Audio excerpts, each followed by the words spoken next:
Hey everybody, what's going on? Friday again already? Yep. That's okay though. Yep, we're not going out tonight, so we're just going to sit here and drink with y'all. Hooray! Yeah. I mean, I like going out, but it's kind of stressful to like go out after the show. Because then I have to get ready several hours before the show because you know it takes a long time. Yeah, Jen put Ariel on the fucking... Well... On the banner. That was an AI conception. Yeah. Like that wasn't and I don't have her out. That wasn't the one that looks the most like her, but that was just the one that I liked the most. I don't have her out here, and they're already asking for her. I might bring her out later. You might have to go heft her ass in here. Yeah. She's put her a chair. She's in the bedroom chair. Yeah, she's sitting in a chair. Sitting in a chair, looking at her shoes.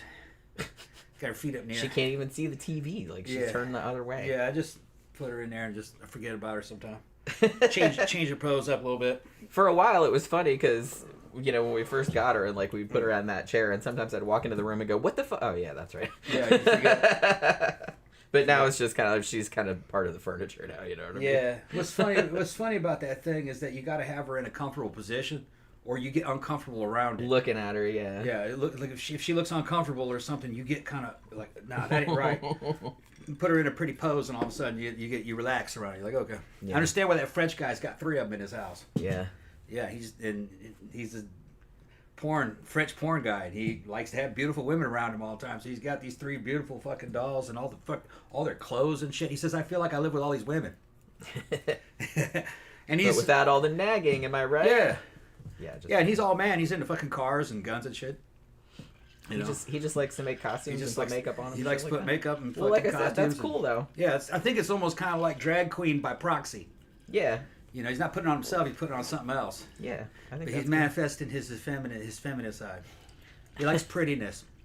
CB said, "Black and white is a sexy look for you, Jenny. Thank you very much." Yep. Linwood Sly is here. Hasn't been here for a while. Yeah, what's up, bro? Said he just moved to a new apartment a few weeks back. Waiting to join your podcast tonight. Good to see you. Also said I look great. Well, thank you very much. Jen's fucking figure is looking fantastic. She's been in training. We've been on that stuff for a few days. Yeah. That new stuff that you got. Yeah, I'm on some new shit. Some new shit. Yeah, Jen's on too. Clenbuterol. Yeah. It's like albuterol, but longer lasting. It was making our hearts race and shit. Fucking, I knew that was going to happen because they gave me albuterol before, like a long time ago when I was having really bad coughing fits, and I was like, I did not like that at all. It gave me really bad heart palpitations. Like I thought I was going to die. It's already passed though. Yeah, we had that for 2 days, and we were like super jittery. Yeah, super jittery. And like like that, but it's not doing it anymore. It's not doing it anymore. I'm going to raise the dosage up. I think I'll take 2 pills tomorrow. And that shit there increases your... It sends a bunch of signals to start mobilizing fat. So you burn a lot of fat on it. That's what they use a lot in Hollywood. It's been around for a long time.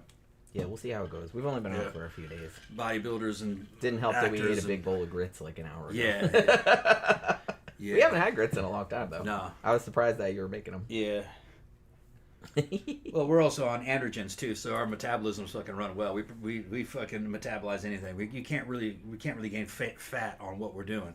Well, to be honest, like we don't eat that much either. We really don't. It's just like sometimes we'll have a big meal, but that's like all we eat like all day. Like, and then I won't eat again until like 24 hours later. And it's real heavy in meat. Yeah. Eat like a whole chicken. Yeah, we don't eat a lot of carbs. Although we had potatoes yesterday. Yeah. But CB said Tom is straight up fucking Ariel, I think. No. No. We messed around with it a little bit. Just we wanted to play with it and see what it's to me, it's not that hot. Jen thought it was hot, though. It's kind of hot watching you do it. Like, for a few minutes. I thought it was kind of hot. She got jealous. She told me to jump on really. That thing. She was like, yeah. It gets boring, though. You know what I mean? It's like, it doesn't... She doesn't move around. No. She doesn't move around or say anything. Nah. And, I could do. You got a real woman right there. You know, just like, okay, well, I'm done with this. Make a good video, though. Yeah, I mean, that's why we got it mostly. Right. But like I said, it's like every now and then. She usually stays in the chair, to be honest. Every now and then we'll like bring her around and like play around with her, but not. It's mostly a decoration. Yeah. Gramthars said, does she have a flat head to put drinks on? No, she's got a hole in the top of her head. You can hang her from the ceiling. We should put a hat on it that has a tray on it. Yeah. That'd be funny. Yeah. I wouldn't do that to the her. wig comes off. It's got a hole in the head, and it's got a metal threaded socket in there. You can screw she's got a metal plug with a ring in it. You can screw that in there, and you can hang her in an upright position. Because if you're into that. Well, no, it's because it keeps the material that they're made out of from splitting over time. They can't stay. They want to stay spread out. Or in other words, just like legs and arms down. They want to stay like that for as long as possible. If you keep it in a pose, it'll eventually start wearing in areas. Yeah, like should get a flat. So guys store them standing up a lot of times. Yeah. Put shoes on them, and here I'll show you. I got a picture of that my buddy's arsenal of them, and they're all standing up. Murder Hornet said that you haven't sent him pics yet. I'm not a free bitch, he says. Oh, okay, yeah.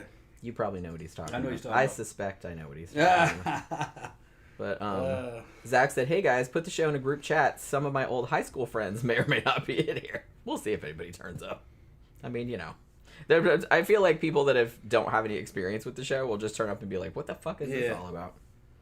But, because there's so much like fucking, what do you call it? That's my friends. Inside jokes and all that kind of shit. Yeah, they just stand around on roller skates and high heels. You see how they're suspended? Yeah. And demonetized because there's The Phantom said if Ariel actually made noise, it would be better. No, you don't. I don't know. I think that'd be kind of freaky. No. Zach said, I like to think Ariel leaves the house in the middle of the night and goes to hang with Robert the doll. Oh my god. Who's saying this? Zach. Yeah. Didn't we do a show with Robert the doll on it? That doll's supposed to be haunted. Yeah. Or cursed or something. That's in Florida, isn't it? I think it's down in Key West or something. Yeah. I don't remember exactly all the details, but I'm pretty sure we did a show about haunted dolls or I don't know, something like that. But I know we talked about it before. Somebody said, Hugo said, I've been watching the Koberger case. Pretty interesting. Maybe you can do a show about it. I haven't heard much about that, but I wrote it down in any case. So I will look it up and see what that's all about. What does putting the show in a group chat mean? Well, he would probably like whatever social media. He's probably in a group with like a bunch of his high school friends, and he put it in the. That's what you're talking about. In the group put the link to the show in one of his. Yeah. Okay. CB said I was wanting you guys at work. The boss though, I was watching fetish videos. Wait, that doesn't make sense. It didn't make sense. Oh, I was watching you guys at. Well, okay, I get it. Like the spell check strikes again, I guess. Yeah. Zach said a show about internet gross out videos would be interesting. It probably would, but I would probably just gag through the whole thing. Through what? I didn't internet gross out videos. Oh. Because honestly, like I don't watch them, but and but the only time, because remember how we were talking about Wang? Yeah. And he did the show about Blowfly Girl, and that for some reason that didn't gross me out that much, even though he read a lot of stuff about it and like described it in great detail. But the thing that he did a show about that grossed me out more than anything was like the cum rags or the cum socks or whatever the fuck it was. Yeah. What he's talking about, or the drawers, like cum box competition, I think, or something like that. Yeah, see that, and even just thinking about it and you just saying that is making me kind of want to throw up. That was some fucking early 2000s or 2007, 2000. No, actually more like. I think it might have been even earlier than that. It might have been late 90s early internet. Dudes on some of these chat groups that they used to have. And they just had these teenage fucking incel dudes that were just doing strange shit. Like, well, I think it started off where a dude said, yeah, I had a cum rag underneath my bed. It was the same one for like 7 months. And my mom found it and told me to fucking throw that shit away.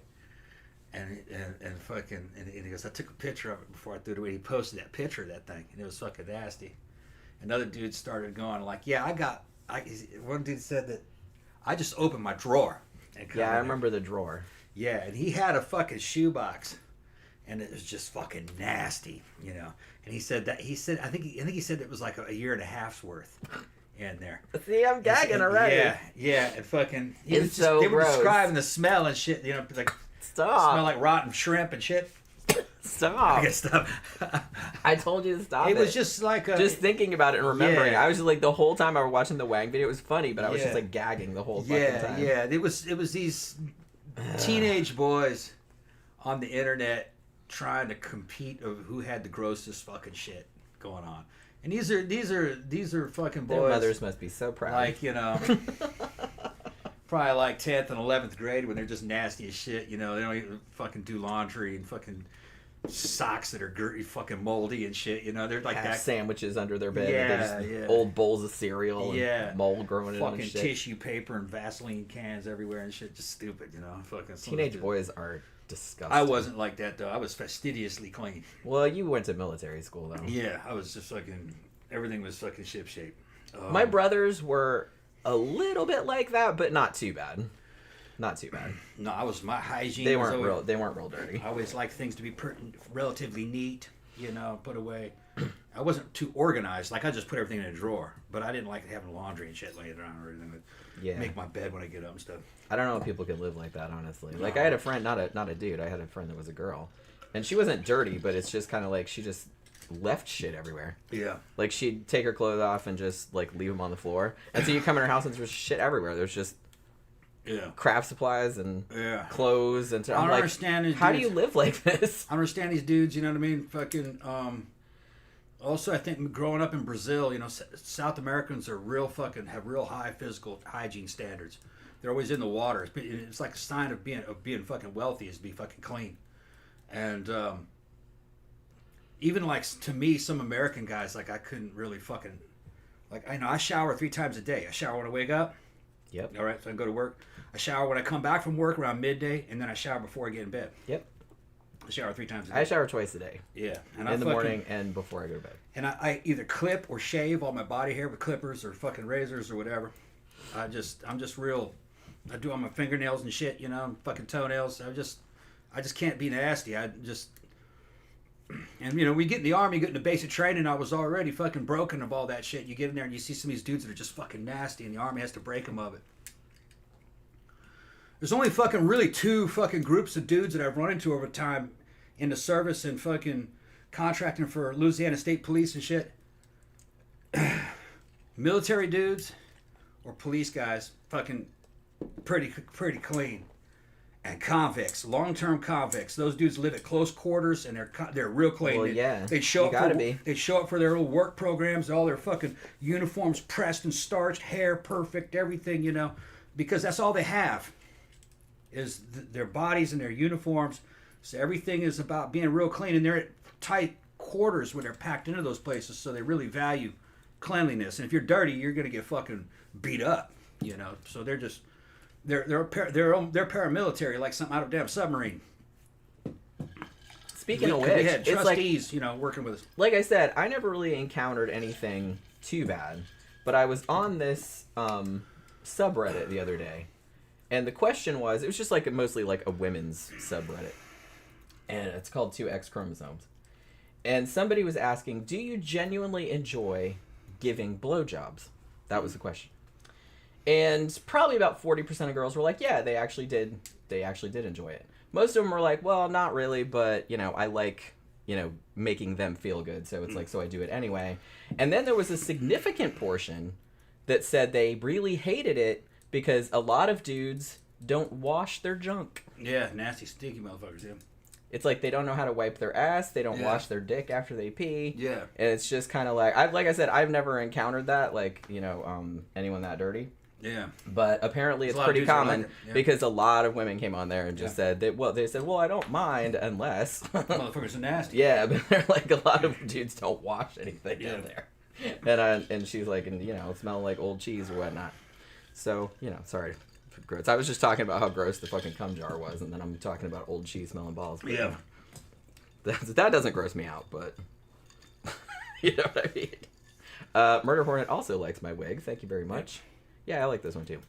Jeff Yard said some teenage girls can get pretty gross though. I agree. I met a couple in my day. It was mostly guys, but I did meet a few gross girls in my day. Only thing I noticed about women, especially when I got out of the service and was up in Boston or did a lot of dating and shit, is that a lot of really hot women are fucking pigs. You go to their place and the fucking clothes are everywhere.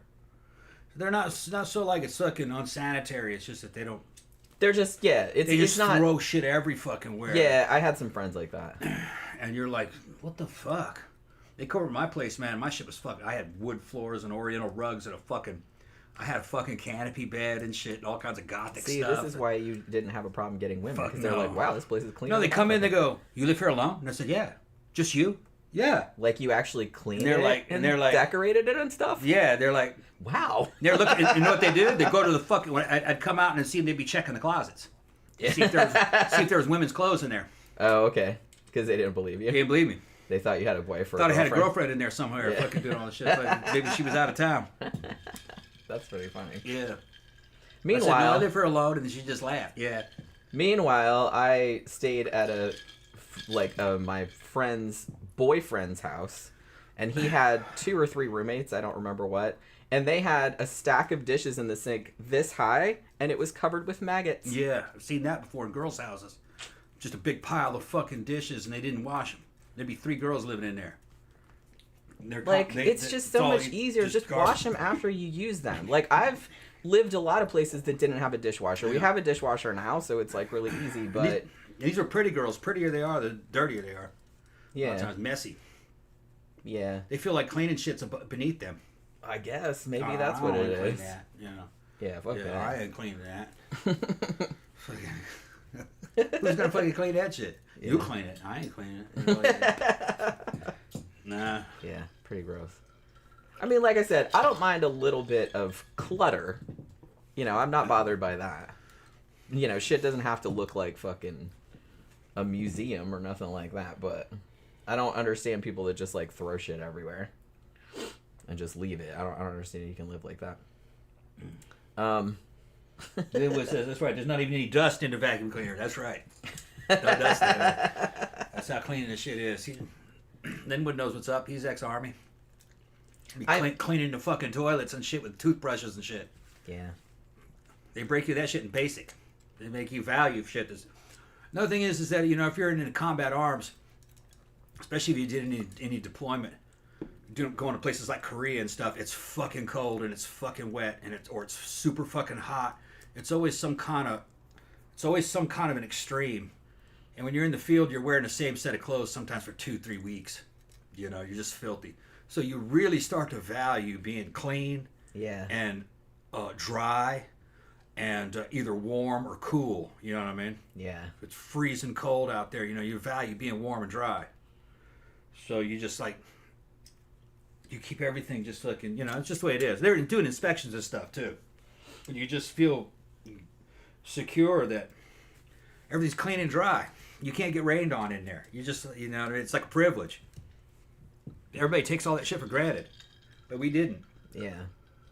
Zach said, I wonder how many of the women who hate it, blowjobs, were dealing with uncut men. Mm-hmm. He said, I can speak from experience of that. It's very upsetting. Huh.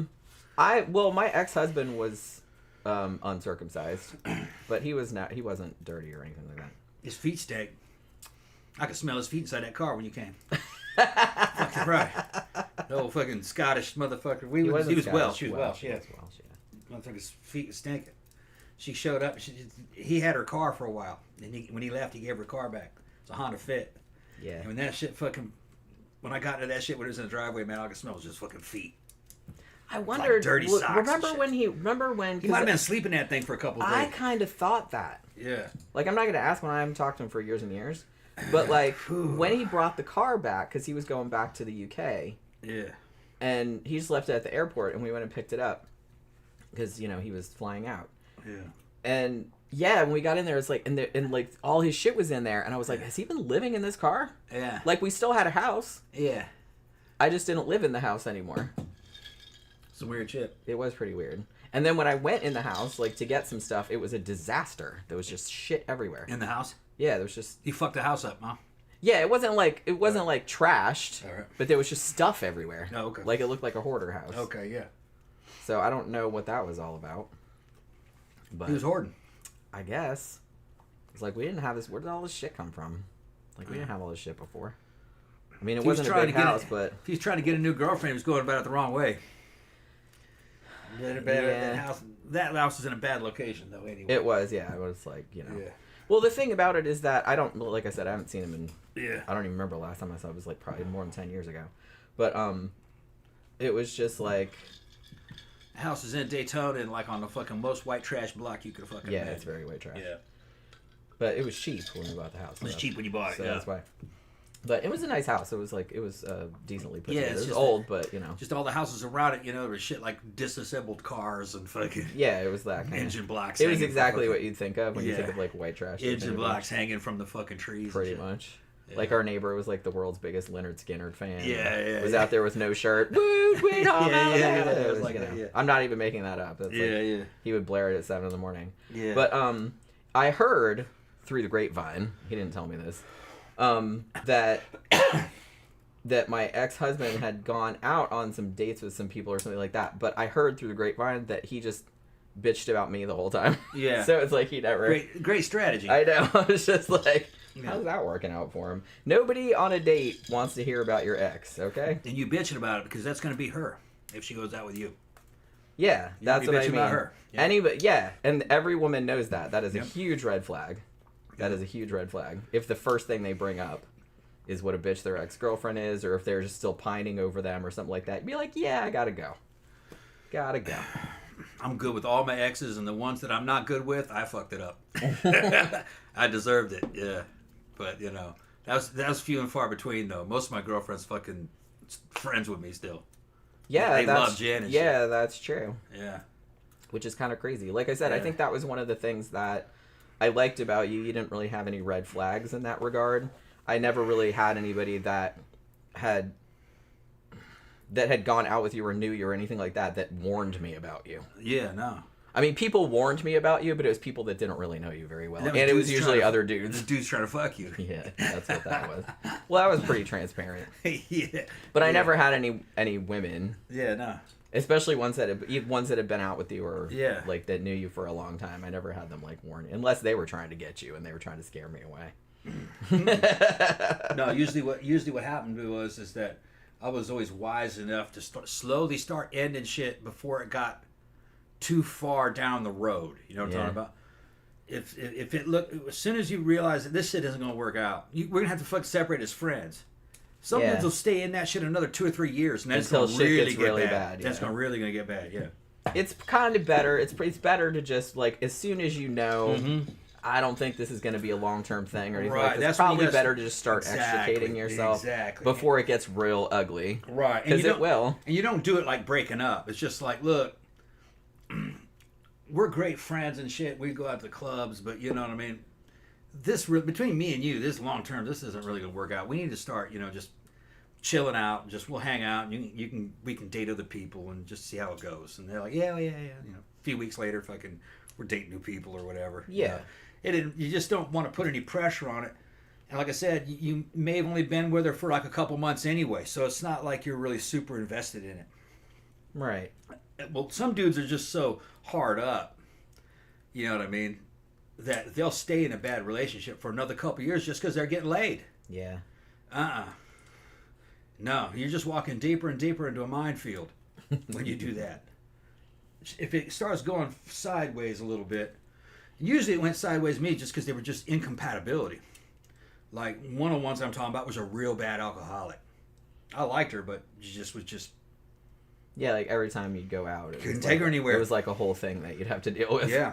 She wasn't, like, violent or anything like that, but it was just, like, a lot to deal with. No, you'd be driving the car and she'd open the door and try to just jump out of the car. Yeah. You'd be slamming the fucking brakes on. and you couldn't get the car down to about 20 before she jumped out or fell out. Yeah. And you have to stop, and you've been drinking. Right. So she's calling all this heat on you. So I'm backing up, get in the car, get in the car. Try, get in the car. Fucking, yeah. Yeah, jumped out of the car. Yeah. I was driving. That. Yeah, I couldn't believe that one, man. Yeah, that's crazy. Coming off a freeway, going down on the off ramp. Yikes. They're like 3:30 in the morning. Oh, no. Yeah. Or you get her home and then she just fucking won't go in the door. Yeah. You wanted to sleep on the porch. Yeah. And when it's freezing cold. Come on. It's like, and she's not violent, just not making any damn sense. Right. Yeah, I mean, I think, and like I said, you're still friends with her, and I am also friends with her. Yeah, just she's not as bad as she was. No, but in that period, she'd gone through a pretty bad breakup with the other dude before me, and that sent her off the deep edge for a while. I think that had a lot to do with it.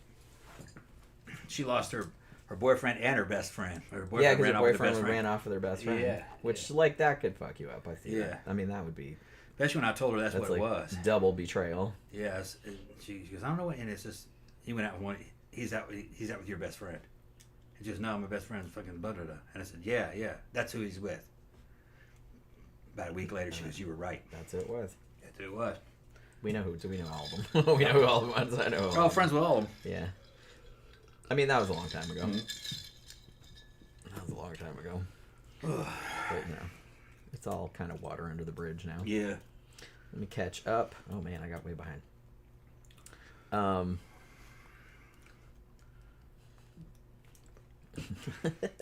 Linwood Sly said I left my wife. That's nice. I mean, that's always that. No, I'm not being sarcastic. That actually is nice. Okay. Yeah. Oh shit! I got way behind. Okay. Yeah. CB said, Jenny, what are you more likely to get pissed by, smelly feet or armpits? Same. I guess it's the same. I'm not really grossed out by probably feet more, but not that much. See, feet sometimes you just get if you've been wearing boots, you've been working. Of course, you take your boots off, you're probably gonna fucking have that feet smell. Yeah. That's not what I'm talking about. I'm talking about a dude that's been wearing the same socks for fucking weeks. Yeah, that's like they a whole dudes different that are fucking issue. nasty out there, man. Yeah, that's a whole or they different just have issue. fucking socks everywhere. The bitches don't shower. I mean, some of you European motherfuckers, man, won't shower but like once every 3 days. I can't understand that. That would not fly, man. That would not fly in the United States. It wouldn't fly in fucking South America at all either. Yeah, they'd be like, man, you need to change the oil in that hair. So them dudes I knew, man, fucking looking at his hair, he's like, man, that bitch hadn't showered in about fucking a week. Yikes. Zach said, there's something about the idea of a Welsh dude living in the middle of white trash Florida just amuses me no end. Who said that? Zach said that. Yeah. It was kind of funny. But I mean... I could barely understand him. I see him at the club before we were at thing. See him at the club, and he talking to me and shit like that. And I said, man, I can't understand a word this fucker's saying. And his accent wasn't that thick. I might understand the last word he said, or maybe the first word. Everything else, and every now and then I could pick some stuff out, but it just sounded like a totally foreign language. But it was a club too. It was loud in there. Yeah, like I said, I can barely hear people. He was kind of yelling, speaking Southern accent in English, which is what I'm used to hearing. Yeah. But I can barely understand that because it's so loud. But no, I never had trouble understanding him. And it's funny because when I went to Wales, their accents were way thicker than his. Yeah. But I could still understand them. I didn't like it. There was nothing about it. They were tripping over her accent. They kept telling her to say things.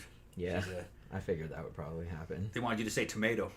She said it. Yeah, she said it. She said tomato. They thought that was so funny. Yeah. I don't know if they thought that like that was just in the movies, that we were just like fucking around, that we didn't really say it like that. Yeah. But I thought that was really funny that they. Yeah. I laughed that they said she said it. Oh my god. Let's see. Oracle showed up.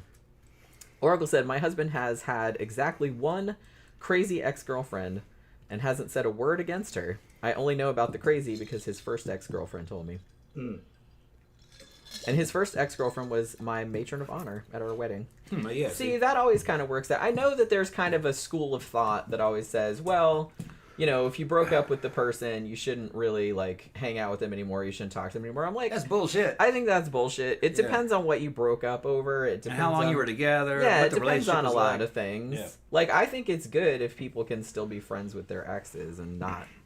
You know, I mean, I know there's kind of a thing where people are like, oh, well, if they're still friends with the ex, they'll go back and fuck them or something like that. And I know that does happen, but not all the time. Not all the time. Yeah. So it's like every situation is different. So I think it's like a lot better to just, I mean, it's better to be friends with your exes still than just like hate them and like talk about how much they suck. Or the worst is when it's kind of like a pretty messy breakup and there was kids involved. That shit fucking, those people are fucking sick of each other. If they were together for a long time and it fucking there was a lot of bad fucking blood had happened, But in your average American relationship in some of these clubs and shit and hanging around in these little subcultures, you're not together long enough to really get all that pissed at each other. Yeah. And usually the problems are not really that personal. It's, alcohol problems, drug problems. Yeah, because you haven't known them long enough. Right. You're just going through the motions and analyzing them, and you run across stuff like, no, this isn't really going to be for me. No common interest here outside the club. It's just that kind of stuff. Yeah. Well, that's kind of the whole purpose of dating, is you're seeing if you're compatible, like, over the long term, really. I mean, I guess that's some people's thing. Some people just like to date just for shits and giggles, but I was hearing the Chinese girls and a Chinese girl and a Chinese guy talking about the same thing, dating, and they were talking about the difference between the West and China, and it said in the West, dating is about hanging out with people and analyzing them and seeing if you're compatible, and that includes having sex with them too. Yeah. And before you become a boyfriend or girlfriend or a real item. And the fucking Chinese girls are fucking shocked. How are you going to have sex with a dude who isn't your boyfriend? So in other words, the dating doesn't start for the Chinese until you're already committed. They start off, we're going to be boyfriend and girlfriend. Okay, then it starts. That's how crude and primitive it is. Yeah, that seems exactly backwards. That's exactly backwards. Yeah. Yeah, you don't even know the person and you've already... committed, and then and you've committed, and the idea of the dating is to get married. Right. So it doesn't have anything to do with just like, hey, let's see if we're compatible. Let's spend a few good years together, and if it's we'll good, see then how it goes. We see how it goes, and then we get married. They're not doing that at all. The Chinese guy, he had a deeper understanding of the West than the girl did, that was her channel. And he was like, well, you have to understand that we learned all this from our parents and our grandparents. And he goes, and they were poor. Yeah. Right? For them, marriage was just about survival. The only thing they cared about was a person that had money. There wasn't any kind of, spiritual element to it. It was just a transaction. So, and that was freaking that girl out. Because this guy, he was from the Chinese red pill type community. He's like, I'm never getting married. He's like, I'm not marrying any of these bros. That's the type of deal. Because marriage here sucks. And he had fucking studied other cultures, how they did it. And he thought the way the West did it was the most healthy. And he said that they just picked up what they did from the practices of backwards parents from a real fucked up time in the 70s and 80s, 60s, 70s, and 80s of China when there was cannibalism still going on, in the 70s in China. There's weird shit happening over there. The Cultural Revolution. Oracle said... And there was nothing about sexiness. Yeah. Nothing. Anything sexy was bad. So everything is asexual with them. The mention of sex... There's no sex education. There were people that got married and couldn't have kids, and they found out, under further examination, they found out that they couldn't have kids because they were going anal. Yeah. You can't get pregnant going anal. That's what they thought how you did it. Because nobody told them. No butt babies. They're trying to have some butt baby. It ain't gonna happen. So they don't know anything. Unless that was the premise of that movie Monstered. Did anybody see that? That'd be good. Yeah. That's an actual movie. Okay. It's a monster turd. Yeah. I don't know if that was the origin of it though, but that would be really funny if it was. Oracle said another ex-girlfriend I met told me how happy she was that I'd married him because she thought he deserved to be happy. See, that's good. That's healthy, emotional... You know what I mean? That's emotionally healthy. Actually, my ex said that to you. I was just going to say. Yeah. Yeah. One of your ex-girlfriends said that to me, who was also friends with me. That she was very happy that we got together. Actually, a lot of people have told us that. Yeah. That we were a good match. Yeah. Which you wouldn't think on the surface, I guess. What, that would be a good match? Yeah, maybe not. I don't know. It didn't matter. No, it's because our priorities were straight. Yeah. Because we seem a lot different, I guess, on the surface, but we're not really that different. You're not supposed to be the same either. That's true. There's this concept that you have to be the same. You don't want to be the same. Yeah, that would be a little bit weird. I couldn't go out with a woman that was like me. Yeah. I would never trust her. Sir, you're saying I can't trust you? Is that what you're saying? No, I'm just saying. Yeah, we talked about that before, like you in woman form. Holy crap. Yeah. That would be horrifying. I know. Tom knows it would be horrifying. I know exactly what I'm talking about, yeah. Damn. Oh, man. All right. Let's see.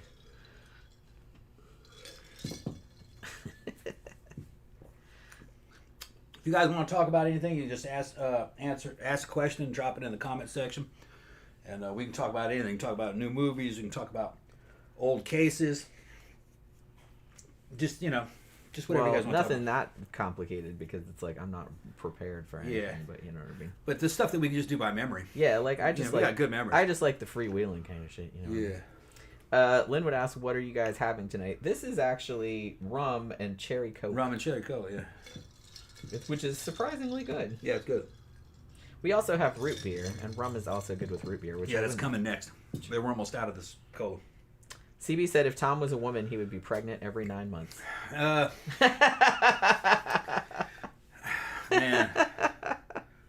Now I'm trying to think like what that would be like. I tried to figure out what it would be if I was, what I would be like, but it's difficult to fucking predict because when you're born a girl and you're raised as a girl, the forces on you and your priorities are a lot different. So you're not going to turn out the same. Or either that or all brothers and sisters would be the same. Yeah. Which they're not. Yeah. Although I will say that me and my siblings are very similar. I have 2 brothers and a sister. And we're all pretty similar. But, you know, obviously. CB asked if we've ever been to a fetish bar. Yeah, lots of times. Yep. We used to go to one. They used to have a big thing once a month called Escape. Yeah. That we used to go to. Yeah, they don't do it anymore. Well, the guy that ran it died. Yeah. Who is that? Dude, Mike, remember? The big dude with the leather jacket? He died a few years back. Escape. I think it was OD. I think OD. Yeah. That was... and that was him and Destin. And Destin, yeah. Destin moved to California. And Destin moved to California. He came back the other day like he was visiting. Yeah, he thought he thought he might move back. But yeah, we saw him at Mannequins like a couple months back. He was visiting. Destin was cool. Yeah, he's really cool. But yeah, he was the one kind of doing all the games and all the shit. And I before I met you, I went to like some big fetish thing down in Fort Lauderdale. Yeah. I don't remember where it was though. I don't remember what the name of the bar was. The name of the club was. Yeah, I need one too. It's almost. Phantom asked, do we think one of the Ramsey family, like John Benet Ramsey, family members are the culprit or John Benet Ramsey's demise, or do you think it was a complete stranger? I'm not sure. We did a show about that, and I'm not really sure where I stand on it. I kind of suspect it was a stranger or someone that had maybe like some old perv that had been like following her, like, you know what I mean, like seeing all the pageant shit or whatever. But I'm not really sure. I don't think it was one of the family members, but I could be totally wrong about that. That whole pageant thing to me is just like so fucking weird though. I think that's so creepy. Did they have that fucking show? What was it called? Toddlers and Tiaras or whatever. That's not still on, is it? Please tell me it's not. I'm not even really sure. I mean, I know it's not. I don't know. I was gonna say maybe it shouldn't be legal. There's nothing illegal about it, but it's just like creepy, you know. Yeah, Xana said they found male DNA that wasn't from the family. I thought, yeah, that's what I thought too. Like I said, we did a show about it. I don't remember all the details, but I thought the more I looked into it, the more I thought it probably wasn't a member of the family, or at least not a member of the immediate family that was like living in the house. You know what I mean? Let's see what else. Oh, Ben said I thought it was a neighbor kid who did it, and the parents covered it up. I mean, that's also another possibility. That's another possibility. They asked if we thought that the parents or the brother had anything to do with killing John Benet Ramsey. Well, the mainstream media back in those days couldn't make any allegations against a minor. That probably would have really fucked up that family, and it would have made it eligible for a lawsuit probably. It was somebody in that house. I don't think it was the mom or the dad. Let's just put it that way. Yeah. I think it was the brother. It might have been.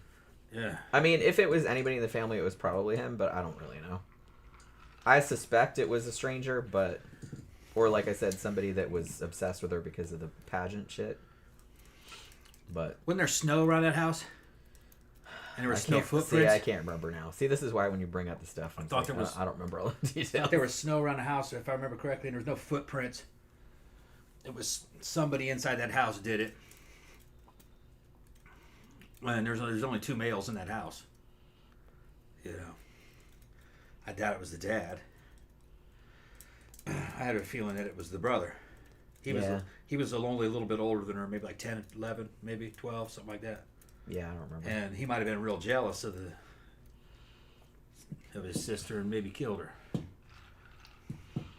Murder Hornet asks Tom, is a 300 win mag a good round? Yeah. 300 win mag is like, it's kind of like a really hot loaded 30-06. I mean, the thing is though is you don't need that. If you're hunting in North America, all North American game basically out there that can be taken down with 308. There's no reason for 300 Winchester Magnum unless you're talking about really extended ranges. 300 Win Mag would be good, like say for African hunting, shooting across plains and shooting at something pretty big. You know, I'm sure 300 Win Mag would take a rhino out or an elephant, but you're not supposed to kill those unless you have permission. Some people will go out there and they'll hunt those things, and they'll freak out on fucking Facebook, not understanding that the park rangers cull those animals. There's not enough land for them to support a large population of, say, like rhinos or even lions, because humans have encroached on their habitat. If you have too many of them, they start to starve. So the forest rangers would cull the oldest ones, kill the oldest ones. That way they keep them at a same constant amount. Well, they found out that they could just give culling rights or sell culling rights to Western hunters. They'll go down there and pay $10,000 for the license to cull out one of the elephants or one of the lions. And the rangers are with them, and they're going, that's the one right there. They'll point him out. Get that one. And dude will shoot it. And I think that he can have the meat. I think you can't sell anything from it, but you can have anything from it, I think, if I remember. I don't think you could have ivory or anything like that. But I think you can even keep skins. And then the money that they paid goes for the conservation of the rest of the animals. So it supports the other animals. And, you know, people that don't understand ecology will get all upset about that. But animals in the wild have a set lifespan. They're only expected to live a certain amount of time. Because we've kind of fucked up the ecology, some of them are living longer than they actually were supposed to. So they start to overpopulate, and there's not enough room for them. There's not enough shit for them to eat. So they have to be culled. And it's the same with a lot of these deer. Where we used to live, the deer were damn in our backyard. Yeah, you see broken limbs and shit. Big bears, running through the neighborhood. Running through the neighborhood with a damn broken leg and shit. And I called and says, can I shoot this thing with a pistol, man? It's they go, no, you can't. It's not in season. And I go, yeah, that thing's fucking suffering. And they go, yeah, just let it die. It's rough. Because that thing was just going to die gangrene, really, you know.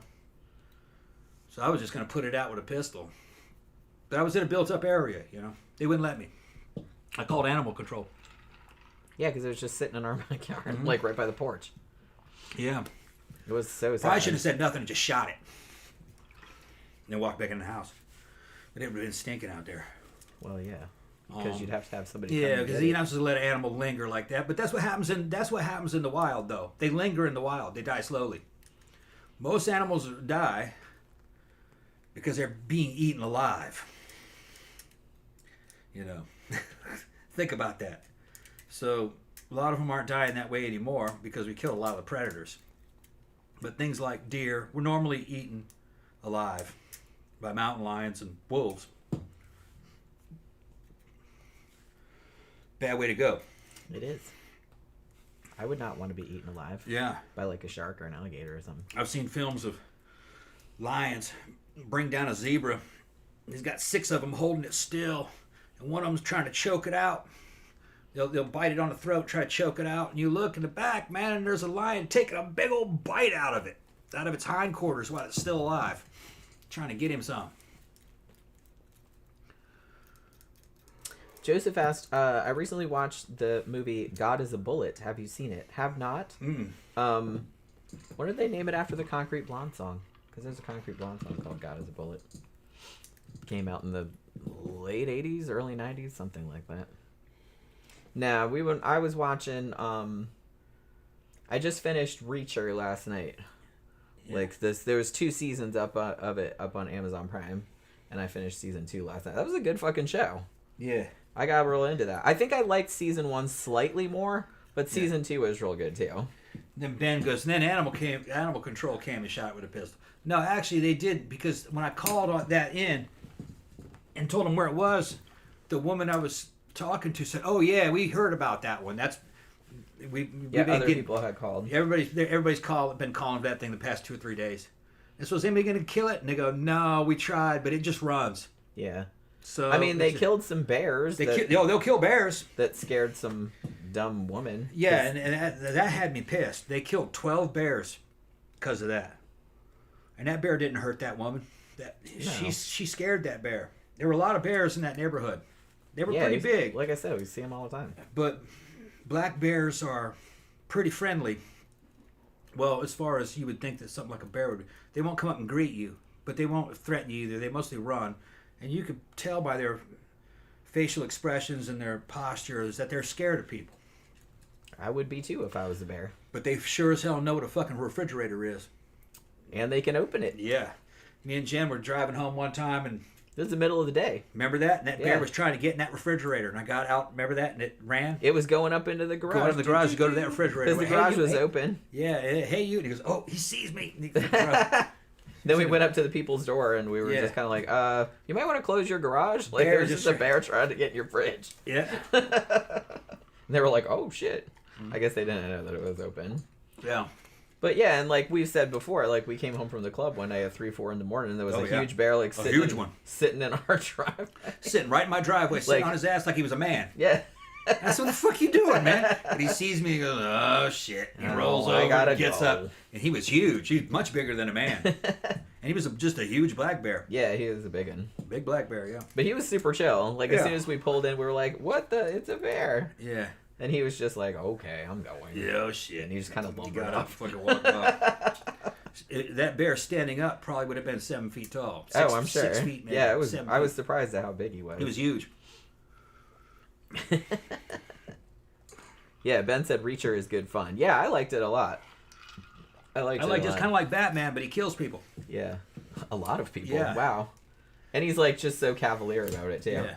I'm gonna go kill some people. All right. The series kind of reminded me of Dexter. Yeah, a bit. Kind of like Dexter meets the Punisher and Batman. Yeah. Well, I remember, that first, I think it was season 2 of Daredevil, when the Punisher showed up. That guy from The Walking Dead played him. Yeah. I thought that was great. But then I saw John Bernthal. Although I think I saw one season of the series of the Punisher. It was weak. Real weak. I thought it was pretty good. I didn't think Daredevil was better though. Daredevil was much better. Punisher was too chilled out and just too slow, and John Bernthal's got a great delivery, man, and I thought he was good in that role. He wasn't big enough though. If you look at Frank Castle, drawings of Frank Castle out of the comic books, he's about the size of. He's not as big as Reacher. That guy. That guy was. That was an impressive actor. That's a big dude. That's a big dude. But Frank Castle would have been the 5'10" or 5'11" version of that guy. He'd have been. His build was about like Jack Reacher. Yeah, he was.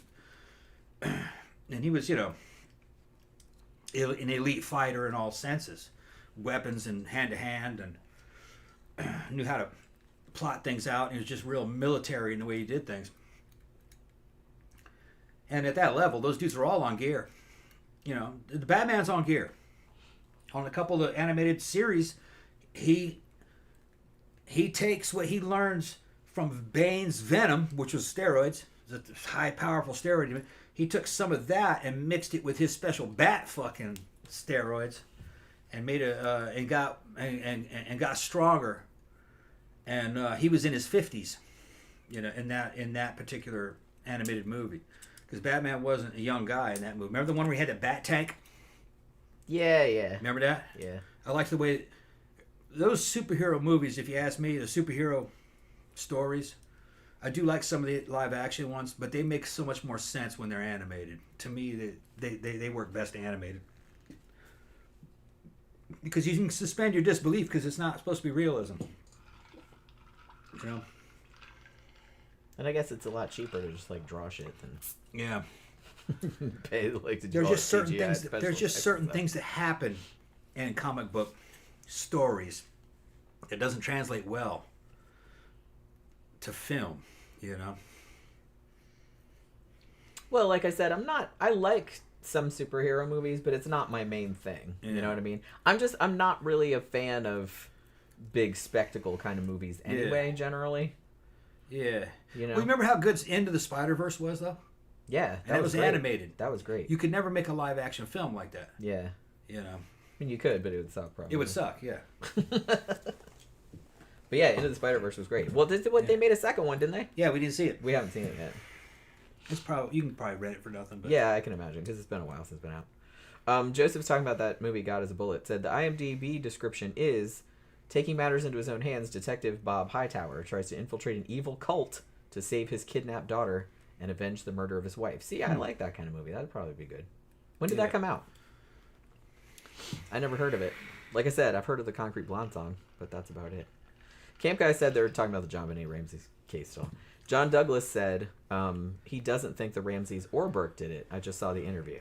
Yeah, see, I suspect not either, but like I said, I wasn't there, so I don't. It's been a long time since I looked at the case. I just remember that I suspected the boy. That was the only thing that came to mind. And some people said, and I think somebody just mentioned it in the chat, that the kid might have killed her by accident, and then the parents covered it up so they wouldn't lose both kids. Yeah, well, that was happening. Right. Yeah. Although he might have done it on purpose too. I thought they thought there was a sexual element to it, how she died, but that was just what the media said. Maybe that wasn't real. Well, yeah, like I don't know. Like I said, I wasn't there. Right. Oracle said the latest Spider-Verse movie is on Netflix. Oh shit, maybe we should watch it then. Yeah, is it good? I heard it's probably pretty good. Yeah, I heard it was pretty good. I don't know if it was as good as the first one, but like it rarely ever is. But we saw the first one in the theater, and I thought it was really good. Yeah, there were different versions of Spider-Man in other universes. I really liked the Spider-Man Noir, the 40s fucking detective version was good, and I liked Spider-Gwen. I thought she was cool. Yeah, I did too. Yeah, Spider-Gwen was pretty cool. That whole movie was cool. I really liked everything about it. Oracle said it's gorgeous. Like, so I guess it's like really good to look at. Murder Hornet said that he sent you some Tren. No, he ain't saying that. You gonna werewolf out? No, I ain't taking that. You better not. I mean, like I said, I can't tell you what to do, but... No, I ain't fucking with Tren. I'm saying anymore. I'm gonna go... You just let me know. You don't get anything out of it. Let me know. I'll go stay at a hotel. You don't get anything out of it. It's a bunch of fucking bad side effects. I didn't get anything out of Tren. I didn't get anything out of Tren that I just wouldn't have gotten out of just doing Deca or Nandrol. NPP, really. Yeah. NPP and that didn't have any weird side effects? No side effects. I felt that NPP and Tren were about the same. That was really the only thing that gave you any weird side effects. Yeah, just Tren, yeah. You didn't seem to act like weird any other time. Nah. That's why Tren was not approved for human use. Yep, there was a reason. Yeah, the company that made it fucking thought it would be a better version of Decadurabolin. It is 19-nortestosterone, the same as Decadurabolin and the same as Durabolin, also known as fucking NPP. It's just a different ester of that. And they patented it and put it out. They tried it, and some people had good results from it, and other people went crazy on it. So they pulled it from the market, and they said that this is not for human use. So it's not approved for human use. So they were like, "Yikes!" Yep, okay, yeah. Yoink, we're taking that. So what away. they did was, it was easy to make. They remarketed it as veterinary use only, and they gave it to cattle. Before going to slaughter, they'd bump them up with all that shit, put them on a train car because they wouldn't be eating for a few days. You know, you didn't want them losing a bunch of weight. So they put them on that. Those cows are on all kinds of steroids. Yeah, of course they are. So are the chickens. Yeah. That's how they get a chicken to be fully grown in about fucking a week and a half. That's insane, man. CB said the Jimmy Savile documentary on Netflix is sick and disgusting. The BBC covered up his crimes and the crimes of authors. I watched that. I think I either watched it before we did the show on him or like slightly after. But yeah, I mean that was fucked up. Well, it just goes to show that when you're kind of rich and famous, like well connected, I think, and well connected is just kind of like people. Even when people hear shit about you, they're like, nah. No, he didn't do that. Or, you know what I mean? Or they just kind of think, oh, well, even if it wasn't that big of a deal or something like that. Like, they always just kind of sweep it under the rug, I guess. Which is fucked up. Well, there was weird shit going on here, remember? Between the police and the Catholic Church, and that nun found out that they were pimping out all the schoolgirls. They weren't... Kathy Sesnick. Yeah, Kathy Sesnick. There was a couple murders surrounding that they think might be connected. They had these girls that were in this special kind of like a home for troubled girls type of deal. It was like a little Catholic thing. And the nuns were fucking them, sexually abusing them, and then they were pimping them out to the cops. And like local politicians. What state was that? New York? I thought it was like, what was it? Somewhere in the New England, I thought. Yeah, Connecticut or Pennsylvania or somewhere like that. Yeah, The Keepers was the name of the documentary. I kind of wanted to rewatch that. Because I wrote about Kathy Sesnick and a couple of the other, like, what was her name? Malecki was her last name. Yeah. Like, there was another murder that was connected to that. And then there was another kid, like a boy, who got murdered around that same area. Yeah. They thought might have been connected, too. But, like, they're not sure, but they thought maybe it was all connected. Yeah, well, a nun started working there. She was new. Younger nun. They showed her. Kind of cute for a nun, actually. Most nuns are hideous. She found out that what was going on with these girls. She was going to go to the FBI, I believe, wasn't it? I don't remember. And they killed her. She showed up dead. Just found dead. And and wasn't she shot? No. Or was she? I don't think she was shot. I don't. Like I said, it's been a long time. But the way she died, it wasn't robbery. It was an assassination. Because she was going to go tell the feds. Phantom said rightly so, you know. Well, yeah. That would make a great Wednesday show topic because I'd love to hear about that. Yeah, I don't think we've ever done a show about that. I think we've covered it a little bit. Maybe. But I'll write it down because I'll look and see if we did it before. They had these cute little troubled Catholic schoolgirl looking chicks with their little fucking knee socks and their little plaid pleated skirts and the sweaters and the little ties and all that. And they would take them up to the office, like 3 at a time, and load them into a police car that showed up, and the police would drive them out to a wooded area, and some local politician would just work them over. And the cops would work them over, too. And then they'd bring them back, and the nuns would immediately punish them for being whores and shit, and they better not say anything. You could all be sluts, you fucking slutty whores and shit. And the nuns are doing shit to them, too, evidently. And, religion, it's great. That's not religion. That was a bunch of criminals hiding inside there. Well, it gives cover to that. Yeah, they were getting cover for that. And then, and it was like local politicians like the mayor at the time, not the governor, but like mayors and shit, and councilmen, and fucking like policemen, high-ranking policemen and shit, chief of police type dudes. I always kind of wonder about these little 16, 17-year-old schoolgirls. I always wonder about the mentality of dudes like that are like, you know, chief of police or mayor of some, you know, some podunk town or whatever. Maybe it's like a big town. I don't know. And it's like, what is the appeal? I don't know. Maybe I'm answering my own question. Well, what's the appeal of like just having some unwilling 15-year-old power? I guess that's what it is. And what kind of power is that though? It's like, yeah, she's a little girl and she can't do anything to you. Well, she's not a little girl. They were in their teens. Right, but I'm just saying it's not like she can kick your ass or anything like that. They were equipped with what a guy's looking for in terms of like shape and shit. They were cute. And they were considered to be at the system at the time. When you try to put themselves in, when you put yourselves into the shoes of the law enforcement and the fucking people, you know, like, and this is, what year was this, 70s or 60s? think it was 70s. I think it was 70s. Yeah. 70s. They saw these girls as basically convicts or inmates, really. You know, bad apples. That's really how they looked at them. Yeah, of course. They're a bunch of sluts anyway. You know what I mean? And they're like, that's what they're thinking. Yeah. So what harm would it be? What harm could it for me to get a piece of that? Yeah. You know, yeah. Dudes are disgusting. They won't say nothing. Dudes are disgusting. Yeah. Well, but the thing is, it was women doing it to them too. I know. There's nuns too. We're doing that kind of shit.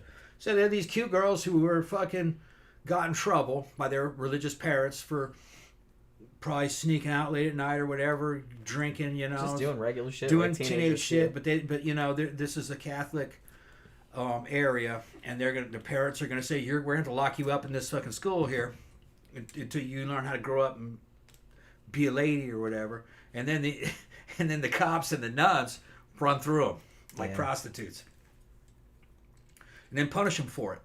Yeah. And tell them not to say anything. Can you imagine those poor girls had have so much fucking therapy? They showed some of the girls, from what I remember. They were cute.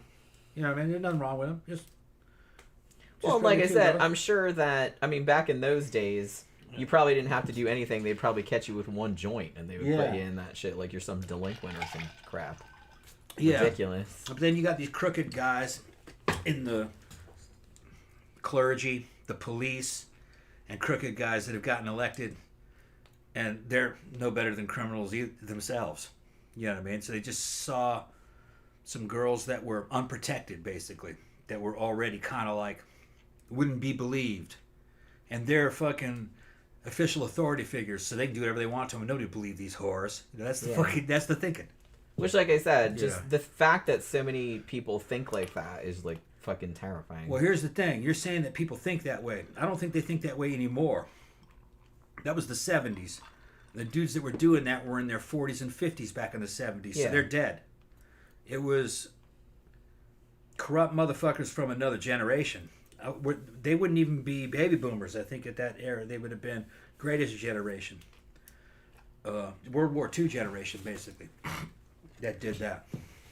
One thing that I have noticed from being on that boomers subreddit is that even the ones that are still around, they still seem to have trouble with like boundaries. They will just like come up and like touch people and shit like that, like they think it's okay. That generation? Yeah.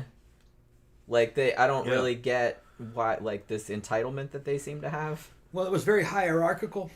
Yeah. And if you were higher up in the in the hierarchy, you could do what you wanted. Right. Get away with it. And that's scary. Everyone, that's a scary mindset. People were subordinate to you. The thing is, that's the way it mostly is in most of the other countries. That's like that big time in China. There's no telling what's going on there. But their older generation, the Chinese youth themselves call them the useless generation, because they came out of communism. They have no skills at all, no social skills either. So they'll walk into a Starbucks, and they'll see that the sugar and the napkins and the straws and the creamer are free. So therefore, they just take all of it and walk out because it's free. That sounds like some shit like a boomer would do over here. Yeah, well, they're commies. Yeah. They're saying, "Oh, I'm gonna take my issue. This is issue," you know. It all belongs to the people. You know, not realizing no, it's a corporations and that's for the customers. You know, and what are you gonna do with all that sugar? They're not gonna do anything with that shit. Well, I don't have to spend sugar when I need sugar. I just get my sugar free from fucking Starbucks. You know, that's a pretty cheap ass way. Now I can understand when people are real poor and they'll steal like a roll of toilet paper from like a fast food restaurant bathroom or something like that. Yeah, but or some ketchup packets or whatever. In China, the useless generation, you can't trust them around anything.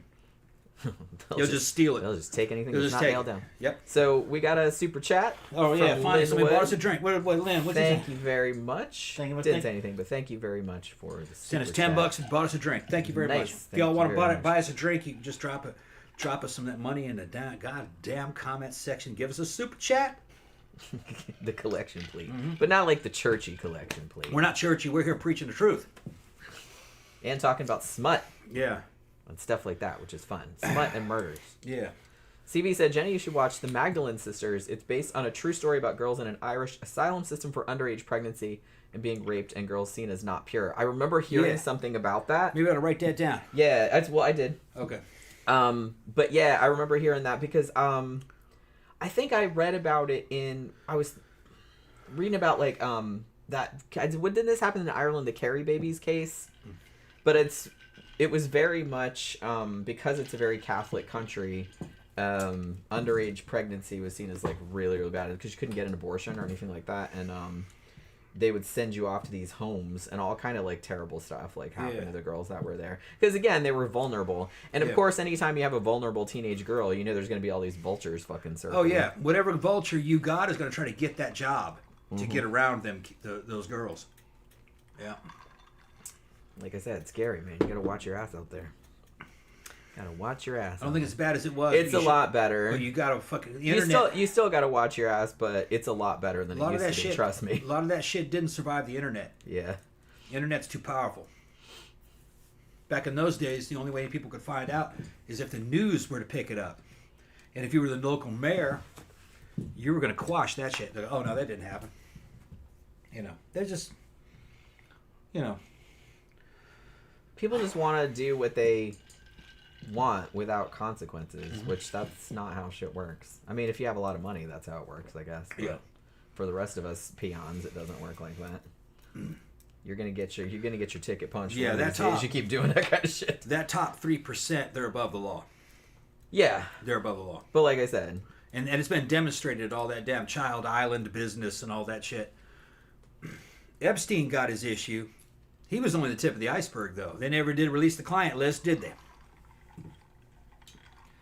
And then there were all those other facilities that he owned. There's a real good Jewish professor that I like. His name is Brett Weinstein. He got drawn out of this one university by a bunch of racist students trying to fucking kick everybody off the campus and shit one time. And he fought back, and he's got his own channel now. I forgot what it was called, though. And he was super interested in that case. And he was hanging out with this other professor who actually met up with I think his name was Brett Weinstein, and the other guy's name was, what was his name? Another Jewish guy. Anyway, he met Epstein, and he said it was the weirdest thing in the fucking world. They called him there. They wanted to meet him, and he's in a room and I don't think it was on that island. I think it was somewhere else in Florida where he wanted to meet him. And he had a big glass table with the American flag on it, and he sat in one chair, and then fucking what's his name? Fucking Jeffrey Epstein sits in the other chair, and then his little girlfriend, what's her name? What was his partner? Ghislaine. Yeah, Ghislaine sits on his lap, and they start talking to him about nonsense, and fucking he's bouncing her up and down on his knee with her titties fucking. Yeah, I think we mentioned that when we did the show. Nearly falling out. And Weinstein didn't really know what he was there for, but he kept asking him questions and trying to fish something out of him.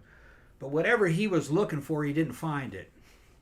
But he said it was just really surreal. It was like something out of a movie. And he said at the time, he didn't believe it was real.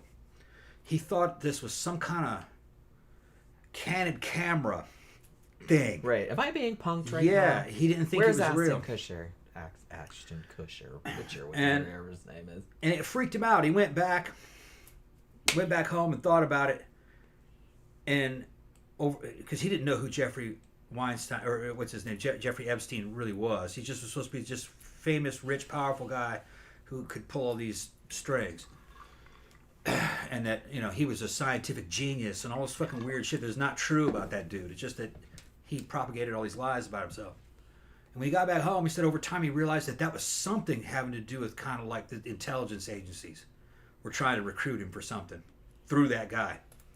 But he didn't answer the questions right, evidently. You can see his interviews on YouTube.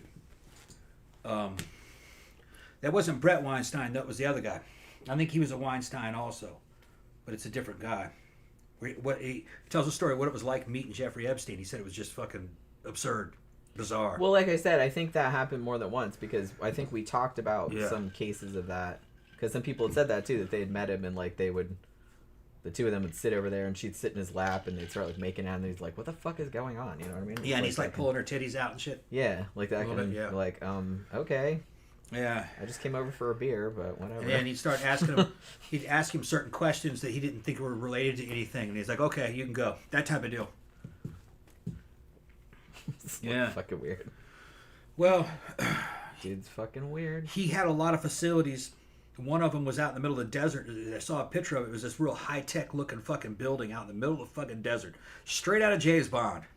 You know, for all I know, there isn't even any roads going to it. And it was supposed to be like a fertility clinic for him. So he could have thousands of children. Evidently. Yeah, no, that should not be allowed. Yeah. Sorry. That's some weird shit, man. That's kind of like those dudes selling all that fucking white That's sperm. what I was like, yeah. If you guys haven't heard, well, what the fuck was the name of that? Was it called like The Man with 10,000 Children or something like that? Yeah, that's some weird shit, man. Like it's on Netflix. And I just picked it at random because I was like, well, that sounds intriguing. Yeah. So it's like, so I watched that. And yeah, there's apparently like a little subculture of dudes that go to sperm clinics. And like I said, sperm clinics, in every country's laws are different, but most countries regulate it, like, you know, obviously, so you don't have inbreeding issues and stuff. So it's like they won't let one donor, like, you know, just keep giving all the time, and then they just keep giving this sperm to, like, a bunch of women. So all in the same area. All in the same area, because that's, again, you know, people are going to have a bad time. So, but this dude was, like, skirting the law and, like, doing it under the table. Like, under the table. Over the internet. Yeah, like, it wasn't Craigslist. It was, like, a site. Yeah. And he actually, it was him. They would make fake sites. Yeah, him and another dude would make all these fake identities. Yeah. So it looked like a whole bunch of people on the site, but it was really mostly just the two of them. Yeah, it would look like there's 20 dudes, and it show them and all their stats, what they were like, and you could buy their sperm, basically. But it was just him and one other dude, really. Yeah, mostly. I'm sure there was a couple other dudes on there too, but like most of the people on there, like on this site, were just these two dudes under different names. Yeah. And they would go, and they were like freelance sperm donors, I guess. Yeah, so they estimated they got 10,000 kids. I mean, it's possible because that one dude, I can't remember what his name was. He was like Danish or something like that. He was from Scandinavia. They're Scandinavian guys. Yeah, and he traveled all over the world because he had a YouTube channel too, because of course he did. Yeah. And telling his life philosophy. Oh my god, he was so douchey. And so like he was always like on social media like saying, "Oh, I'm in." Like, so he went everywhere. He was all over the world, and they suspect that he was doing that wherever he went, because that's like how he made money. He's been all over the world. So it's like, so he could potentially have like fucking Genghis Khan levels of children. Yeah, and he's got a website. It was not a website. He's got a fucking YouTube channel where he's preaching his philosophy and what he's like and what life is like. And that's how he got a lot of women to want him to be as a donor. He's watching his videos. They liked him. He had long hair and shit. Kind of blonde, dark blonde, long hair. He was kind of looked like a surfy, hippie-ish. Yeah, not quite hippie-ish, but like a little bit ruggedy, surfery type looking dude. With like not my type, but Scandinavian accent. And these women were like talking about, I saw him. He looked so handsome and this and that. I didn't really see what they were looking at. I couldn't really see what they saw. Like I said, it's not my type. I don't know why he kept getting so many hits. Maybe, but the thing is, maybe the other people on the site looked like chuds. Yeah. So it's just like he looks really good by comparison. Yeah. That's all I'm thinking. And then the other dude, his partner, looked like that fucking big engineer from Prometheus. That big he fucking bald alien. Like Neanderthal. He looked like that. Like he had a big Neanderthal forehead. And... he was hyper European stock and big. Jenny thought he was spooky looking. I thought he looked pretty good. I thought he was scary. He looked tough. He looked like he could fight. If I was single and I set up like a date on some site or something, which I wouldn't do, but if I did that and like he showed up, I'd be like running and climbing out the bathroom window. He looked very tough. He looked like calling somebody to give me a ride home. He looked like he could fight. He looked kind of sinister though too. Yeah, that's what I was thinking. But the thing is that his sperm was popular. He had just about as many. I've got popular sperm. Yeah. There were just as many women wanting I want a shirt that dude's baby than the other dude's baby. Well, here's the fucking thing. They got in trouble, man. They took him to court and fucking sued him and banned him. They banned him as much as they could. You guys can't be selling any of that seed anymore. You're going to make Europe inbred. Yeah, like knock it off. Because their children are all throughout fucking Europe. So they fucking ran to Africa. They found out that fucking Nigeria had a deal where if you're a white dude that they liked how you looked, you could go down there and live for free at their clinic for fucking like a month. Yeah, they would pay you to come down there for like pay you to fly weeks. down there. You give you a room. You're jerking it in these cups fucking every day and shit. They're fucking feeding you. You just I think they're paying you too, but it's not that much, I guess. And evidently they're fucking up Africa. They're fucking up Nigeria. At least people that have enough money to like pay for sperm. Yeah, and it's upper class Nigerian women. They told you what they said what that clientele was about. And those dudes are talking shit on the internet about what we can't fucking bring our wealth to Europe anymore. They don't want us, so no, we don't. We're working in Africa now. Go away. You know, and it's our mission. They literally said it's our mission to bleach out Africa. Can you imagine the narcissism? That's what that motherfucker said. We're gonna bleach narcissism. Out. Yeah. That's what made me want to punch this fucking main dude. I feel like I said I can't remember what his name is. We got sexual colonialism. Yeah. We got another super chat. What did he say? It was from High Desert, so thank you very much. Have you reviewed The Devil's Bath? It's a German film based on real events. It's on Shudder. You know what's funny is that when I was on Shudder last time and I was looking for a movie to review, I was gonna do that one, but I ended up doing an older one instead. But for my next movie review, I am planning on doing that one because I've heard that was like really good. So yeah, so I wrote it down. But I ended up doing an old one, which I like a Giallo film. So I'm planning on putting that up Sunday, but we'll see how it goes. Yeah, Linwood, if you're out there, man, you got to see that that show. It's crazy. It's on Netflix. I think it's called The Man with 10,000 Children. Or something like The Man with so many thousand children something like that. Yeah, I just saw it at random and I was just like, okay, I got to see this. It has like 6 episodes. Yeah. And each one of them's like an hour. And it gets deeper and deeper off into the fucking twisted world of fucking sperm donation. And like I said, it would be bad enough if he was just doing that. Then, like I said, he had this whole weird... I think he literally was doing it because he wanted to be like a god on Earth or something. He wanted genetic domination. He thought that he was like so philosophically superior, it seemed. That he's like, that he wanted to have like a cult of his own children that like, he never said that outright, but I kind of feel like that was what he was leaving all these videos on YouTube for them to find when they're older. For his many children. For his millions of children. Oh my God, get the fuck over yourself. So he's going to have his own army. I hate people like that. His own army of children. Yeah.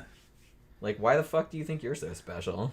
You're not. He's got 10,000 kids. That makes him fucking special. That's all that makes him special. He's special. But he put his mind to it. In the way kids on the short bus were special. Damn. I didn't think of it. Well, see, like I said, and I think I mentioned this before, when I watched the documentary, I was like, well, there's something that I didn't know existed until today. But, like, once you see it, you're like, oh, well, of course. Of course it's going to be like, I should have thought of it, but I didn't. It just never occurred to me. It turns out that behind the scenes... fucking fucking designer children, you know, if you want to get pregnant, all right, is really like 3 or 4 dudes all fucking giving each other high fives. Yeah. Like, God damn, we got another one. Yeah, we made another. Yeah, that's the way they're like. They're fucking laughing about it. So like, don't buy sperm on Craigslist, ladies. Yeah. I know nobody uses Craigslist anymore. That one dude was changing his services up. He could either just come there and fucking give you the sperm. You can turkey baster that bitch, or he'll fuck you too if he liked you. I love and this. A lot of women were selecting that. Yeah, okay, let's just fuck. Yeah. He's like, okay, we'll do it the old-fashioned way. We'll do it the old-fashioned way, yeah. Which, like, yeah, I love this that he at first was just bringing the sperm. Yeah. And then he's like, well, depending on how far away they lived, obviously you have to kind of keep the sperm warm or it kind of like doesn't work as good anymore. So it's like, so then he started jacking off at the people's houses. Yeah. Like he'd be like, excuse me for a minute, I'm going to go in your bathroom of a complete stranger and jerk off into a cup, which must be a little awkward. Like what do you do like when he's in there doing, because you know that there's some strange dude in your bathroom jerking it and you're just like, I'm just gonna sit here and pretend this is completely normal, and then I'm gonna turkey baster that shit into my vagina. Those bitches wanted babies, man. I guess I cannot imagine wanting that. So, well, I don't really like kids, and I never really wanted one, so it's just kind of like I can't imagine wanting a kid that bad. I just can't. He's getting lesbian couples pregnant and everything. Like I can see that more, but it's just like, I don't know. It's just kind of like like I said, I guess because I was born without a maternal instinct, other than toward cats. No, you got a maternal instinct. Toward cats, like I said, but not really toward human babies. So, because I'm just like, human babies, they're like, isn't it cute? Not really. I don't really want to touch it. But, you know, it's kind of gross and stinky. But, so I can't imagine, like, wanting a kid so bad that you would pay some rando to come jerk it at your house and then, like, shaft that shit up in your vagina. Or even, like, fuck him, like, just some fuck. But, I mean, I don't know. I guess you could say that, but it's just, like, you know, lots of women have, like, picked up random dudes in the bar and fucked them and gotten pregnant. Yeah. So I guess it's kind of the same thing, but... Well, what's funny is what a scam it is, because... Yeah, I mean, honestly, if you really wanted to get pregnant, why don't you just do that? Just go pick up a random-ass dude. Because then you don't gotta pay.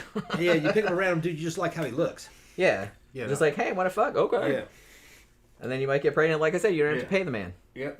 You don't got to call him or nothing like that. You don't tell him nothing. Well, see, the thing is, they were paying big money for sperm that they thought went to this model with a fucking genius IQ. No, it was that dude, that bald dude that looked like from Prometheus. It was his. That was another thing. They just put a picture of a dude and gave some stat. Yeah, he's a nuclear physicist and shit. You know, with 175 IQ. No.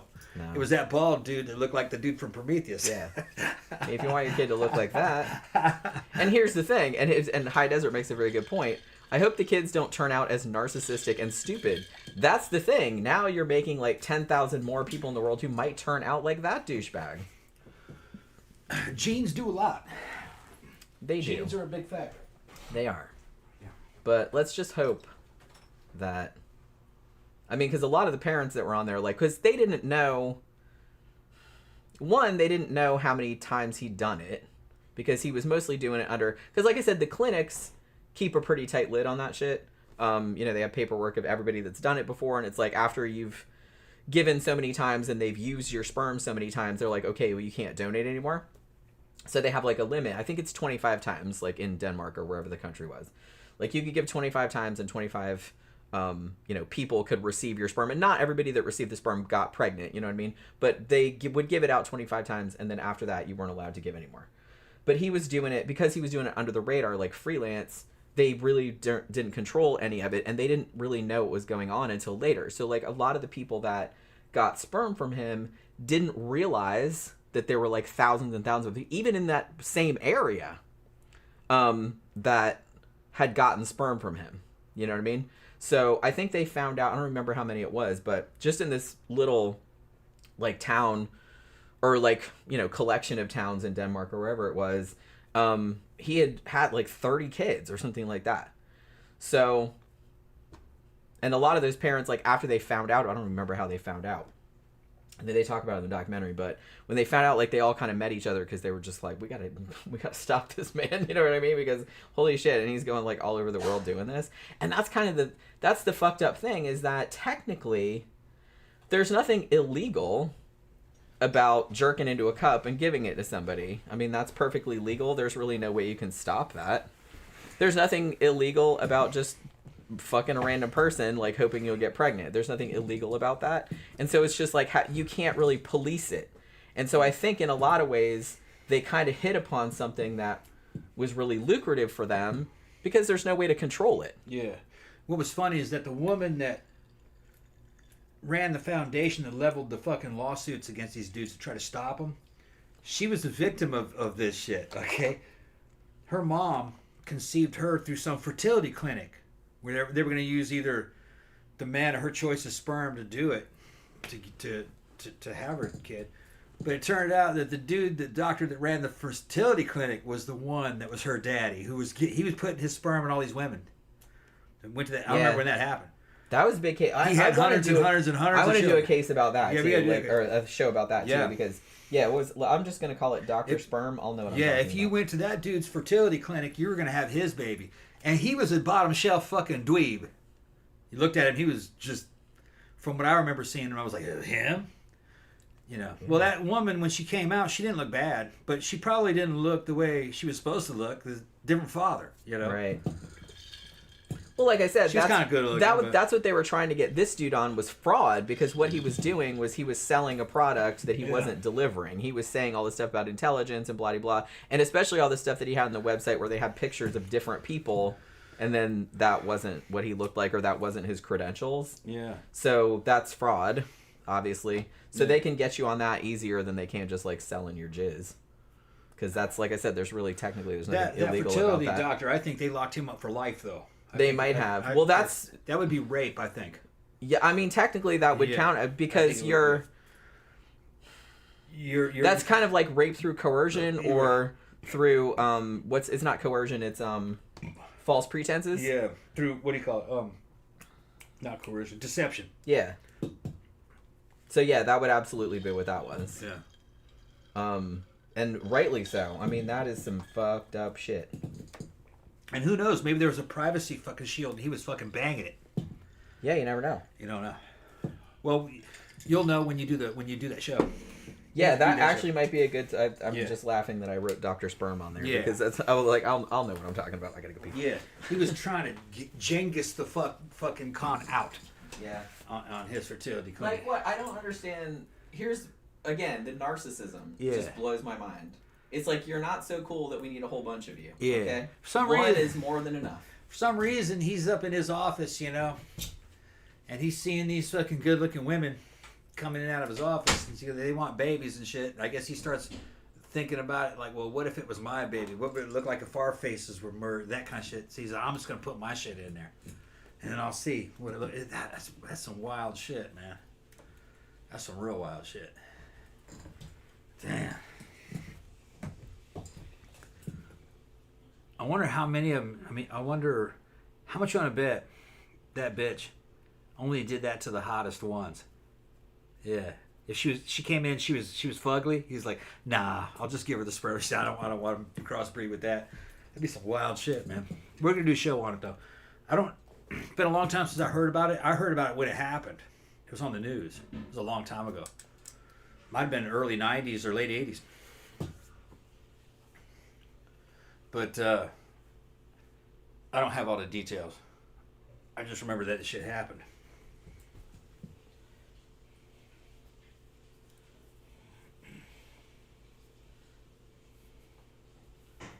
Yeah. Xander says, he's talking about Ted Bundy. And that Ted Bundy's got a son that it's a spitting image of him. And Xander says, imagine knowing your dad liked having sex with corpses.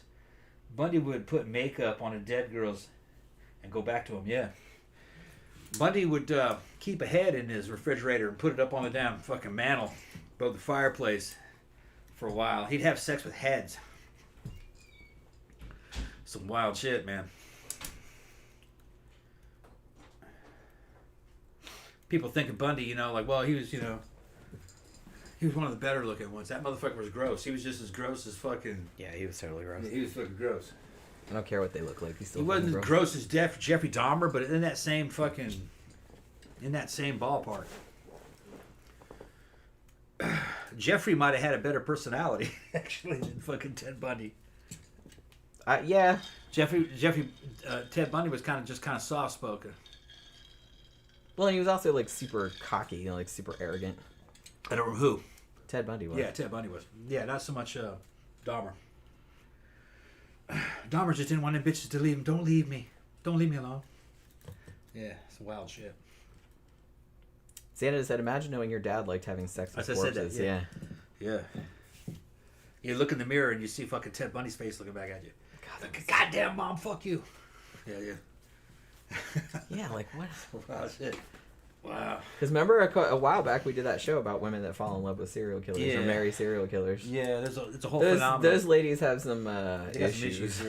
Big time. I think it's I can fix something. I can fix it.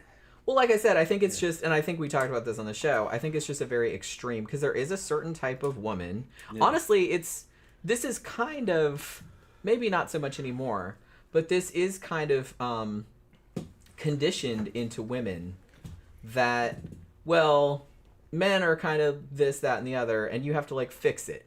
You know what I mean? And that's a very dangerous thing to be teaching women, because they will put up with a lot of shit because they'll blame themselves. Oh, well, I need to work harder to fix him. Yeah. You know what I mean? Like I said, I think people are more aware of that now, of that kind of dynamic. Well, women like to help. They like to help. Yeah. So it's just an extension of that. Right. There's a lot of weird things about women that, from an evolutionary psychology from that point of view, is weird about them. But it makes sense when you understand that it's not just human women. Animal women or animal females are kind of have similar tendencies, and it has to do with millions of years of common ancestry, and then with humans, 150,000 years, there were human-like things 150,000 years ago. They all survived certain things, and the ones that survived these things had genes that ended up being kind of reinforced. One of the things that women are real susceptible to is Stockholm syndrome. Okay, and that's because not only with human women, but with animal women, females are usually abducted. But with human women, women have a tendency to fall victim to kind of like Stockholm syndrome more than men do, and they also have a tendency to be kind of slow to attach to a man, but quick to detach from him. So in other words, it's hard to get one, but then when she's sick of you, she cuts you right off. And basically all females are like that in the mammals, all right? But what's been happening here is that, normally what would happen is you might have a woman in a village. She's got kids, and she's got a man. Some new men come and fight their men and defeat them. The new men come in, they kill all the children. All right, same thing lions do. But they kill the male children, not the female children. The women that had children, the males were killed that they had, but not the females. They tell her, basically, it was just kind of a new thing. We're not going to kill your female, we're going to take care of you now. Okay? If you give us any shit, we'll kill the female too, and then we'll kill you. So they don't like this, of course. But over time, they kind of develop a Stockholm syndrome. They start to have kind of a little bit more understanding towards the new guys. The new guys came, and they kind of came with higher technology and better standing. They were more fit and shit. These motherfuckers might be cute. Our men tried to defend them, but they were too weak. They weren't as good as these new guys. He couldn't defend me. Fuck that dude. These new dudes can defend me. And those sons, it's okay. I'll make more sons, but I'll make more sons with this new guy. He's better than the old one because he's live. The other one, he got defeated. So then all of a sudden, their loyalties start to switch to the new group of males. Humans do that. Lionesses do that. The center of a lion pride is the females. The males are there they're just there to keep other males out. They don't work. They don't even fucking hunt. Yeah, they don't do fuck all. Those lion females don't really give a shit about what males are in charge, just as long as they're males that they like. Other males come and chase those males off. They kill the cubs, so the females all go back into Estes, okay? And now they've bonded with the new males. Like, yeah, fuck those dudes. It doesn't really matter. It's the same pride. It's just new males, and these guys are cute. They're fresh. We're fresh. We freshened up our male supply, and that's throughout history, man. Women choose the winner, not the loser. Women aren't really evolved to run the race. They're there waiting at the finish line to see who wins the race. It's always the guy who has the money, the power, the technology, the personality, who has more savvy. She picks the winner, and she breeds with him. And human history's filled with that shit. The Germans fucking defeated the French army in a matter of days. They killed a lot of the French army. A few weeks later, those French girls were dating those German soldiers. They were even having children together. Then they became the Vichy French.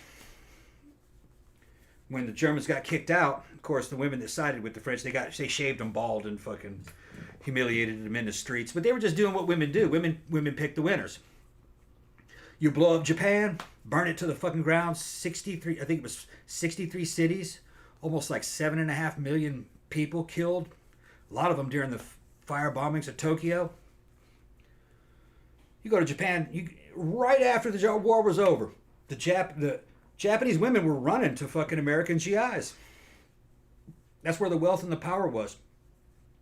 To this day, if you look at the statistics, Japanese women will date an American white guy or a European white guy over a Japanese guy, if they have the opportunity, because they're exotic, they're foreign, whatever. Such a gentleman. Shit, we burned your fucking country down. What are you calling us gentlemen for? What are you talking about? But that's just the thinking. It's part of female nature, and people have to kind of come to grips with that. It's just women like winners. I'm a female and I don't think like that, but okay. Women like winners. Hugo said, by the way, well, Tom knows everything, so I guess we can't. It's just evolutionary psychology. A lot of that's bullshit. You know that, right? It's true, though. But that's what happens. A lot of that's bullshit. That's what actually happens, though. Just depends on it depends on the women, and also depends on the context too. It's not like it was back in the fucking real primitive times. Yeah, I mean, a lot of that is not. It's not as strong relevant as it was, but I think there's a subconscious element of that kind of shit. Stockholm syndrome is real. That does actually happen. Yeah. Well, the thing about that, I kind of feel like what happens in that situation is that you get in a situation, you get kidnapped or some shit like that. And you get, I don't know, thrown in a fucking box under someone's bed or something like that. Yeah, like that one woman did. Yeah. And after a while... You start breaking down. No, after a while you think, well, shit, I'm never getting out of here. Maybe you've tried to escape a few times and it was unsuccessful or something like that. And so you just kind of start to become resigned to it. And then I think that you start to feel guilty that you've resigned yourself to it because you feel like you should be trying harder to get out. And so you start to justify it by saying that you actually like this person or relate to this person. I think that's what's going on. That might be part of it, too. I think that's what's going on. The end result is that when you look at the animal kingdom, there isn't any romance there for the most part. There is some, but... And the males are fighting over females, and women are picking what the best ones. That's really what it is, and I think there's an element of Stockholm syndrome in that too, where this one killed your old mate off, but you got a new mate now, and you actually like this one. Now, if he was mean to you, you wouldn't like him. I think when you go back and read some of the really old stories, histories of what Romans did to the Germans and what was happening supposedly in Old Testaments, between Hittites and fucking, what do you call them, Philistines. They go in there and just wipe everything out except the women, and they divide up the women and hand them out to the men. That's the same thing ISIS was doing. They were doing that to the Yazidis and shit. And I think back in those days, just because, there wasn't any education really, they were just kind of more of an animalistic people. That was just kind of like par for the course. I mean, Genghis Khan and his armies were doing that. They did weird shit. His armies would have a whole bunch of female captives following along with them, keeping them kind of like slaves. And if times got real hard, they'd eat some of them. It was rough. They were cannibals too, It's fucking weird. Well, like I said, and you have to think too that over the vast majority of human civilization, women didn't really have much choice in the matter. Well, and no one asked them whether they liked it or not. Right. They were just seen as objects, so no one cared about what they were thinking. Yeah, well, that goes along with what I was saying, or why they were doing. They were just going along because they had to. Right. And the women that survived were the ones that survived it. There were certain types of genomes probably that couldn't survive it, that killed themselves or rebelled and then they died. But women tend to be, all the women today are, their female ancestors were all survivors of that kind of stuff. So they developed, I guess you could say, the skills or the genetic propensity to survive it. And that's how they survived it, by kind of going along with it. Because there was no other choice.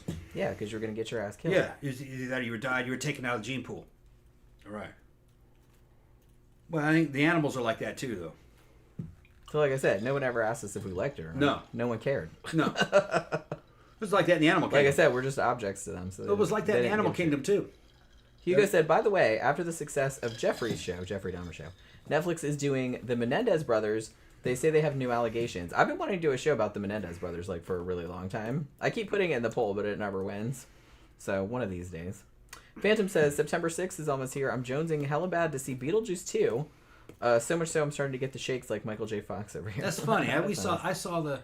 You know what? I can't tell. I've seen a couple different trailers at this point. And I was like, well, it could be good or not. I can't really tell. That could be shit. I love the original movie. Yeah.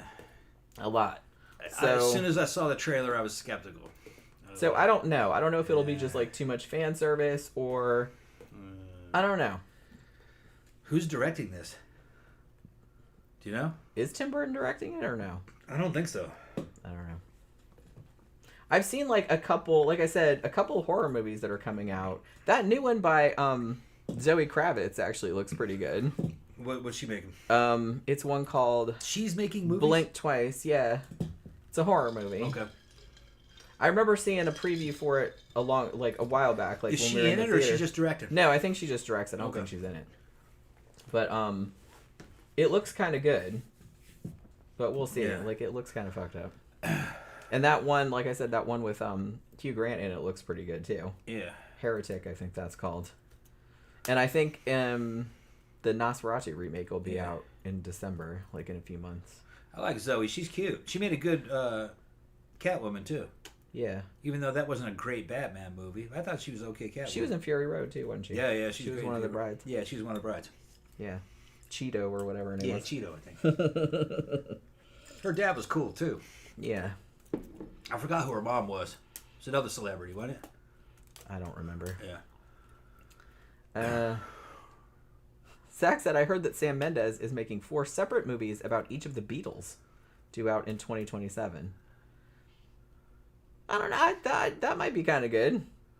That might be kind of good. Oh, shit. Oh, for fuck's sake. Damn it. Don't say fuck. Why? Okay. Just so. Oh, man, you got it all over the laptop and everything. And he's tripping over stuff. Wow. I got caught on the wire. Yeah, I tripped over that the other day, too. I'll just get me a towel. CB asked, what horror film scared me as a woman?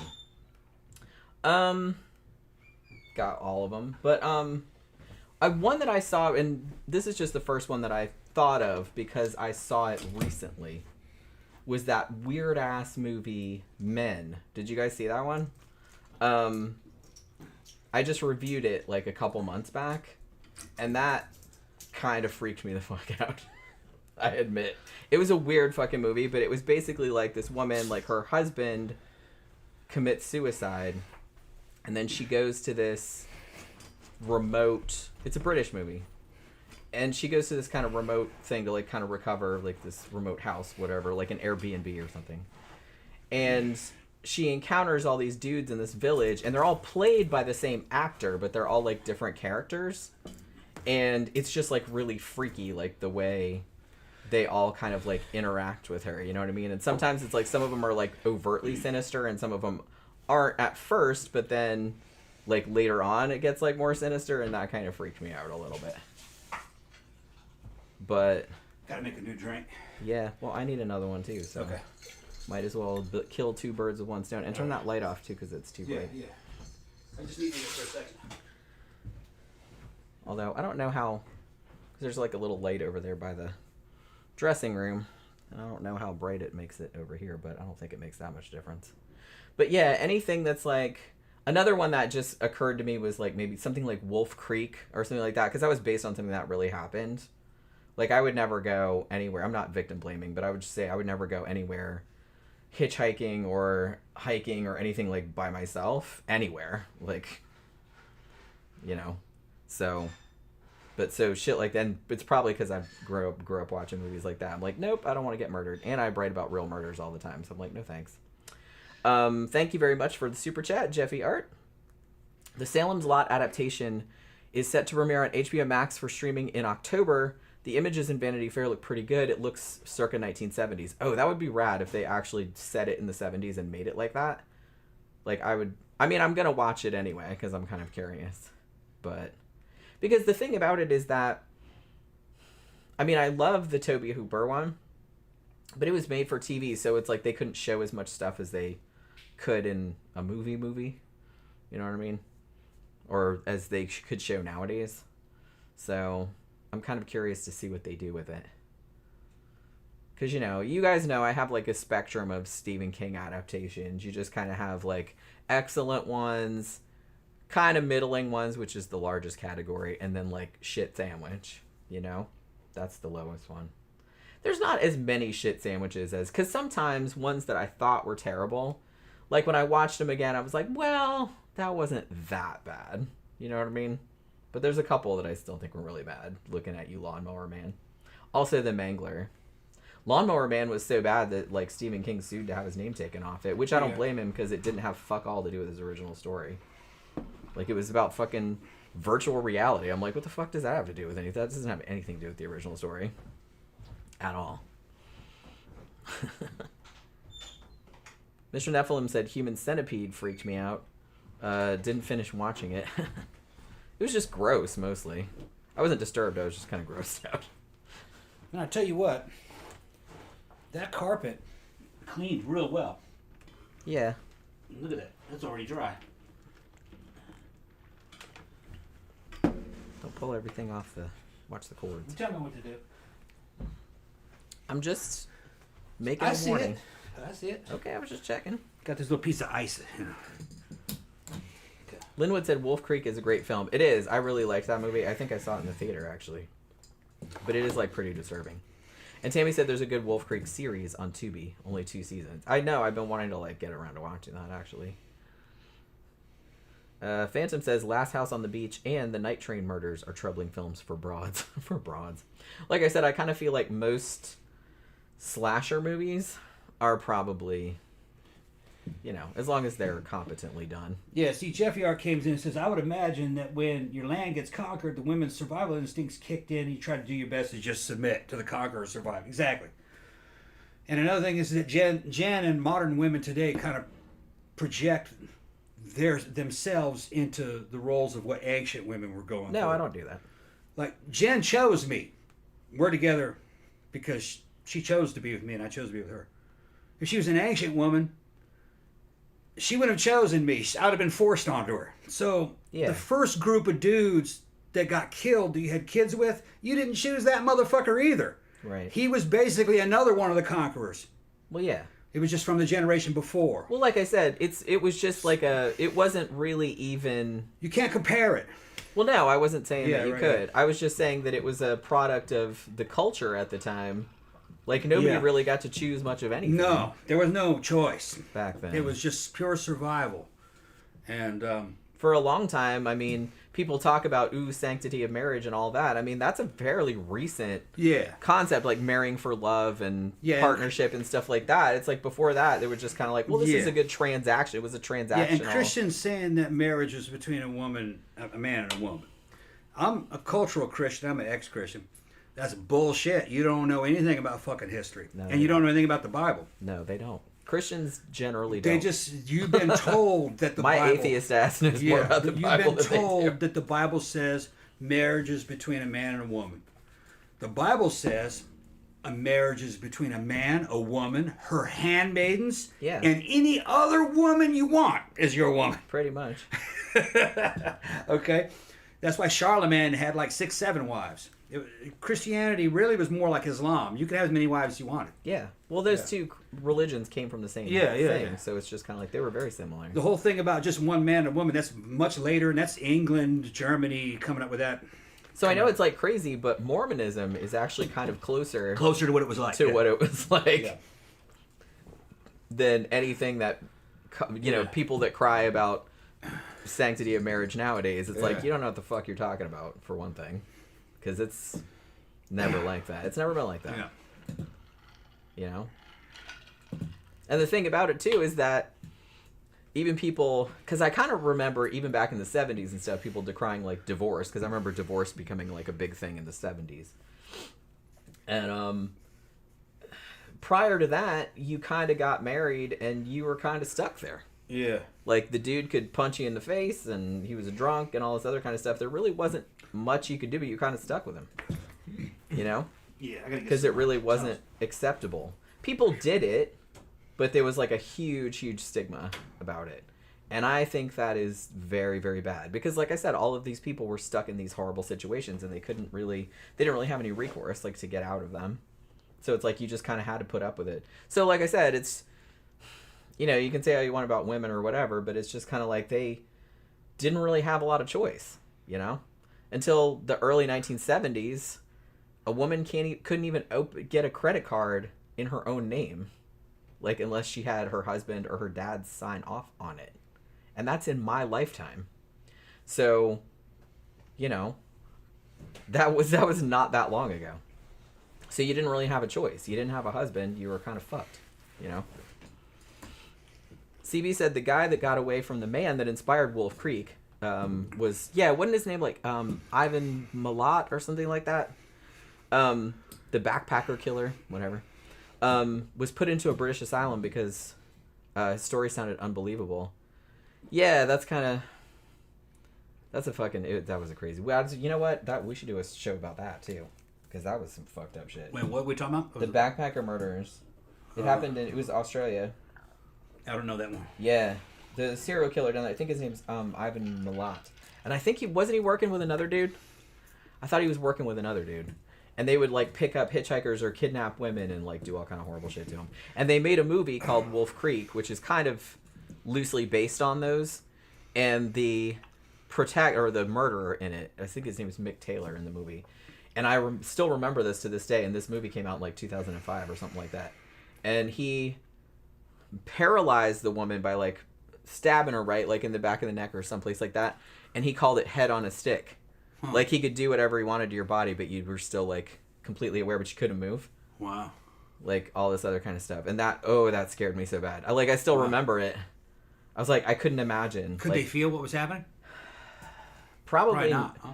Yeah. No, but it's like you could see it. You could see what was going on, and it's just like, oh my God, I couldn't imagine. And then he killed him, you know what I mean? But because you knew you were going to die, right? Yeah. And it's weird because, you know, because I write about a lot of true crime and stuff like that, like sometimes I try to put myself in that situation, like what that would be like. I don't think you really can. You can't. I mean, well, that's what I mean. It's like I don't even want to imagine it, but I kind of feel like I should imagine it. I think you go into an altered state of mind. I would hope so. Because you said that some of the victims that survived said that they didn't think it was real. Like it wasn't even real. I kind of feel like, well, that's kind of what I was thinking too, because it's almost like something like that is just so out of the realm of your experience that you would just feel like I'm dreaming. I think you're shutting it. I think you isn't really happening. I think you kind of shut down. Yeah. Where I think you kind of like almost in a way lose consciousness. You become more like a conscious robot. Oh, okay. So Phantom says you already did a show on Ivan Milat. Oh, okay. I don't remember that. See, I don't remember. That was a long time ago. Episode 168. You know how we were... remember I was talking about... Okay, never mind.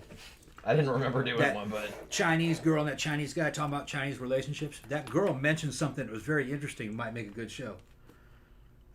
She said that it's come out that girls' cell phones, okay, can be recorded, have been being recorded picked up by Uber drivers and shit like that, and then they're never seen from again and never find that girl.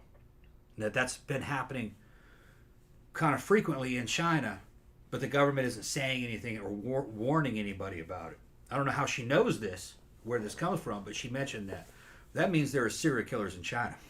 Well, there are serial killers everywhere. Yeah, just we're not hearing about them. Well, yeah, we wouldn't really hear about them on the Chinese. There's too many layers. I don't think the Chinese could find them. You know, and if they did find them, they wouldn't tell anybody. Now, for a while, like Uber and Lyft and stuff like that, we're having some issues with some of their drivers absolutely sexually assaulting some of the women they picked up, which should surprise me, but it doesn't. It doesn't surprise me at all. Well, this girl seemed to think that there was somebody with Uber or Lyft, it was something the Chinese equivalent, was killing people. Yeah, well, I'm sure that happens too. Yeah, and it was like enough to. I mean, they do try. They do try to like monitor it and everything like that, but people are always going to be like fucking. You would think they would know who she got in the car with. Yeah, you'd think that, but maybe there's ways around it. I don't really know. Right. Well, evidently it was supposed to be her phone. She seemed to get into a car because she didn't own a car. Right. But the signal was going like she's in a car. Right. And then never found again. Phone not found. So they probably don't know what Uber it was. Oh yeah, maybe not. Maybe they just know where the cell phone. Where her cell phone was. Yeah, that's all I know. Well, and I think too, like what might happen is that sometimes, because I've heard about this happening here, like in the U.S., where you call for an Uber and then somebody shows up, and you think it's your Uber, but it's not. And like you get in the car and then you're like, uh-oh. You know what I mean? I have heard about that happening a couple of times. How do they impersonate an Uber? They just see you waiting there? Yeah, they just see you waiting there. They go, yeah. Hey, I'm your Uber. Oh, okay. Yeah. Like, you know. And I guess they just approach everybody that's just like waiting there on a corner because they assume they're waiting for an Uber. Yeah. Like especially like in certain areas. Especially in certain areas or like nights when they know everybody's like kind of out drinking and like a lot of people are getting Ubers and stuff. Yeah. So it's like some people probably are like predators and they're just kind of like, hey, I'm your Uber, get in my car. Yeah, that'd be a good tactic. You know what I mean? But the thing about it is, I think, I've never taken an Uber personally, but don't they have a thing where it's like, that says what their name is, what kind of car it is, what the license plate is, like just to keep that from happening? Yeah. But some people are kind of drunk and they don't. Chick, she don't care. Yeah, if some people are drunk and they don't really look. Yeah. There's, whatever, you know what I mean? And then they get murdered or raped. Right. Both. Or both. It's both. You know? That's the motive. Rape's the motive. So, I don't know. Like I said, it's scary. And even nowadays, even though I don't think, and I'm not one of those people that think, oh my God, like crime is so bad, because it's really not. Yeah.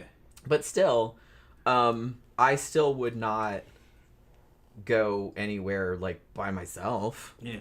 Tell me more about Head on a Stick. Who was it that did this? It was in a movie. Oh, it was in a movie. It wasn't a real thing. No, it was just, but it was loosely based on a real case. Okay. I don't know if the real dudes did that. Yeah, it doesn't sound likely. But that's what the movie. It's actually, we should probably do that movie. We should probably review that movie at some point. Wolf Creek. Wolf Creek. Okay. Yeah. He called it Head on a Stick. Head on a Stick. He stick a fucking stick in your the base of your skull. Yeah. Something. Yeah. I don't think that would work. Well, no, or something like that. I don't remember where it was because it was a long time ago I saw that movie. But it's a pretty disturbing movie, I thought. But I haven't seen it in a long time. CB said the assholes that hit their wife but didn't have the nuts to hit a man. Yeah. I kind of feel like that's another thing is I feel like domestic violence was like way more common. I mean, it's not uncommon nowadays, but I think back in the day, it was like accepted kind of. Like as long as you didn't get too crazy with it, you were kind of expected to like kind of punch up on your wife and kids a bit. Keep them in line, you know? No, you weren't. Because I remember my dad and his friends fucking called him bullshit on some other dude. They were like, he hit that woman. Oh no, that's no good. They knew that marriage wasn't going to last. That dude was hitting that woman. I don't remember who it was he was talking about, and he's dead now. I mean, did they do anything about it that way? No, I kind of feel like they did. Back in those days, they couldn't because it was considered to be like between a man and wife, was like, right? And you weren't supposed to be. It was like impolite to interfere in somebody's marriage, in somebody's personal matters, right? But they knew that it was happening, and although I think they divorced. But it was. But I remember my dad. I don't remember who it was he was talking to. He might have been talking to Jim North, who was our neighbor, and they were like, that's fucked up there. It's that kind of stuff. He hit that woman. It was like I remember my dad saying that. He hit that woman. So no, it wasn't cool. Yeah, no, I wasn't saying that people thought it was cool. I'm just saying that it was like no one really did anything about it. Yeah, well, there was like social limitations of what you couldn't get involved in somebody else's marriage. It was like up to that woman to do something about it or her family to do something about it. Like she'd tell her brother or tell her mom, and then they would fucking get the law on the dude or, get the dude help and shit. But in my thinking, a dude that's doing that, you probably can't help him. I don't really know. But, I wasn't there. I was a little kid when I overheard it, so I don't know what the problem was. Maybe she cheated on him. He slapped her. I don't fucking know. I also think marital rape wasn't even illegal until the 70s, maybe. I don't think they had a concept of that. I think they just... No, they didn't. And like I said, that's kind of scary, but... They just figured, well, if you're married to her, you already had sex with them. How could that be rape? You're married to them. Right. But that's... Well, yeah, just because you've had sex with somebody one time doesn't mean, like, that was just the thinking of the time. And like I said, that's kind of like... Thinking of the time... Rape... The whole concept of rape, coming back from, like, British common law, that's the Western concept, or the English-speaking world's concept of rape, is theft. Yeah, it's like a property crime. You stole somebody's poontang. It's a property crime. You weren't married to her, or she was married to somebody else, you stole it, this and that, we got to punish you. It's basically like theft. Yeah, Okay. they didn't really think about like the woman as a person. It was more like a property crime, like I said. No, I think they thought of the woman as the person, but it's just that you stole something from her that you can't steal that. And they would punish that dude, you know what I mean? They'd fuck him up, kill him sometimes. As far as I know. Especially, probably depend on the status of that woman, too. If that was a nobleman's wife, your ass was fucking grass, man. They were going to break your ass on the wheel. You just have to see it from the point of view of a primitive society. It was that would have been considered like theft, and yeah, well, you're going to get punished. And there was a thing about it too, where it's just like even if the woman was raped, like if it happened unwillingly, like she was still like ruined. You know what I mean? You were still like she was still like sullied. Who knows? Because much of what we know from this era is like gleaned from fucking movies and letters that were there. There's a lot of contradictory stuff about European history over the fucking millennia. In the Middle Ages, they were not prudish. All right, they fucked in public. They fucked out of wedlock constantly. They had children out of wedlock constantly. The church, we know this because the church complained about it. They were having sex with animals in the barnyard. The church complained about it.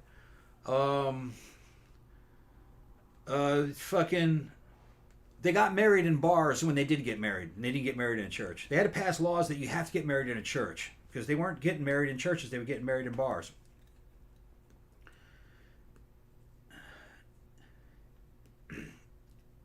It was clan warfare, too.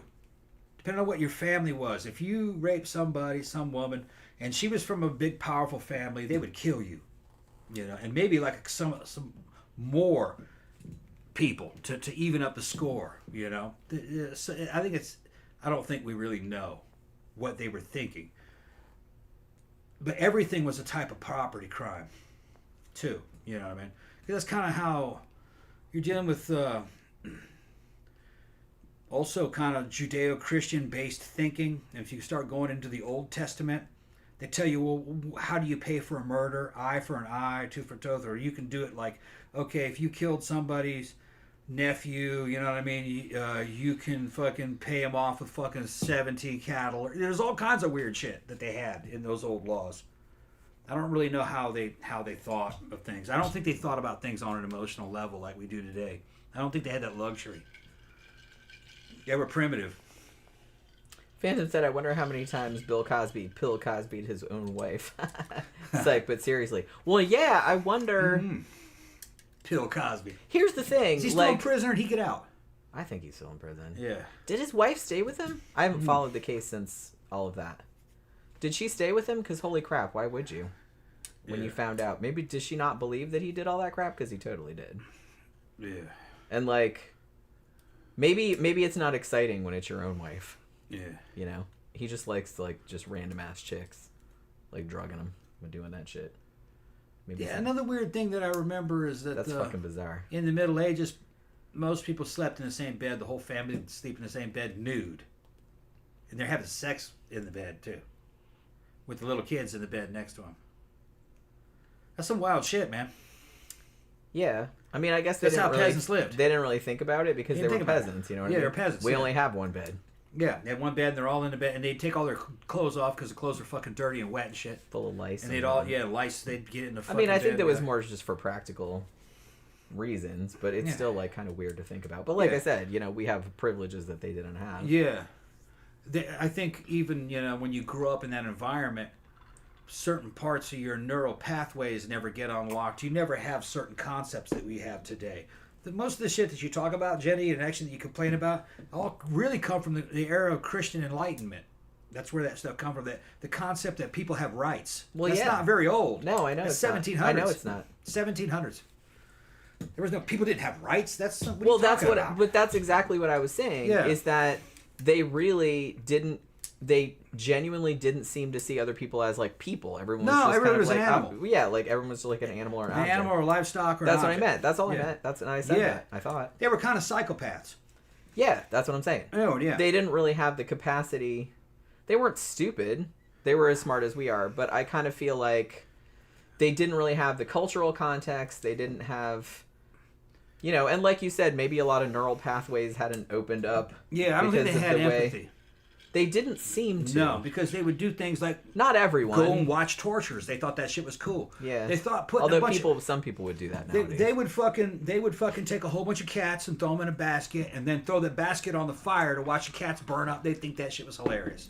Okay, if you did that now, people would be like, "That's a serial killer." Yeah, they would take a bear, or the whole internet will find you like that Luca dude. They'd take a bear and stake its back leg into the ground on a fucking tether, and go out there and beat that bear to death. You know, and they thought that was hilarious. They thought it was hilarious when you picked up something dead and made so your friends smell it. They'd fart at the fucking table. They were fucking, you know. My grandpa. They were not the fucking same kind of people you would have today. Yeah, they were gross. Yeah. They were like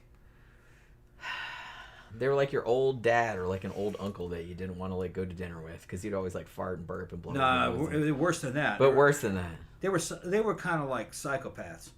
I kind of feel like they probably were. That was probably the only thing that could survive. Well, here's the thing. You have to think, too, that most of the people back then, even the nobles and stuff like that, because conditions were not super great, right? They didn't have great medical care. They didn't have good environmental hygiene or anything like that.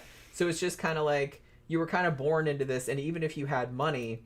They were dirty, too. They were all... Everyone was dirty. Like, nobody really... I don't know. Nobody really knew what was going on. And it was just kind of like, you don't have any foundation to build on. No. Their nutrition was probably not great, which, stunts your intellectual development. They were also physically small. That kind of shit, too. Yeah.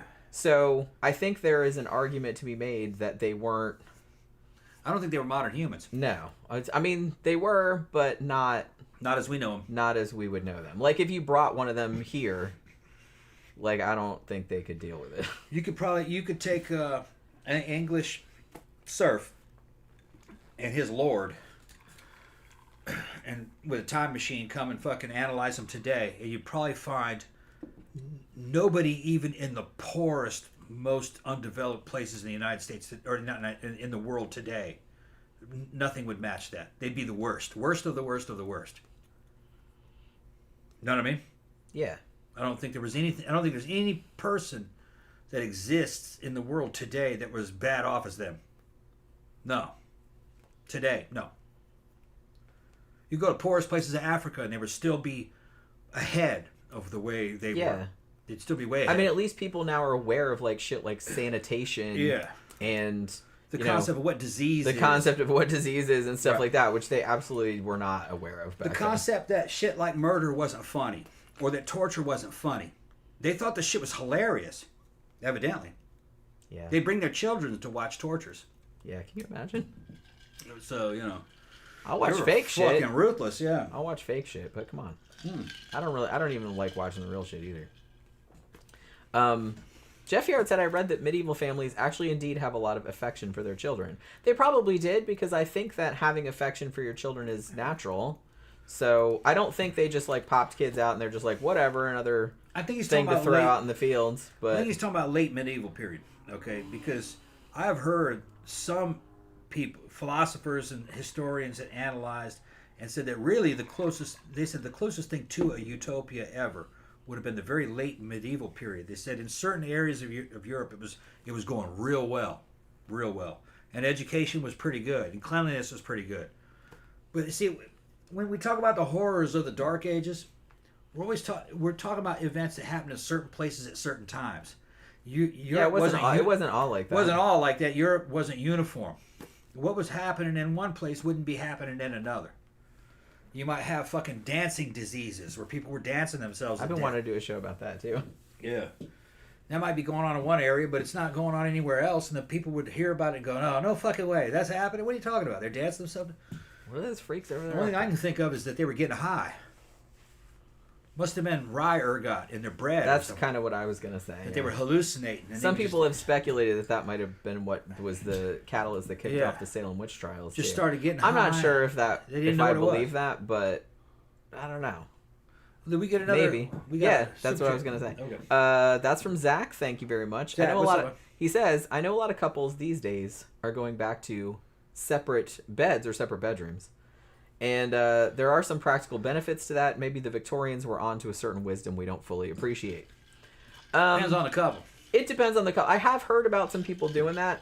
But you know, the most common reason is because snoring, yeah. Or because the other person like on a different shift and they don't. Yeah. It's never because I don't want to sleep in the same bed with you. It's usually because I don't want to wake that other person up.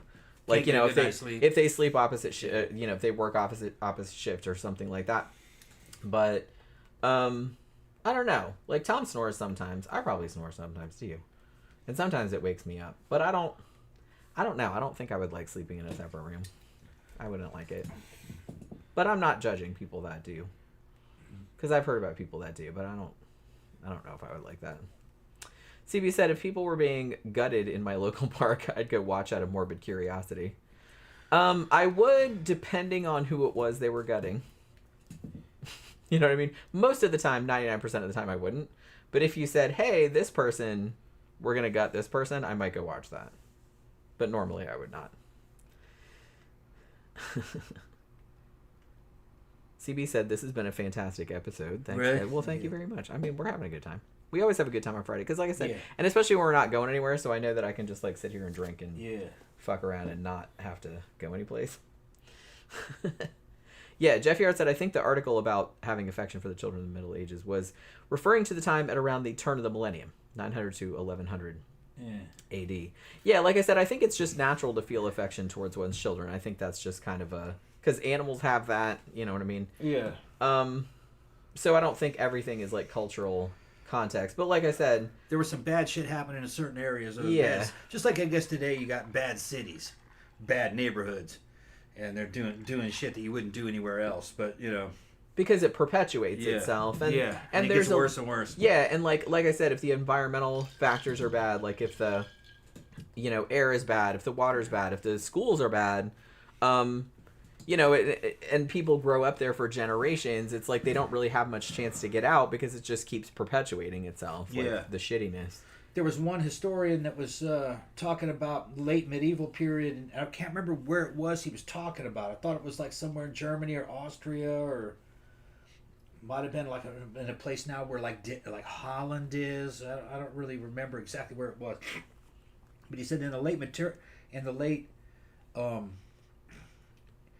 medieval period or late Middle Ages that it was damn near like a utopia, where sanitation was real good. People were real curious and like science kind of oriented, even though they didn't really have science as we know it. They were trying to answer mysteries. A lot of good writing happening.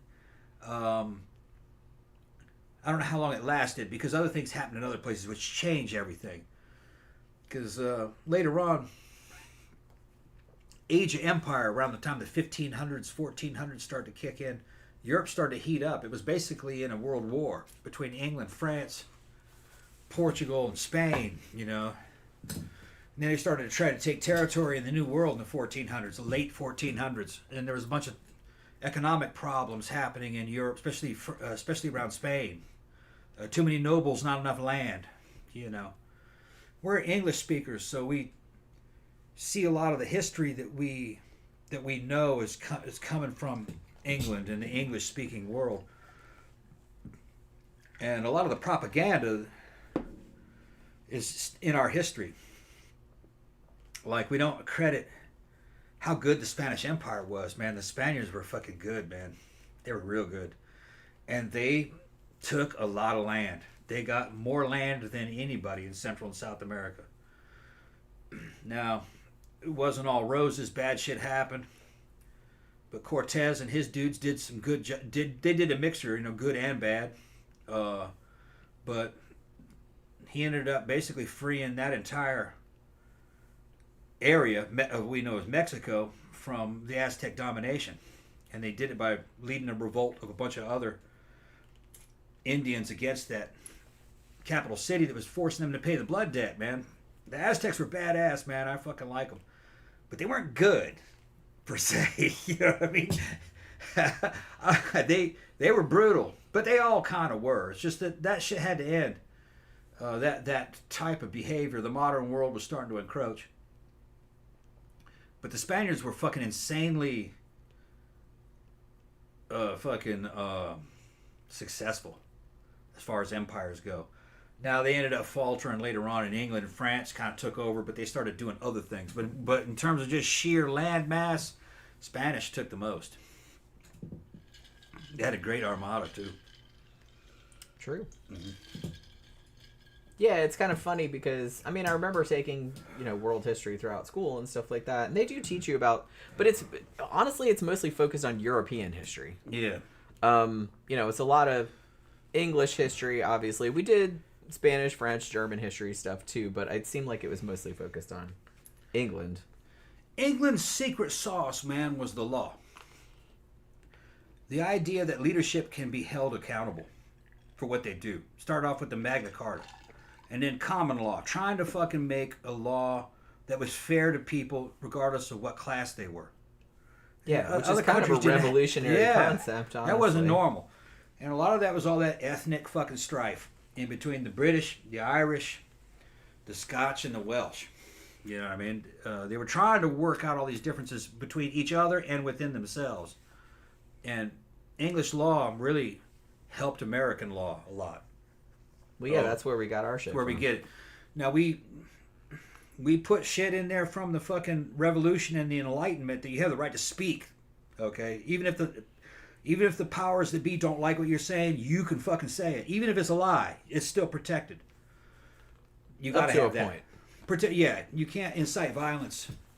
And you can't, make up shit about people that's not true. That's... you won't get put in prison, but you get fined. You can, but you're going to get hauled into court. Yeah. And they're going to fine you. Okay. Yeah, you just get fined for, libel. It's not like they're going to kill you. No. Okay. And really, the ones that really have to worry about that are, newspapers. If they lie, because they're powerful, they don't care what a weak person says. You're just a single person. Yeah. Chances of you getting sued is zero. All right. Pretty much. They just don't want big, powerful newsprint and news people and news media to be able to fucking target somebody with a bunch of lies to destroy them. Because American history's filled with that. Now, they get sued sometimes, but you got to have the money. Yeah. That's kind of the flaw in the system is that, technically you have the ability to sue anybody you want to sue if they fuck you over, but you need money to sue somebody. Yeah. So it's like if you're still fucked, if you're poor, you don't have the money to, sue somebody. Yeah. And then the second big innovation that we did is that everybody has the right to have guns. Okay? The state cannot have a monopoly on coercive force. Because Americans know each other. If you give the fucking power of life and death to an American bureaucracy, they'll kill you. If they don't like you, they'll kill you. They'll put you in a concentration camp. They'll shoot you up. They'll kill you. How do I know that? Because they've done it over and over again. It's just that they kind of erased it from history. They'd have labor strikes and fucking uprisings around factories. They'd send a bunch of damn Pinkertons down there with fucking Gatling guns and machine gun the whole fucking crowd. And they got away with it. Yeah, they didn't give a fuck. They got away with it. You know what I mean? They will kill you if you defy them. But at least you can defy here.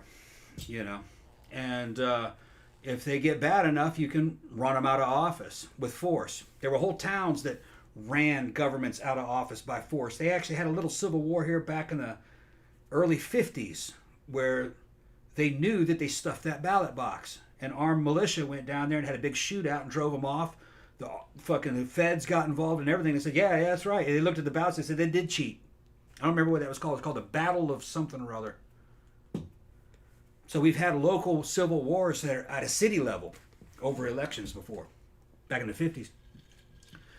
There were mining towns that went to war. And here's the thing. You say, well, how could they do that? The government doesn't have any power in the United States, really. Not the federal government. Especially, the only power it got was after Second World War, when it became more imperial. Before that time, it was just a city, and it was just mostly pontificating and collecting taxes and doing international diplomacy and recognizing things as certain states and stuff. But they really couldn't project any power onto the ground. They couldn't come and make you do anything. Only state governments could do that. It's just all... Us living here, if you're not American, the laws that me and Jenny deal with on a fucking daily basis are county laws and county police and local city shit. If you get in trouble here, it's going to be the locals that do it, not the feds. Oh, that reminds me. speaking of local crimes. Yeah. So, we were driving to... Oh, I know you're going to talk about. Yeah, you know what I'm saying. The shootout. Yeah. Yeah. So we heard... Had a shootout a couple miles that away there from was here. a shootout a couple miles away from here. We live in a rural... It's pretty rednecky. Yeah. Like, it's a pretty rural farmland. It's mostly farms. We actually live on a golf course. Yeah. And It's like, around... it's a neighborhood, but like right across the street is like a big like a whole bunch of farms. Yeah, got cattle ranches and farms that grow flowers. Blueberries, all kinds of stuff. It's pretty out here. Horse farms. There's a lot of horse farms. Bikers and biker bars and shit. It's nice. Yeah. I mean, it's got a nice little English town here with the English restaurant in it. We found it. Oh my God, we found an awesome fucking Thai restaurant down there. Yeah, great Thai We were restaurant. driving down there the other day being like, man, there's a whole bunch of restaurants down there. We should like check that out because it's only like 8 miles from where we live, right? And we don't usually go down there. And so we went down there and we were looking for a place to park and we passed. I was like, ooh, is that a Thai restaurant over there? It's like, and it's like, ooh, we got to try that out. And man, that place was awesome. Yeah. What the fuck is it called even? I think it's called Snay Thai. No. That's the other one. That's the one that's in the by the Rent-A-Center. I'm talking about the one in Mount Dora. Snay Thai. No, it's not. No? No. Snay Thai is the one that... I just told you that. Yeah. That's the one by the Rent-A-Center. What was it called? I think it's called JK Thai Garden. Okay. I think is what it's called. Yeah, Snay was the one in the damn shop. Yeah, that's the one. And that one's good too. That's pretty good. It's tiny. Yeah. And they don't never open on time. We'll go to this one. We got to go this weekend. But this one, and we've been there I think 3 times now. Because man, that shit's really good. Yeah. And we went down there, like we went in there the first time and I just got like pad thai and I think you got like some kind of like... I got curry. You got some kind of curry. Red curry or something like that. And holy crap, like I had some of his and he had some of mine. I was like, oh my God, this is delicious. Yeah, and it's under $20. And it was so cheap. It was like, it's not cheap, but it's like reasonable. Yeah, it's like $15 a person. Yeah. And like it's more you can eat. You can eat it. You like. Yeah, I mean, I got masaman curry the second time and I couldn't eat it all. It was like a huge amount. The first time we went, we made the mistake of having appetizers first, and I really couldn't finish everything up, so I had to take it home in a box. Yeah, and the appetizers were like another $20 on top of the meal, and there really wasn't much there. It wasn't $20; it was $12. $12, okay. Yeah, but we knew better, so we're just gonna go right to the entrees because it's too much for you to eat. They give you like this huge amount. Yeah. But everything I've had, we've been there 3 times, and everything I've had there, and I've eaten some of his stuff too, and it's really, really good.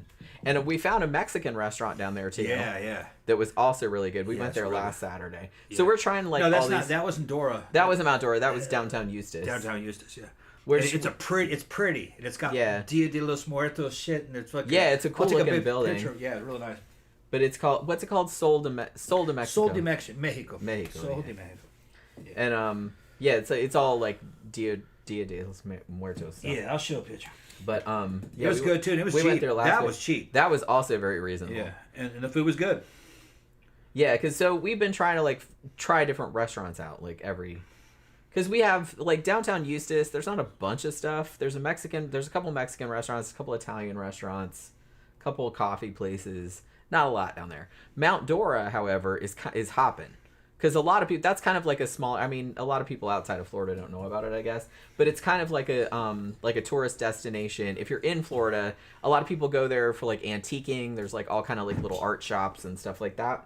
It's a cool little place. It's tiny. That's Sol de Mexico. Yeah. Sol de Mexico.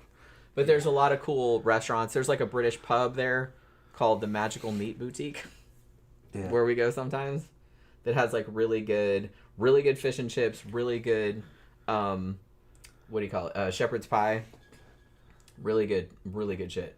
And so we've been there a couple times, but when I saw that Thai restaurant, we loved that so much we've been back 3 times already. Yeah, that's people eating at the place. Now it's not 100% authentic. It's more like a California style Mexican. Yeah, but it's still good.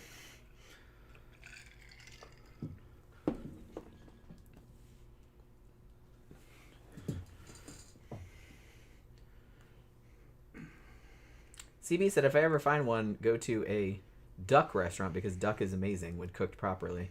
Yeah, you don't really get a lot. I mean, there's... It's not popular in the United States, really. Well, the Thai place had a couple of duck dishes, and the Chinese place we go to has some duck stuff. But I don't usually get it, though. I've had duck before. It's mostly dark meat. That's okay. I like dark meat. You'd like it.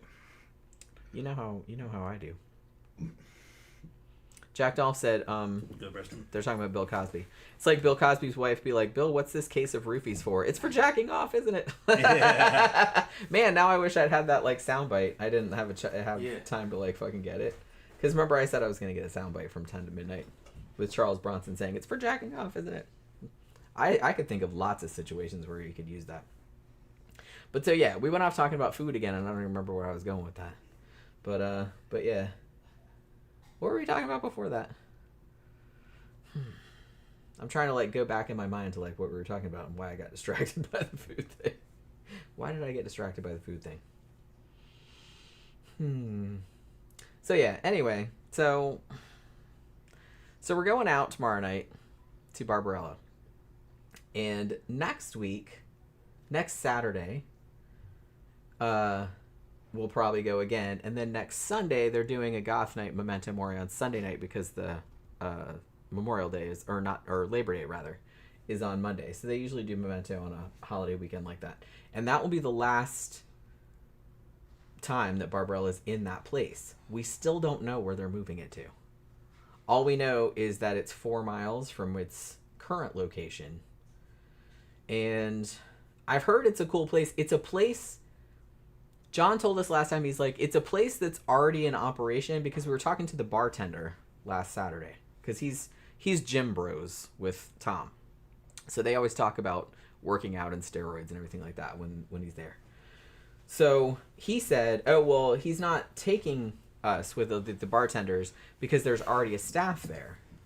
So then we go to John and we were like, oh, well, is this a place that's already open? And he's like, yeah, this is already a place that's open, but it's like super dead. And they were looking for somebody to come in there and like liven the place up, I guess. Yeah. So he's going into a place that's already. So I guess that's how he could go in somewhere and like be up and running like in a week or two. Yeah. Because I was thinking about that too. I'm like, how are you gonna like get a place and like kit it out and everything like that in that short of time? That's how, because he found a place that was struggling, and said, hey, I'll come in here, for your Saturdays or whatever it was, and like bring this huge crowd in. So that's what we'll do. But like I said, this Saturday and then next Saturday and next Sunday, because next Saturday is New Wave and then Sunday night is Memento again, because it's Labor Day weekend. And then that's the last. So next weekend is the last weekend. And then he's moving to the new place. Okay. So we'll see how that goes.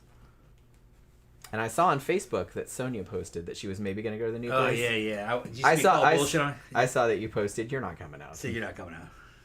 Did she even respond to it? I don't think she did. I don't think she did. Yeah. She's like, I ain't talking to him. Fuck you. Is she mad at you? No, she's not mad at me. Oh, okay. She just doesn't like me calling bullshit on her, though. Yeah. I know she's not coming out. Yeah, like who is she trying to kid? With that blonde hair. Yeah, she dyed her hair. She bleached her hair blonde. She still looks good. It's just kind of like... She looks exactly the same. And she doesn't look any older. She's older than we are. Yeah, she's older than me. Yeah, she's older than you. But, she was like saying how she liked being a housewife and a mom, but I was like, isn't her kid grown now? Yeah, I think she's almost gone. Because look, when she's got to be 17, 18, right? Her daughter, London, was 6 when we first got together. Yeah. And that was like 13 years ago. Yeah. So she's got to be 18 by now. Yeah. I would think so. Maybe that's why she's coming out. Yeah, because her kid's grown. Yeah. We'll see. I don't think she's going to, but we'll see. We'll see. I mean, a lot of people seemed excited about it because she hasn't been... I mean, she's kind of a... I don't know what to say. She's a legend. She's kinda. Legend. She's a legend. I mean, she's been around, but she has not been out. When was the last time she came out? Yeah. Oh, a long time. You see her at shows every now and then. That's her. That's the new picture. That's what she looks like now. I'm not used to seeing her with blonde hair. If you know who Peter Murphy is, she was dating Peter Murphy. Back when Peter Murphy was married. He's still married, though, I think. Well, he's still married to the same. He's still married, yeah. Behan, his wife's name is. Yeah. Why do I remember that? I don't know. Yeah, she was fucking around with him. He has a daughter, too. She's grown now, though. Yeah. That's how we remember her looking. Yeah, that's what she used to look like. Yeah. When we used to go out with her, but... Yeah. Like, take her out to the club, but... Yeah, she's been gone a long time. Yeah. We see her at a show... That's a back in the day photo. Look at her. Oh my god, that's LD. That's LD, yeah. He's dead. He's dead now. He died in a car wreck. Yeah. A couple years back. He was a DJ. Yeah. At one of the early iterations of well, it was called Mitternacht back then. But it's the same kind of thing. But yeah, he was a DJ at that, and he died. If she comes out, I'm happy for her. Yeah, it's just I don't know if she's actually going to. I think she's grandstanding. She's just grandstanding. Maybe. Because she thinks everybody's forgetting about her? Yeah. She knows everybody forgot about her. I'm going to have to introduce that bitch when she shows up. You all remember Sonya? Yeah, because some people might not remember. All the youngsters don't know who that is. No. Says y'all are hanging out in a club that she helped fucking build. You know? She did a lot of fucking... She was dancing up on go-go boxes in the middle of concerts. She did all kinds of cool shit. She was a cool chick. Just... I don't know what happened. Talking about Stockholm Syndrome. Yeah, Stockholm Syndrome. That's... I'm just going to say. Yeah. She was our friend, right? Yeah. Fucking, in the early days, Sonya was constantly cock-blocking Jen. Yeah, I know. She did not want me going out with Jen. You don't... She's just got through a divorce. Don't do it. That type of deal. You know, let her play the field. You know, like this shit's fucking funny. And then she tried to work magic on me and shit, but it wouldn't. I knew how she was. You know. Well, and she knew that you liked me, and I think that bothered her. Oh, that bothered her. Yeah, she was jealous. A lot. She was jealous. Yeah. Well, I knew her first. I know. Yeah, you knew her a long time before. First, yeah. Well, not a long time. A couple years. You hadn't been there. Hadn't been here that long. But yeah, you knew her a long time before you knew me. Mm-hmm. So I think she was mad that this upstart came in and took all the attention away. Because here's the thing. She never wanted to go out with you, so she said.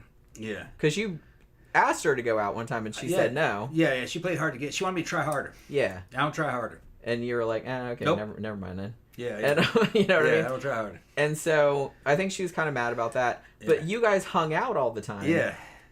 And I think she was, like, when I came along, I think she just saw me as this some upstart. Yeah. Fucking up her shit. Yeah. Like, taking attention away from Yeah, her. but she would see me check, you would see me check her ass over that. Yeah. I'd check her. You know, they'd like, you fucking stop it. You know what I mean? Well, you have to know where to understand. Well, and wasn't she another one didn't she message you after we got married last year? Yeah. And said, why did you do that, or why? Because Tara went, Tara did that. Tara's like, too. oh, really? And I love that Tara still, like, pretends to be my friend, Barbarella. Yeah. And I'm just like, hey, what's up? Yeah, I think all she said was, uh-huh. Yeah, or, like, just, like, dismissively. Something like that, uh-huh. Tara loves you. Yeah, Tara loves me. So does fucking... I mean, Tara for real loves you. Yeah, Tara's... I mean, that goes back a long way. Tara's got a boyfriend, she still loves me. Yeah, that goes back a long way. Yeah. She used to tell Paul Vane at the old Venue 13... I had the hots for her. That Tom had the hots for her. And then Paul was like... Paul was laughing. Oh, really? And that was when you and me first started going out, or we were hanging out all the time. The girl she's talking about is not my type. If you saw her, you would know. Okay, she's not a chance. She's nice. Okay, but no, I wouldn't go out with her. It's just funny that she thought that. She was kind of like... But then, like... Well, she doesn't realize she's changed. I've seen pictures of her when she was in her early 20s. She was stunning. Yeah. But she doesn't look like that now. You know. I just think it's funny that, like... It doesn't really bother me. I just think it's kind of funny that chicks will do that kind of crap. Because I don't do that kind of crap. Well, Sonya was a power play. Yeah. Yeah. And like I said, that's exactly the kind of shit. And I know some women do that kind of shit, and I hate that shit. I hate that shit. Sonya was a power play. She wanted to make sure that she had me locked up. Yeah. She didn't want to go out with you. No, but she didn't want me going nowhere But she didn't want you going anywhere either. She wanted to have her cake and eat it too. So like when I came into the mix and you started hanging out with me all the time, she kind of got resentful about it. But she was my friend, but I wouldn't trust her as far as I could fucking throw her.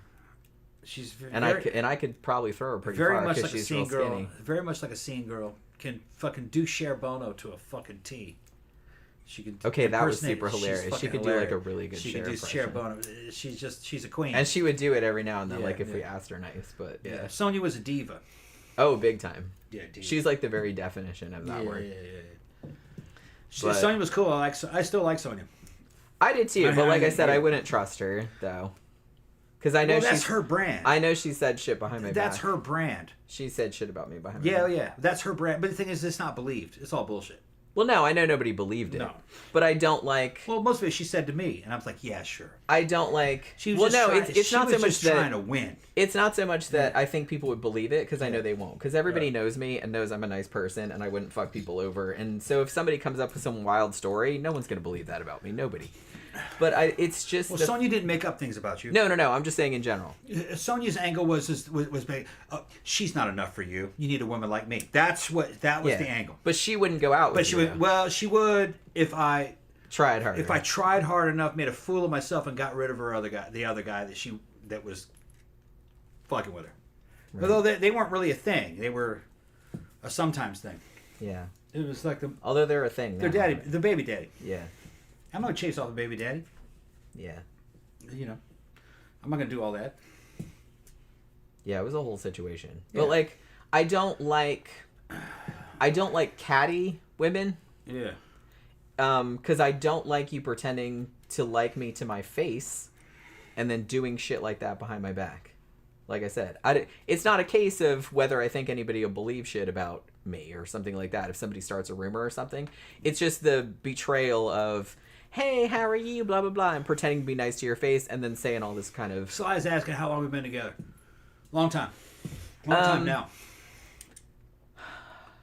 We got married last year. Actually, September 14th will be our first wedding anniversary. Yeah. But we've been together since the summer of 2011. Yeah. So 13 years. Yeah, we've been pretty much inseparable for 13 years. Yeah, which is crazy to think about. Yeah, and we've been living together for at least 10. Yeah, more like 12. We moved in together in June of 2012, I think. About that. That's when we moved into that house in Sanford, right? Yeah. I think it was June. I think it was June of 2012. Yeah. But I spent the night over your place so often. It was kind of like we were married together. We were living together. We spent the night at each other's houses because I had an apartment in Winter Park, and he had an apartment in Altamont. Yeah. And we would stay over, like, he would come to my house and cook and buy me groceries and stuff because I never had any. Because I was never there. Like, I worked nights, and I would stay at my friend Jen's house in Daytona because I worked in Daytona. So I would stay at her parents' house so I didn't have to drive back and forth. You know what I mean? So I only was at that apartment, like, probably a couple days a week. But, yeah. Tammy said, hell, Jenny, my mother-in-law is like that. Sweet, super sweet to your face.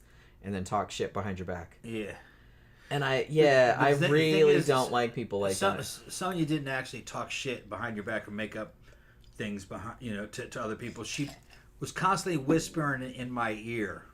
You know what I mean? Yeah, I know you. That, it was like, you know what I mean? Fucking, don't go nowhere with that. All right. It was that kind of shit. Yeah. But especially in the middle, especially in the beginning, when she chilled out over time. Yeah. But we're just talking about the very beginning. That kind of freezes in your mind, but she wasn't doing that solid. It was just in the very beginning. Once she got to know you, she liked you, but once she got to know you, she stopped fucking with me about you. Right. But she would constantly try to do power plays like, you really belong with me type deal. Yeah, I know. That's what I mean. But the thing is you were talking about Sonya. I never really took a lot what she said. I didn't really take what she said seriously. I just thought she was flattering me. She flattering that bitch will flatter a motherfucker. Yeah. But she does. You can't believe the flattery either. Everything is manipulative, all games. Yeah. But that's her brand. You know that when you're going into that. She's fun. That's the thing about it. She's very fun. But like I said, the thing that always kind of kept me at arm's length from her. She was constantly trying to upstage Jen. She didn't like to have any female competition. No. She always wanted to be like top dog. Yeah. Which, like I said, I don't really care about that, but it's just kind of like I have a hard time hanging with people that are just all manipulation tactics and show and shit like that. Like, I feel like I don't know her as a person. Like, is there anything under there? I don't know. Probably not as interesting as the show. You know, the surface is probably more interesting. That's what I suspect. She's a great club girl. Like, is there anything going on under there that's worth? Because I just like people that are just let it all hang out. You know what I mean? They're just like genuine, that don't give a shit, and it's just like they're not putting on anything. Like the second somebody starts to like put on airs or like start putting on a persona, that's the time that I don't want to hang out with you anymore. Sonia is a great club girl. You go to clubs with her, you and your friends, and Sonia's with it, and you're gonna have a fucking blast. She's super fun to hang out with. Super fun. Like to go out with. Yeah, that's what I will admit that. She's just fun to hang out with. And to go to shows with, and you're in a crowd, and she's in the crowd. She's just, it's gonna be fucking entertaining, and she's gonna say fucking funny shit. She's gonna do funny shit. She's gonna fucking make out with some dude, or at least pretend to make out with some dude. You just gotta see how it is. You know? Yeah, she's funny. Like, there she goes. She's you know what I mean? Funny, yeah. It's funny. Or she'll get super fucked up and you have to carry her home and she pees on your back. Pees down my back. Or something. Yeah. When you try to carry her into her apartment. Yeah. Me and Jen were stripping her down, fucking getting her in bed. Well, she peed in my car. She got this fucking peed. And she's like, I love you guys. I love you guys. Fuck you, I love you. I think that was the same night too that she left her purse there. Left her purse. We had to go back. So we had to drive all the way back to the club and get her purse because she left it. Yeah. Because she left it because she was super drunk, and we didn't know that she had left it there. I didn't know she was that drunk. I didn't either. But holy crap, she can hold her liquor real well. Yeah, but that night, holy shit. Yeah. She fell asleep in the back seat, and then she kind of peed a little bit in my car, and then she was like out. Yeah. And we got back to her apartment, and she was just like, "Law," and like Tom flung her because she's a tiny. She weighs 80 pounds. She's a tiny person, and she's like maybe 4'11". She's about 4'10". Yeah, 4'11". She's a tiny person. 80 pounds maybe. Yeah, maybe she's like. 10 pounds of it are implants. Yeah.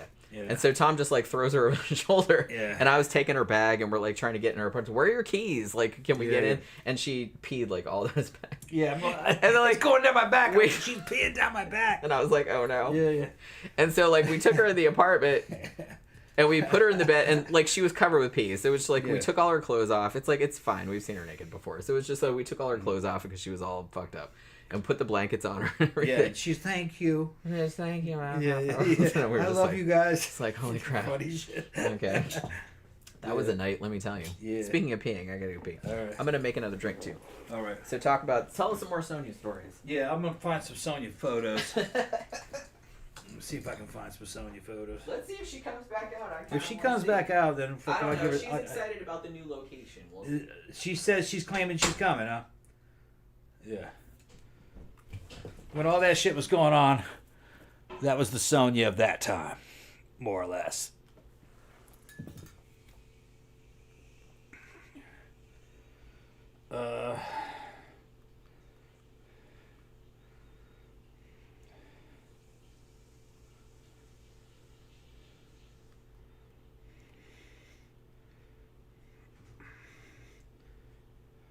Yeah, this is a great Sonia photo.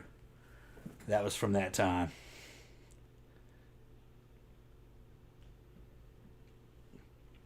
Chick was fun, man. She's funny. Yeah. There's the fucking boobs.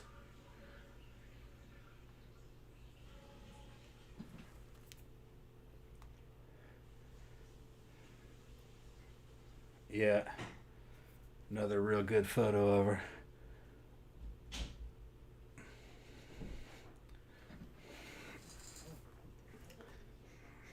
I had some photos of all three of us, but I have to dig those bitches up.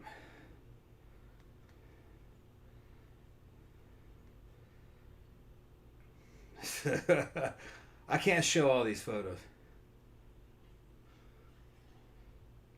Yeah. When she had purple hair.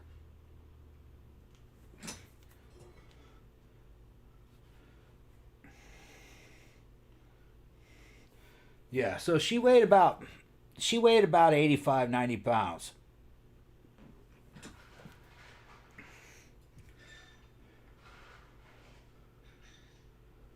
Yeah. And she's older than me. She's probably 56, maybe 57. You wouldn't know by looking at her. She looks very young. She acts very young.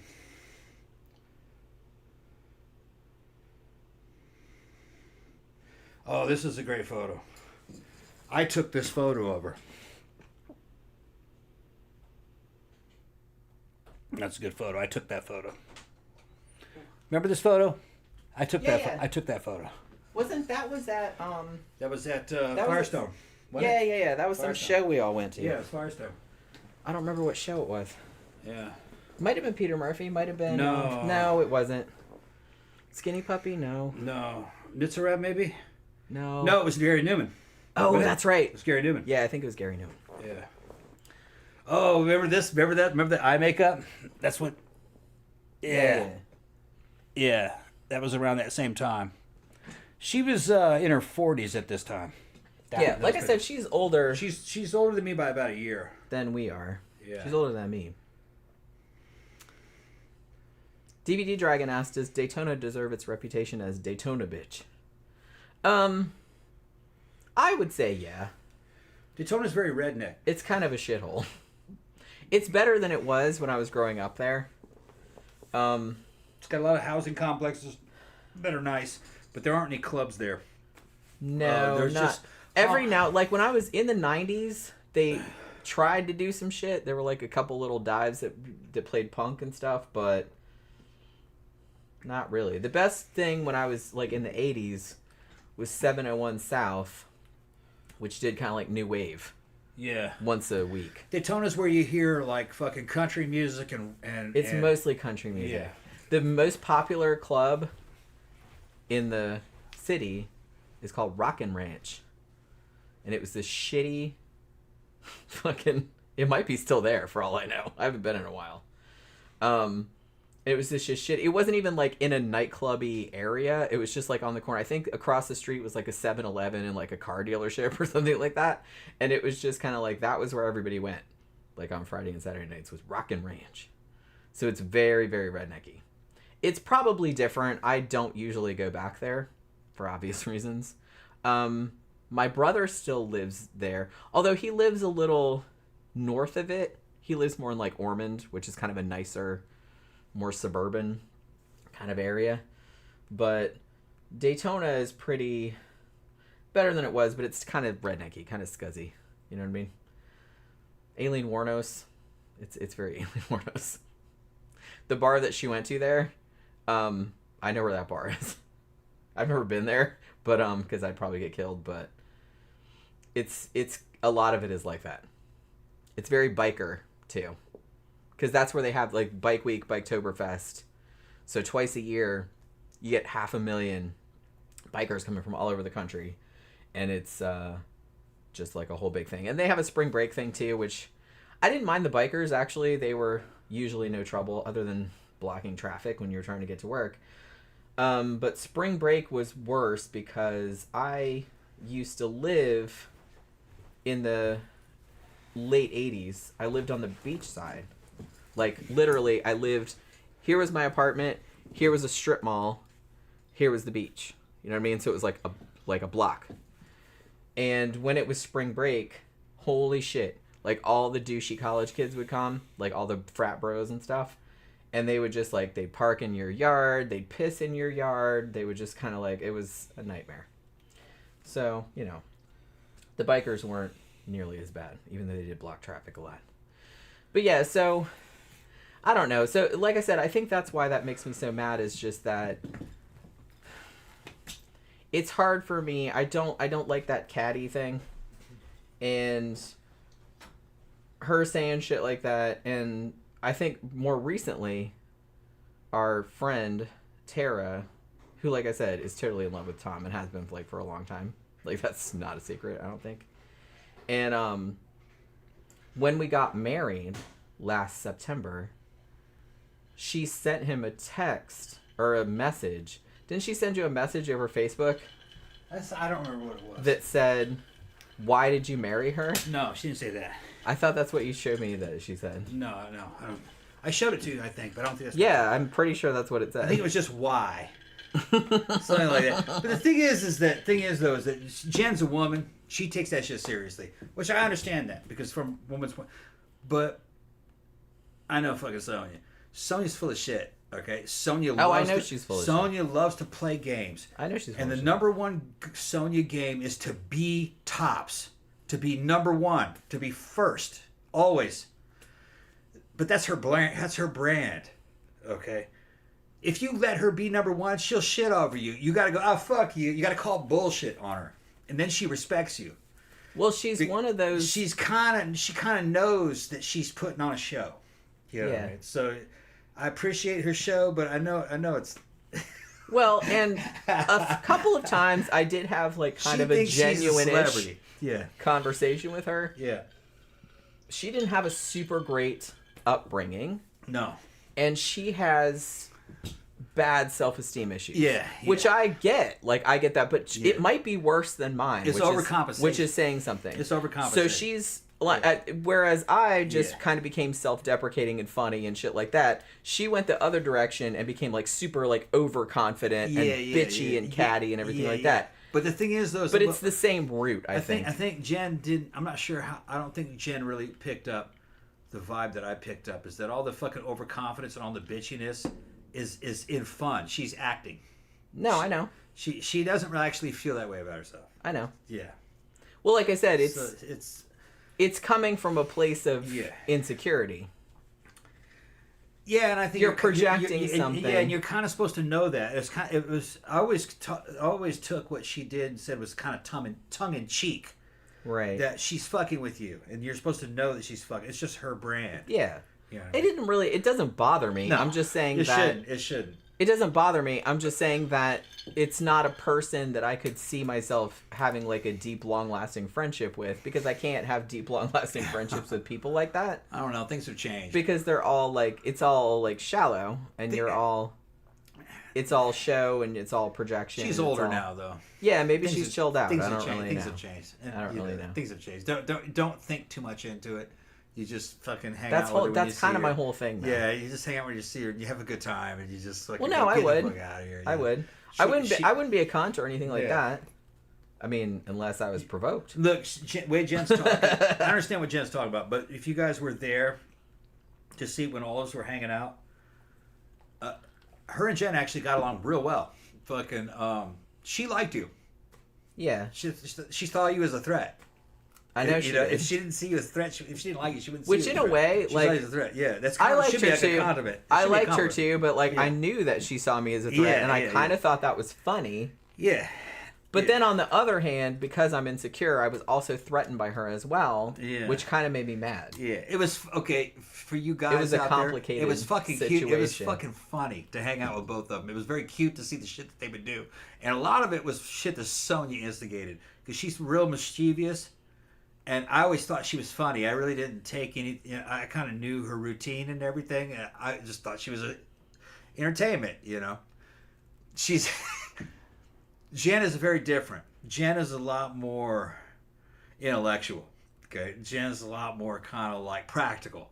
Well, I'm a very grounded person. Yeah. I don't have time for Jen's all of this. Very realistic. You know what I mean? I don't have time for all this faking and personas, and I don't have time for any of that bullshit. I'm a very no bullshit person. Right. Yeah. Exactly. So they were very different. I don't have the patience for any of that. They're very different, but they were both fun. And when you had them both together at the same time. The synergy was fucking hilarious from a guy's point of view. It was fun. There was fun hanging. We all three of us used to hang out like fucking every weekend, like a fucking throuple and shit. We'd be fucking hilarious shit. We would pick her up. Yeah. Every single Saturday. Yeah. And go to it was called Independent Bar then, but we would go and pick her up every single Saturday, pretty much. Yeah, she was nice. She liked you. I know. She just fucking. I like her too. Yeah, I know. It was just you guys had a funny thing going. I'm just saying it's a complicated. Yeah, it was complicated. I can't really have a thing like an actual friendship with her like I could with like say Jen or Laura. Yeah, that's different. Who are just like regular people. Yeah, they're that don't like put anything on. Yeah, the girls we're talking about. Like what you see is what you get. The two women we're talking about are like fucking gorgeous. They're both of them are fucking. But they're gorgeous. awesome. But they're real. Like they're not fakey. They're not bitchy. Yeah, they're not. Yeah, they're just regular. Right. Yeah. They're into geeky shit. Yeah. You know what I mean? Yeah, they're real honest. Yeah. But see, I like that. I like people like that. I don't really like. Now Sonya's different. Yeah. I don't really like the whole. I've built up this whole fake persona. You'll never know the real me kind of thing. Yeah. I don't like that kind of stuff. Well, I can see the real her though. I make it. I can too. Yeah. But the fact that you're concealing it is. I'm not making troubling. I'm a man. I'm not making judgments. I'm just fucking along for the ride, and I thought she was entertainment. She is very entertaining, fun, and then she's a good person. I'm not saying that. I do think she's a good person. Yeah, she's a good person. She's has she's her own got way of doing things. Yeah, and she's got issues. Like I said, we all have issues. Yeah. And like I said, she's very insecure. I'm very insecure, so I get it, but it manifests in different ways. If she comes back, because time has passed since you've seen her, and that she's seen you, you guys would probably get along a lot better now. Maybe she's chilled out some. Now that she hasn't been out in the spotlight. Well, not only all this time. Not only that is that you've been out for a long time now. I've been going out this whole time. Right. So, she's been gone for a while. So she's not the star anymore. You're right. You guys are more like at the same level now. You probably have as much time in the scene than she does now. And she'd still try to top you somehow. But you'd get the better of her. Yeah. Or I just would not engage. But she likes you. She just sees you as a threat. Even though she's got a man. It's just, y'all don't understand what happens at goth clubs with these women. Wow, especially the upper echelon of them. Some of them are insecure. They just fucking want to be number one. They want to be center of attention. And she was one of them. Center of attention. If she's not the center of attention, then she's not. She's failing. That's the way Sonya was. Yeah. But I knew how she was. Yeah. I was just thought that was funny. I mean, I get it. Yeah. I'm just I'm not like that. I don't. Yeah. Really, I'm not comfortable being the center of attention. Yeah. When I go out, I just want to relax. I just want to have some drinks. Not do anything dumb. Not fall over. Sonya was all about shit like that. Putting on a good show and entertainment, and she was fun. Yeah. It's like I go out and dance and stuff, and people tell me, they'll come up and be like, "Oh my god, you're such a good dancer" and stuff like that. But it's I'm not trying to show off or nothing. I'm just there. I'm just really into the music, and I'm just look. I worked all week. I just want to come and bliss out. You know what I mean? I'm not Let's see trying if she to. comes back out. We'll see. Like I said, she seemed excited about the new location, which I don't know where that's going to be, but she's never been to this one. Well, I left my scent mark on that fucking post. You left your scent mark. I put my scent mark right on it. Yeah, sure. Like a challenge. She's not sure. Yeah, I saw that. He said you're not coming out, and he put a little. What was it? It was a little emoji of a little thing going bah. Yeah. Like that. Yeah. It's like a challenge. Yeah. Will her boyfriend even let her come out? I don't know. I think they're married, aren't they? Did they ever get married? I think they got married. When? I remember them getting photos. Look, I remember them getting engaged, but that was a long time ago. I think they got married. Oh, did they? All right. I didn't see it. But like I said, I'm not on Facebook that much, so I don't know. Xander said, "Now Laura is a good name. That's a good woman."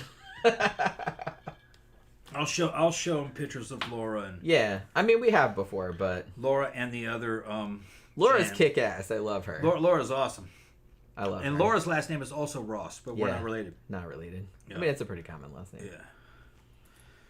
But yeah, she's super cool. She's into all this cosplay and geeky shit, and she loves to travel. She's always pictures on Facebook from all over the world and stuff, but she's just super. She's ridiculously beautiful. Yeah. But she's completely and utterly real down to earth. Yeah. She's not arrogant at all. No, not at all. She's not bitchy at all. She's super sweet. Yeah. And not fakey or nothing. There's nothing of that about her.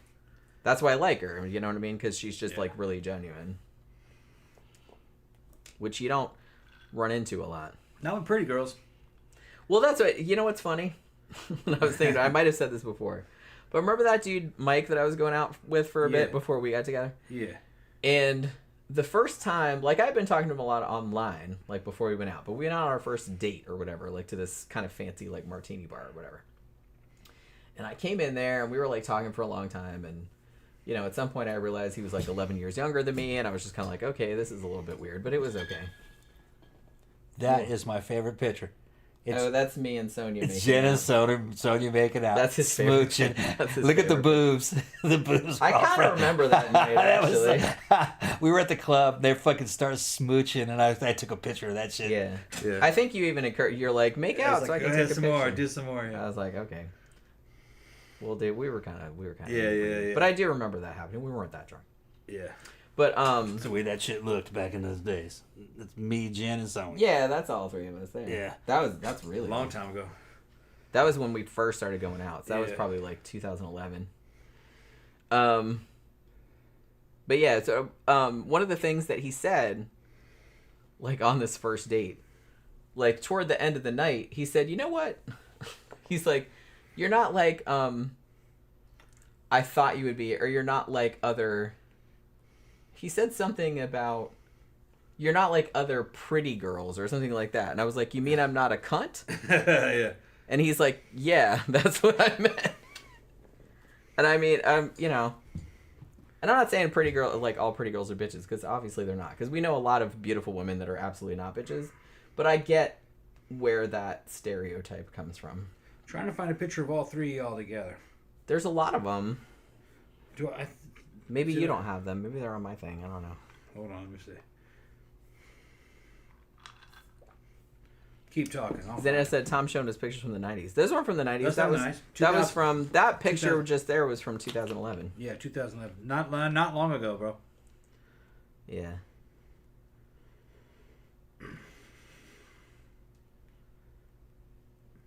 Xander said you can judge people by their names 80% of the time. You know what's funny? I was on a like a Zoom work meeting, and we were we kind of talked about that for a couple minutes about how people's names, how people kind of grew into their names. You know what I mean? How like people name, because the dude that runs the company that I do work for is named Gerald, and he totally does not look like a Gerald, but he's like, and I told him I was just kind of like, I can't imagine a baby named Gerald. Baby. You know what I mean? That's and he's funny. like, yeah, right. It's just kind of like this whole like situation. And he's like, and people have tried to like call me Jerry and stuff like that. And like the other dude whose name is Xander, he was just kind of like, yeah, Jerry is a totally different dude. It's like, that's not like you. But they said, well, you're like Jennifer, right? And I was like, yeah, but I don't really like to be called that. And he's like, but yeah, you're very much a Jenny though. And I was like, yeah, I always thought that too. That's why I don't like to be called Jennifer. Although Tom likes Jennifer. Yeah, I like it. I don't really like it, but I was, well, here's the thing. I think I was soured on it because when I was born in 1972, Jennifer was like the first or second most popular name. It was either Jennifer or Heather. Yeah. So by the time I got to high school, in my high school English class, and there were seriously only maybe 15 or 20 of us in there, 5 Jennifers. So they had to call us like Jennifer A, Jennifer M, Jennifer this, Jennifer that. You know what I mean? This one's Jen, this one's Jenny, this one's this. You know. So it was just kind of like this big, and there's a bunch of Heathers too, and a bunch of Bryans. That was like another. And my brother's name is Brian, but he was born in '86.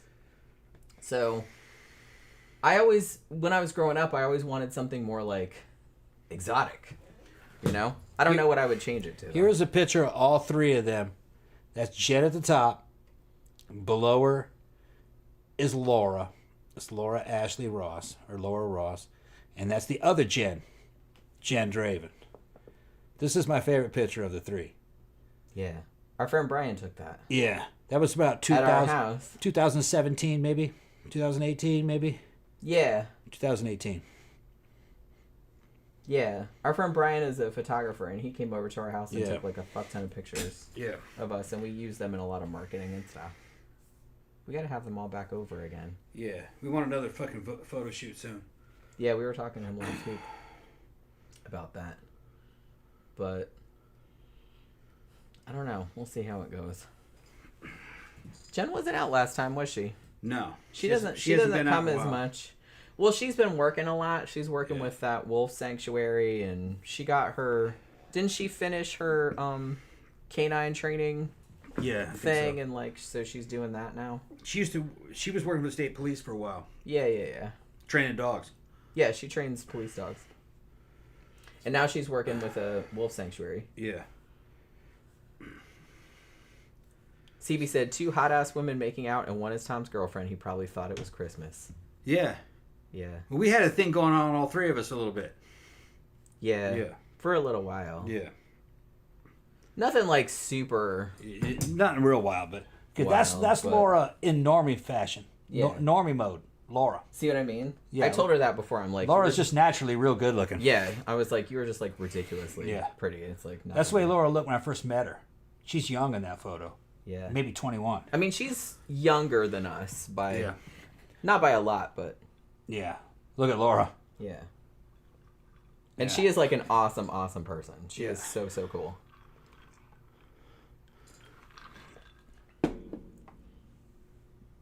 Yeah. And that's not filters or nothing like that. No, she looks like that in person. That's what she looks like that in real life. That's in person. So it's not like she's just like putting filters on that shit. That's exactly what she looks like. Yep. She's approaching 40 now, isn't she? Gotta be. Or over 40. Yeah. But she is like the nicest person. Yeah. Seriously, she is like the best. And that is not filters. That's how she looks. That's what she looks like. Yep. If you can be standing right in front of her, and that's what she looks like. Yep. She's better looking than. Yeah, she is genetically blessed. Yeah, she's just that way. Yeah. She's better looking than most Hollywood's fucking starlets, easily. Remember when we saw the what was the Stephen King movie? Dr. Sleep? Yeah, she looks like Rose the Hat. She looks like Rose the Hat. Yeah. Like that actress that plays Rose the Hat. And that actress was in Dune, too. Yeah. Like, she looks a little bit like that, but better. Like, younger. Here's another great photo of her. That's how she looks just looking at you. She's fucking gorgeous. Yep. And like I said, she's just a beautiful person. Just real like sweet. Inside and out. She is like a really, really nice real person. Sweet. Talented, of course, plays violin and shit. Not fucking money grubbing or anything. She's with just like kind of a regular dude who's nice to her. That's the other. That's Laura and Jen, yeah. Laura and Jen, yeah.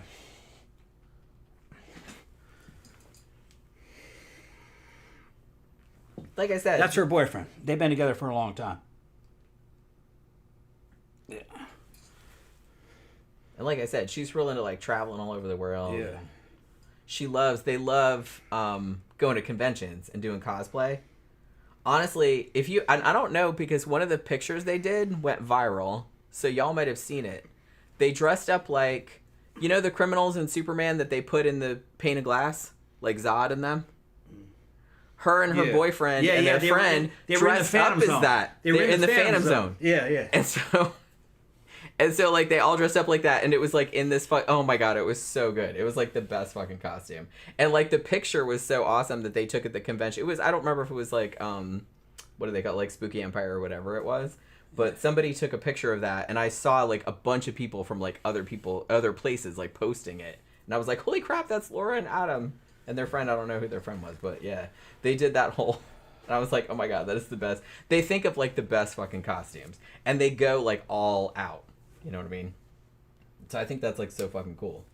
We went there. Last time we went to the horror convention, we saw them. We saw her and Adam, and they were dressed as... Oh, shit, man. What were their outfits? They were so good. Fuck, I can't remember now. I can't remember what they were. But, like, we went in there, because I don't think we had costumes, but they did. They were, like, fucking dressed to the nines, but I can't remember what they were. But they were so fucking good. But I didn't go to the convention where they were doing the Phantom Zone thing, but man, when I saw the pictures, I was just like, holy crap, that's fucking awesome. It looked so good. Oh my god.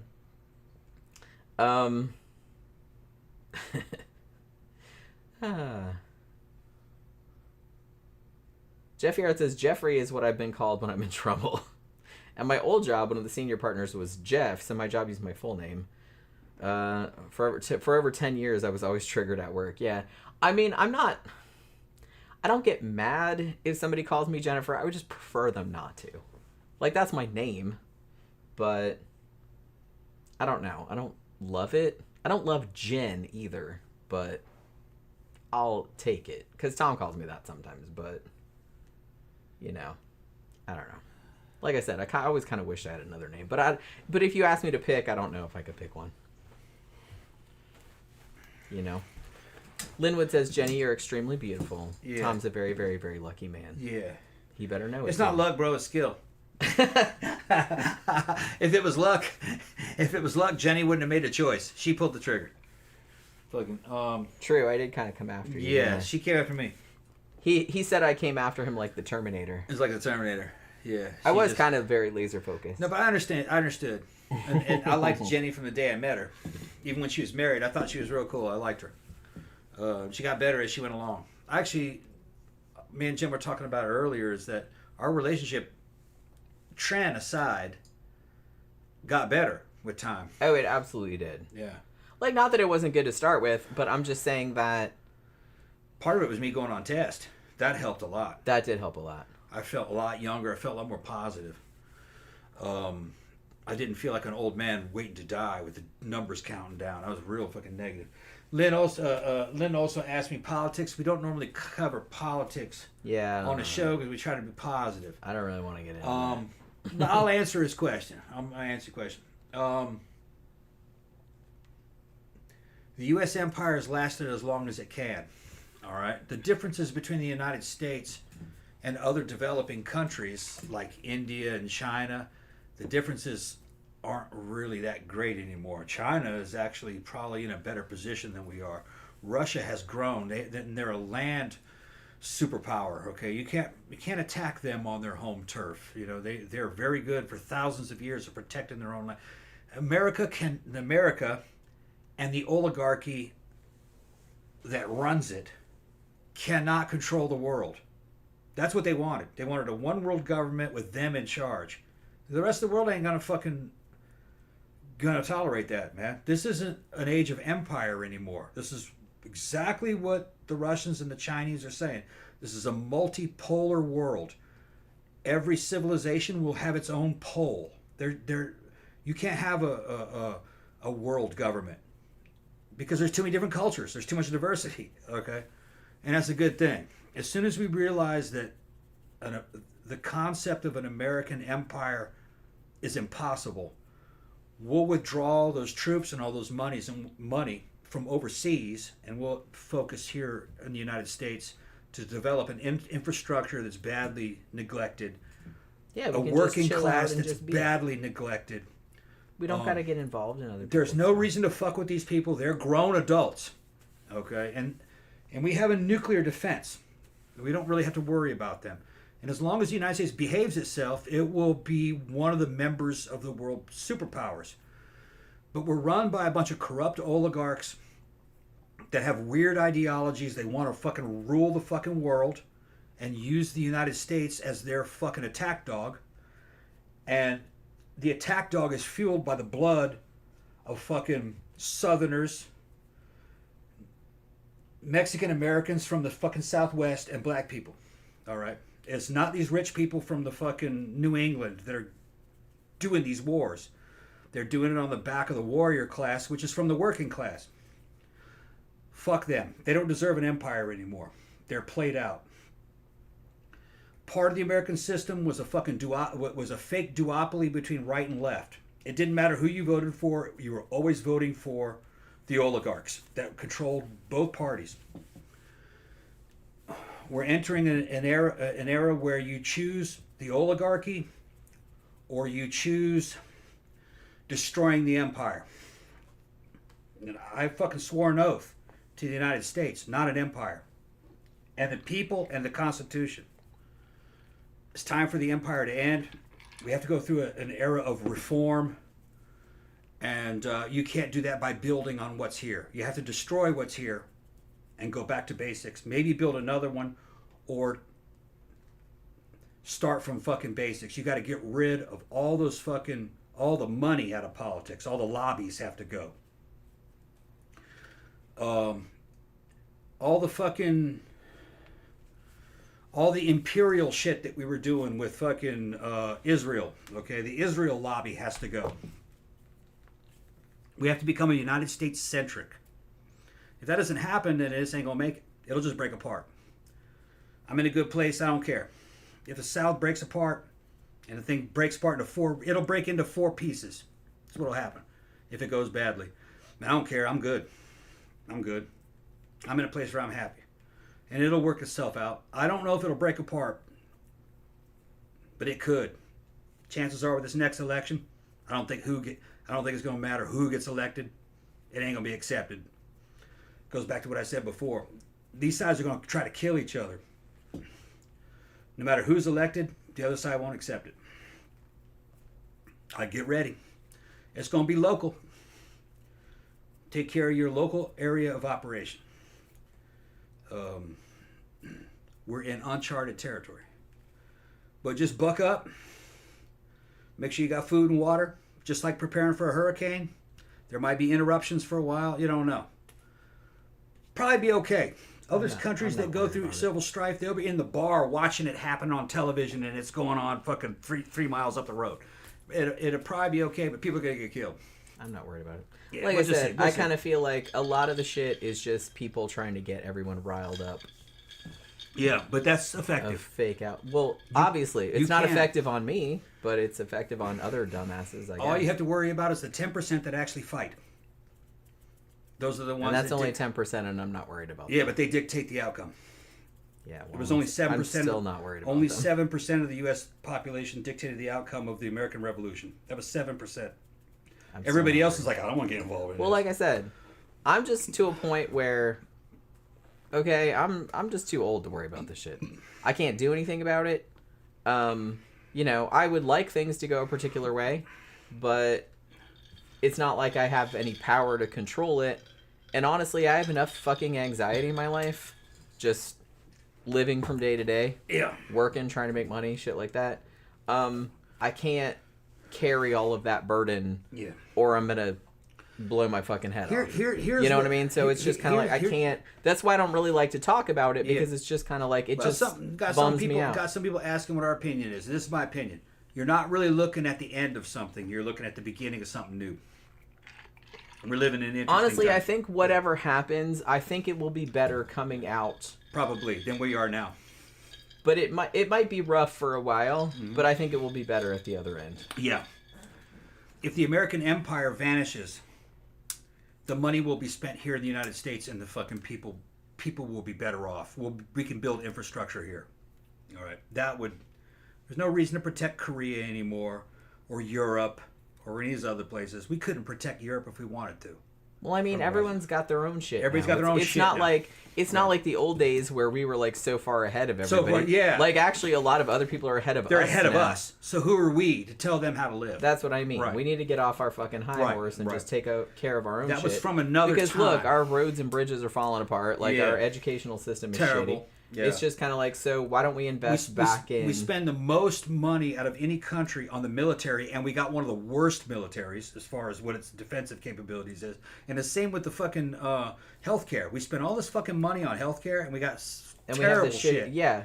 And it's because we're like toward the bottom of like healthcare outcomes. And a lot of it's corruption. And a lot of the corruption's happening inside the corporations that own the United States government. They own the U.S. government. Wayland Industry owns this. They need to do single payer, man. Yeah. Single payer like Canada got. I think they just need to get rid of all those restrictions and allow people to buy whatever drugs that they want over the counter, like in other fucking... Well, I'm kind of glad that it's sort of going that way. Yeah. You don't need doctors to tell you shit. You got the internet that can help you diagnose, or you can go down there and buy some insulin. It's $20. You don't need these fucking vultures paying, you got to pay to fucking get very cheap treatment that should be over the counter. A lot of shit should be over the counter. It's all a scam. You got to get all them insurance companies out of that shit. Insurance companies, credit card companies. That too. Fucking big pharma. There's just... The corporations have taken over, and you can't trust them. They're not there for your best interest. And I can't believe that the fucking Democrats are not protecting them. Well, you've got to look at it this way. They own both parties. Whatever party's in power protects those corporations. They're both bad. We got to have reform. So, all right, this is depressing. So let's go back to something else. Yeah. Xander said a long time ago, I remember you guys talking about a girl who dressed as the woman from Mars Attacks. Yeah. Yeah, last time we were at the horror convention that's here every year in Orlando. Yeah, we saw a chick that did... the Martian Woman. Yeah, like the one that Lisa Marie played from the movie. Like in the Slide like red and... Thank you, Sly. The red and white dress. It was so good. It looked like exactly like the movie. Did I take a picture of it? I thought I did. I don't know. But I don't know if I still have it or not. Thank you very much, Linwood. Thank you very much for the super chat. Dana said, watch the 13 o'clock episode on how to survive an apocalypse that they did a year ago. Victor said, Tommy, you watch too many YouTube videos. Yeah, I mean, he does. I don't really watch... The only YouTube videos I watch Beer and Board Games and Welcome to the Basement, which is Blame Society. I watch Jade the Libra, who does Halloween stuff, like Halloween shopping. Yeah. How to make cheap meals. I watch stuff about that. And I watch horror movie shit. That's about it. You know? I don't really, like I said, I have enough stress in my life. I don't really need to watch people yelling about politics or people, it's not appealing to me. So I don't watch it. Like, I keep up with shit, but I don't really feel the need to be yelled at by people about politics and various things every day. It's just not interesting to me. I would rather just watch shit that's fun, you know. So I just watch shit about, like, horror movies, pretty much. Horror movies and Halloween and crap like that, you know.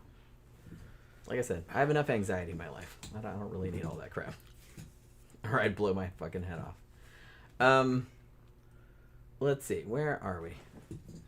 Jeff Yard said, history is just another page. No sense in worrying how the rest of the world is doing.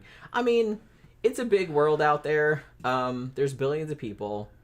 People can take care of their own shit to a large enough degree. So, you know, just kind of make sure your own shit is the thing. You know. Let's see. Linwood says Jamie Lee Curtis is hot at 66. I mean, Linwood was saying that I think he was saying that Phantom Laura was keeps beautiful. saying that about Laura or Jen. Well, they're both beautiful. I think he's talking about Laura. I think. Yeah. Both Laura and Jen are beautiful women. But the thing about it is that here's the thing: we've been in the goth scene around here a long time, and it's 90% of the women in there are fucking gorgeous. Yeah. Really. Look, man, y'all talking shit. Y'all should see all three of them together. All right. I've been in photo shoots where I had all three of them girls together. Man. Yeah, we used to have photo shoots at our house. Yeah. We would invite everybody over, like them, their boyfriends or husbands, like photographers, everybody like that. We'd like Tom would cook them Indian food. Yeah. We'd have like a whole day and night thing. Shoots, we would drink and like fucking take pictures, and it was super fun. We've got to do that again. We haven't done that at this house yet. But yeah, man, it's just kind of like I miss hanging out with them. Like I think the last time I hung out with them, Laura said she wanted to come over. Okay. Yeah, last time I talked to her only like a couple weeks ago. Last time I hung out with them, me and Laura and Jen went to Sanford, and we just like we hung out in coffee shops. We went and like looked at clothes and stuff like that. And we just hung out, but it was like super fun. But that was like probably like a year and a half ago. We haven't done that in a while. You know, it's kind of a shame. We kind of live out here, and you know, everybody else lives kind of far away.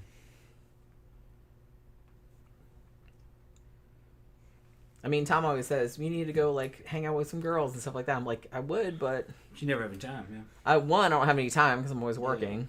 Yeah. And, you know, on the weekends, me and him want to do stuff together because I don't really... I mean, we're in the same house, but I don't really get to interact with him much during the week because I'm always working. I'm always in Zoom meetings, or I'm always, like, working on something or something like that because, you know, you work from home, but you're still working. Mm-hmm.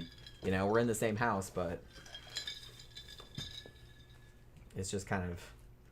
So, you know, when Saturday comes, it's like, man, you know, let's go out to eat, and then we'll go out to the club and stuff like that. And then Sunday, we're kind of hungover, and, you know, so it's like I don't really have much time. But, you know. Thank you very much for the super chat. Linwood gave us another super chat. Zach says, another show about behind-the-scenes news disasters on movies would be kind of fun. Yeah, did we do one like that before? What's that? Like bad shit that happened on movie sets? Didn't we do one like that? I kind of thought... yeah. Because we talked about the guy who got his head cut off by the fucking helicopter. Well, see, I don't know if we talked about that on a show or if we talked about that on the Twilight Zone, the movie review that we did. Yeah. Sly's talking about fucking working from home. Let me tell you something, Sly. Working from home remotely, that's the fucking way of the future. I love it. All right, now. I mean, it's stressful and you don't... It's hard to get like a work-life balance, I guess. She's working with a company out in California that's advertising. It's an ad agency. It's an ad agency that advertises fucking the cars that are being sold on car lots. And not just one car lot, a bunch of them. And they're all over the country. Right. So they don't have a physical office, which means that they don't have any expenses. All right. And they have graphic designers and people, and they all meet remotely 3 or 4 times a day over this fucking... And I hear them having meetings and everything. And all that money is fucking passed on to her. Whenever they get a new client, she gets a raise. Yeah. Because they don't need more office space. They don't have an office. They don't have office. It's all online. The owner is in California. Right. His second-hand man is in Vegas. The art director is in North Carolina or South Carolina. I'm in Florida. The saleswoman and the technical dude are in Texas. Yeah. And one of the other designers is in the Philippines. Yeah, and then she's got a whole bunch of other clients that she's been working for years. Local ones. Local ones. Yeah. Now here's the deal. She doesn't commute, so there's no commuting expenses. All Which used to cost me a lot of money. Whenever they pick up new clients, they give her a raise because it's going to be a bigger workload on her. Yeah. So instead of wasting all that money on physical fucking brick and mortar businesses, they actually start paying their people more money. Yeah. They're sharing the money. That's the way to go. Now, think about this, Sly. Think about the ramifications. The ramifications that this has on society. It used to be in the Industrial Revolution, to make a product, you had to have a bunch of little shops and factories all in one area, all doing different things, and they would combine it into a product. That was taking place in a city. To make products, you needed cities. They also had office buildings to manage it, all that in the city. Later on, it shifted away that there was no manufacturing in the city, just office buildings. What's the next step? No office buildings. Well, now everybody can just... I mean, there's no reason When there's for no it. office buildings, then that means there's no reason for a city as you know it. The thing it could actually all be spread out into basically like big suburbias. Cities are technologically obsolete. If you look at a city today like Orlando, the one they have down there, the only thing that has anything to do with business is office buildings. And they're all empty. They're pretty empty. Because why would you rent a space in that office building? You don't need it. You can work from home. This isn't like back in the 50s where they put you at a desk and you had a slave driver walking back and forth to make sure you're working. And then they're paying that dude, and his whole job is just to make sure you're working. They don't need that guy anymore either. You can get an online job like we're doing, or what she's doing. If you don't work, they just fire you, replace you with another one. There's millions of other ones. Now, in Jen's case, she's a talented artist. Her shit delivers. When she shows this shit, they fucking love it. Okay, she's won awards with some of the ads, broken records with some of the ads that she's made. She's talented. Not only does she have a good body and she's pretty, she's fucking talented. She's very smart. Yeah, well, thank you. Ain't that something? Well, you guys know how I am, you know what I mean? You gotta have everything. Fuck with me. But right here. Okay, she's fucking, So this is the way it's gonna go. And it's gonna take another couple decades. But eventually, cities as you know it won't be needed. Why would you live there? Yeah, I mean, now that we have... Look, now that we have... We don't actually use Zoom. We use Google Meet. But... Now that we have Google Meet and Slack and Asana, which is the 3 things that we use, why do you need to be in an office? Yeah. Like, honestly, if you need something, I have Slack open, message me in Slack and be like, hey, send me a link. It's like, hey, I need to update it out of this. Okay, I'm going to do that. Hey, can we meet in 5 minutes on Google Meet? Sure, send me a link. There it is. Like, I'm right here. Like, why do you need to go to an office? Like, why do you need to commute to do that? It's the 21st fucking century. Come on, get with the program.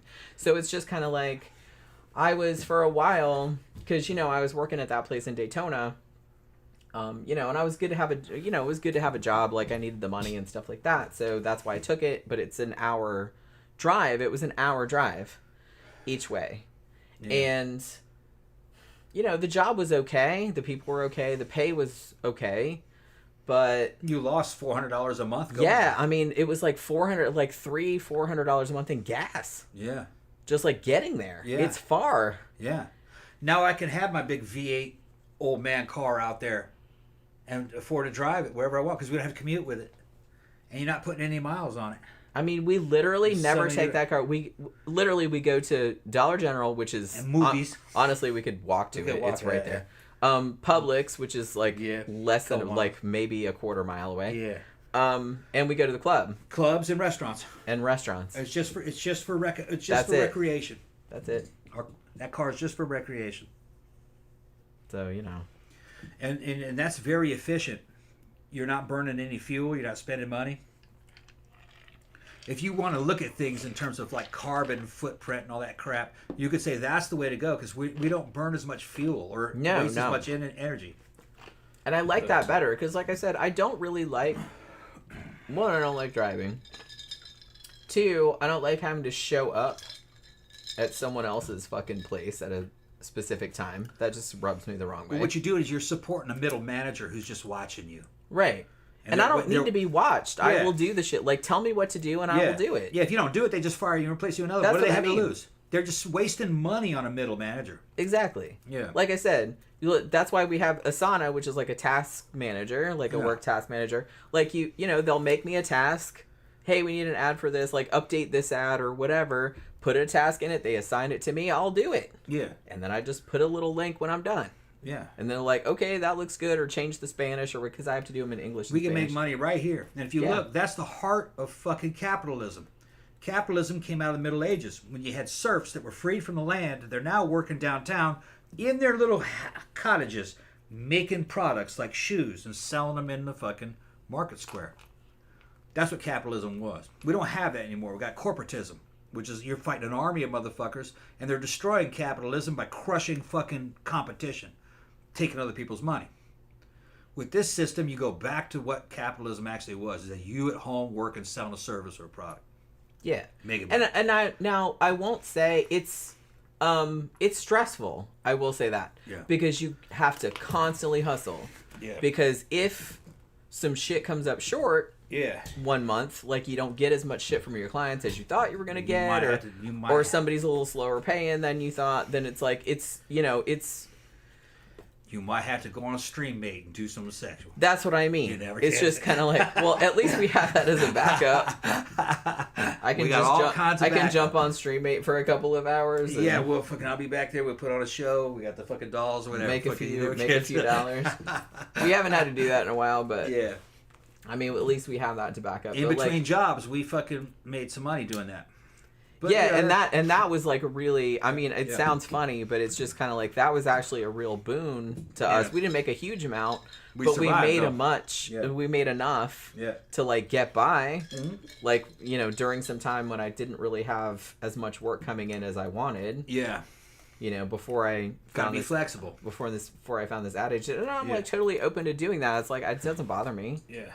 So, you know, it's not my top choice of things to do, but it's like I'm not averse to doing it. Yeah, the thing is, it's boring. That's the problem. It's kind of boring. I think that's the main thing. It's kind of boring. It's kind of boring. Most of it's just sitting around waiting for somebody to walk into your room and ask you to do something. Like I said, it's kind of like it's more fun for us to do videos because then we can control the content. Like when you're live streaming, you're kind of at the mercy of whoever wanders in and wants to pay you because you have to kind of do whatever they want.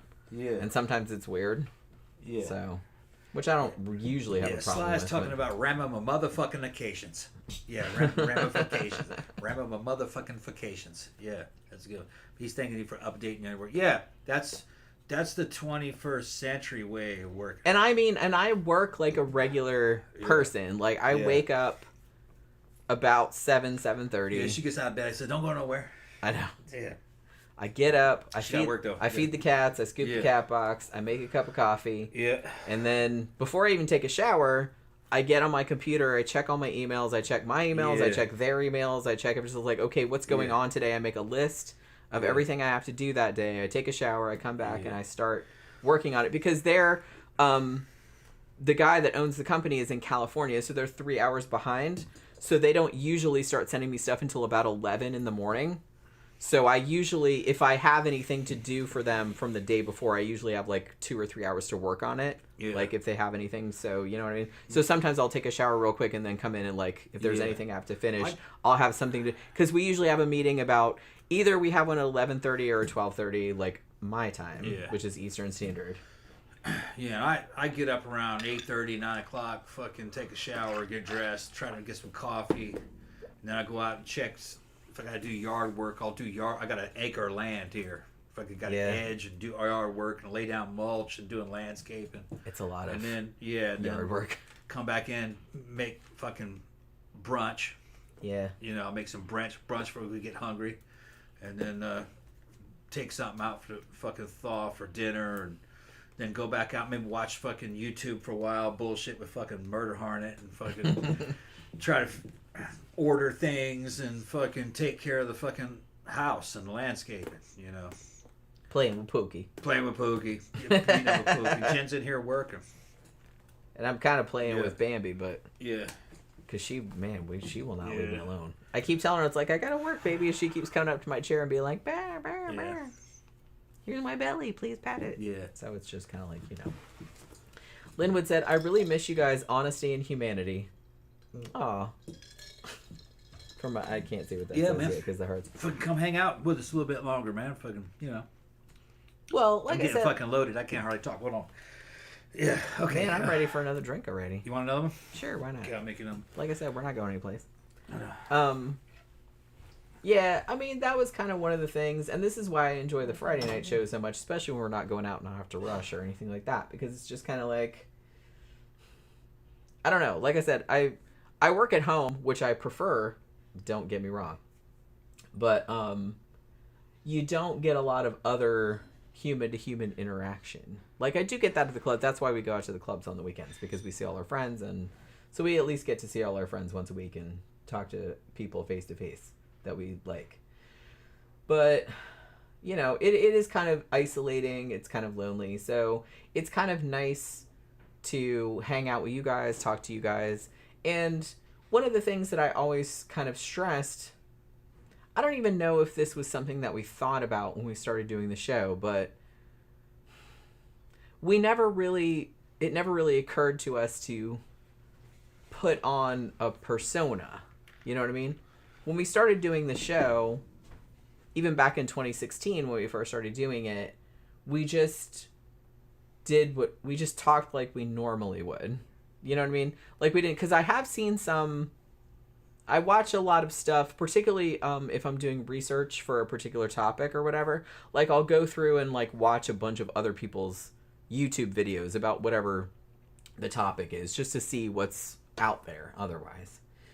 And some people, and I've noticed like particular people like smaller subscription numbers, are very clearly like putting on a persona or putting on something that they think that people will like or that people want to see. And I kind of feel like I wanted to do that at the beginning, but after a while I was just kind of like, let's just be normal.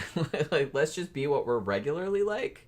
I don't really want to, it's too much stress and it's too much hassle for me to like pretend or like put something on. I'm not good at that. Like Tom can do it. Like he's comes from a theater background and stuff. I don't, and I'm not comfortable with it. Honestly, I'm just kind of like, I'm just going to be whatever I'm like. And if people like it, fine. If they don't like it, that's also fine. I don't really feel like the need to put on any kind of persona, you know what I mean? So, I mean, and I think that's why you guys have been coming up here, like back here for years and years at this point, is because, and I'm not even bullshitting, what we're like right now, like on this show, this is what we were like all the time. Yeah, like, just regular. We got guys that went to high school with me. Yeah, like when we're not on camera, it's exactly like Yeah, this. yeah. We're not any different. Yeah. If you came and hung out with us in real life, It'd just be like this. it would just be like this. Yeah. Like, maybe not quite as funny, but No, if you're I don't know. Like, probably still as funny. Probably It'd be still as It's funny. fun. Maybe even funnier because Yeah. there's like other people there like interacting that have known us for a million years. Yeah, in a crowd, we fucking do all kinds of cool shit. That's what I mean. Depends on who's around. But that's the thing. I've just never. I mean, Tom knows. I don't have much patience for. I don't know, fakeness of like any kind. Well, I wasn't here when you were talking about this, but No, I was when saying. I first came up with a concept, I just wanted the show to be kind of like a talk show. Yeah. That was fucking funny and outrageous. Something along the lines of kind of like, we grew up with Howard Stern, something like that, but about paranormal and mystery stuff. And that what we never really intended this to be kind of like a mainstream big audience show. No. We also wanted to be kind of like we're like your online friends and like make friends. Which we do that. Yeah, just like hang out. A lot out. of regulars fucking call me all the time and fucking send me messages. You can find us on YouTube, Facebook, whatever, Yeah. I mean, Tom will probably answer you quicker than I will because I don't have She's a lot of working. time. Right, yeah. But I will try. I try to, but sometimes it takes like a while, and I feel bad about Right, that. and here's the thing: if you comment on YouTube, chances are we won't really see those comments. I don't see them until I check. And the real I see them, but it takes me a while to like because they don't catch send up with all of them. notifications. The easiest way to get a hold of us is through Facebook or Instagram. Or Instagram. Yeah. But like I we said, gotta run a damn Facebook and Instagram scroll underneath there. sometimes it takes me a while to get back to that though. We gotta have something that can kind of. Because sometimes I see like all the mess. I'm like, shit, I really need to answer those, but I have all this other shit I have to do first. No, and I'm then I saying forget. on the screen we need to have our Facebooks on our Oh, yeah. Instagram so that people can find us if they. Because it's wanna- good to be on our Or at Facebook least- and Instagram because we announce shit. we announce like the outcomes of polls. Because like if you're a YouTube Yeah. member or you're on our Patreon, then you get to vote on polls about what the topic is going to be for Wednesday night shows, and I'll always announce those on Sundays. So you get to see that, and like if you're on the YouTube show, also you should check the community tab too, because every time I post something like over on Scare Salon, which is my other channel, or Crime Immemorial, which is my other channel, then I'll post it in the community tab too. So if you're not subscribed to those two channels, you can still see it. And I will post all that stuff on our Facebook. Sly says Also. he's going to be in Florida soon. Well, shit, man, come out. Send come us hang a out with us. message and we can meet up at the club. Any of you guys Yeah. that are in here like all the time, I would not hesitate. If any of y'all were visiting Florida Yeah. and wanted to come down and hang out with us, just hit us up. Yeah, if we know you guys, we'll show you. We'll tell you where we're going to be and you can meet us there. Yeah, I mean, just hit us up. We go out Fridays and Saturdays usually. Saturdays always. Yeah, pretty sometimes- much always Saturday night. Sometimes a Friday. Sometimes Friday nights. But almost always Saturday. Yeah, we'll tell you what club we're going to be at and you can meet us there. We'll hang out, drink all night. It'll be super fun, I promise. Introduce you to all kinds of people. But yeah, I mean, you guys have been with us for fucking ever. Yeah. So I would, like I said, I wouldn't hesitate. If any of you guys were like, hey, I'm visiting Florida, like, I want to come hang out with you guys, like, you totally can. You totally can. I'm not scared. I'm not scared. If you try anything funny, Tom will punch you out. I'm just kidding. I'm just kidding. Xana said the show has an element of Art Bell, which I like. Yeah. Tom is a big fan of Art I loved Bell. Art Bell too. Yeah. Art was a fucking master, though. You can't. I could never match Art. Art. First of all, he was a radio dude. He was trained in radio, and he was in a certain format that as a kid growing up, hearing that format kind of fucking feels good. It kind of has a certain vibe to it that I like. Just kind of fucking comforting to hear. Yeah. A radio announcer fucking do a show. And what was great about Art is that every one of Art's shows, and I didn't hear them all, but every one I heard a lot. You couldn't always pick him up. He was far away. You had to get him on AM radio, man, coast to coast. And he was a great host. He never downed any of his own guests even if what they were saying was fucking ridiculous. It was clearly bullshit. He would like, you don't say. Wow. You know what I mean? That's fascinating. And he would have all kinds. He'd have fucking. See, I couldn't do that. He had guests ranging from fucking lunatics to like real scientists on there talking about. I still think about the elevator to Mars, dude. Elevator to Mars, yeah. What about fucking Mel's hole? The hole that went down to the ground. Yeah, that's right. Yeah, for some reason, the elevator to Mars thing like really stuck with me. You were listening to that when we were at our old house in Sanford, because I remember being in the bathroom and you were like listening to it, and I was just kind of like, what the fuck? And I love the way that Art Bell was just like, wow, you don't say. Like, see, I would not be able to do that. It had some dude, I think his name was Zachariah Sitchin. That guy. Who would get famous. The old Mars photographs. And he would fucking show you you can't see it because you're on radio, but he's describing something that he's seeing on a Mars. It's totally a face, you guys. And he's saying this right here, of course, is a street, and right over here, as you can see, this is a huge. Could this really be a building? Could this be a library? In fact, it could be, but it's not. It could be, but it's not. But he was fucking interesting too, man. That's kind of how you do that shit, though. It's just kind of like, well, is it possible that... Well, sure, a lot of things are possible, but no. Man, I'd be laying up in bed listening to that shit, and they'd be taking me on fucking all kinds of journeys, and I'd be like going on. Tom puts his little like earbuds in like at night, like when he's going to sleep, and like you can find. He listens to that or what's that other one? Dark Matters or Event Horizon. Event Horizon Science. That's the one he always. Yeah, I like Event Horizon. Like when he's going to sleep. Yeah, and I can't listen to anything when I'm going to Gaultier. sleep. I can't sleep if I'm listening to people talking to my ear.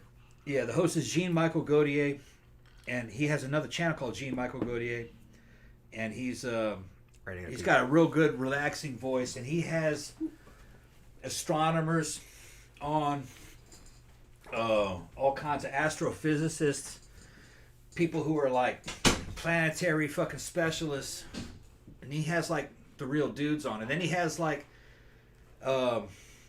people that are looking at fucking like UFO information releases from the government, and he'll start talking about fucking the Fermi paradox of like, well, if the universe is as old as it is, there should be a lot of aliens. Aliens should be everywhere. We should be seeing them.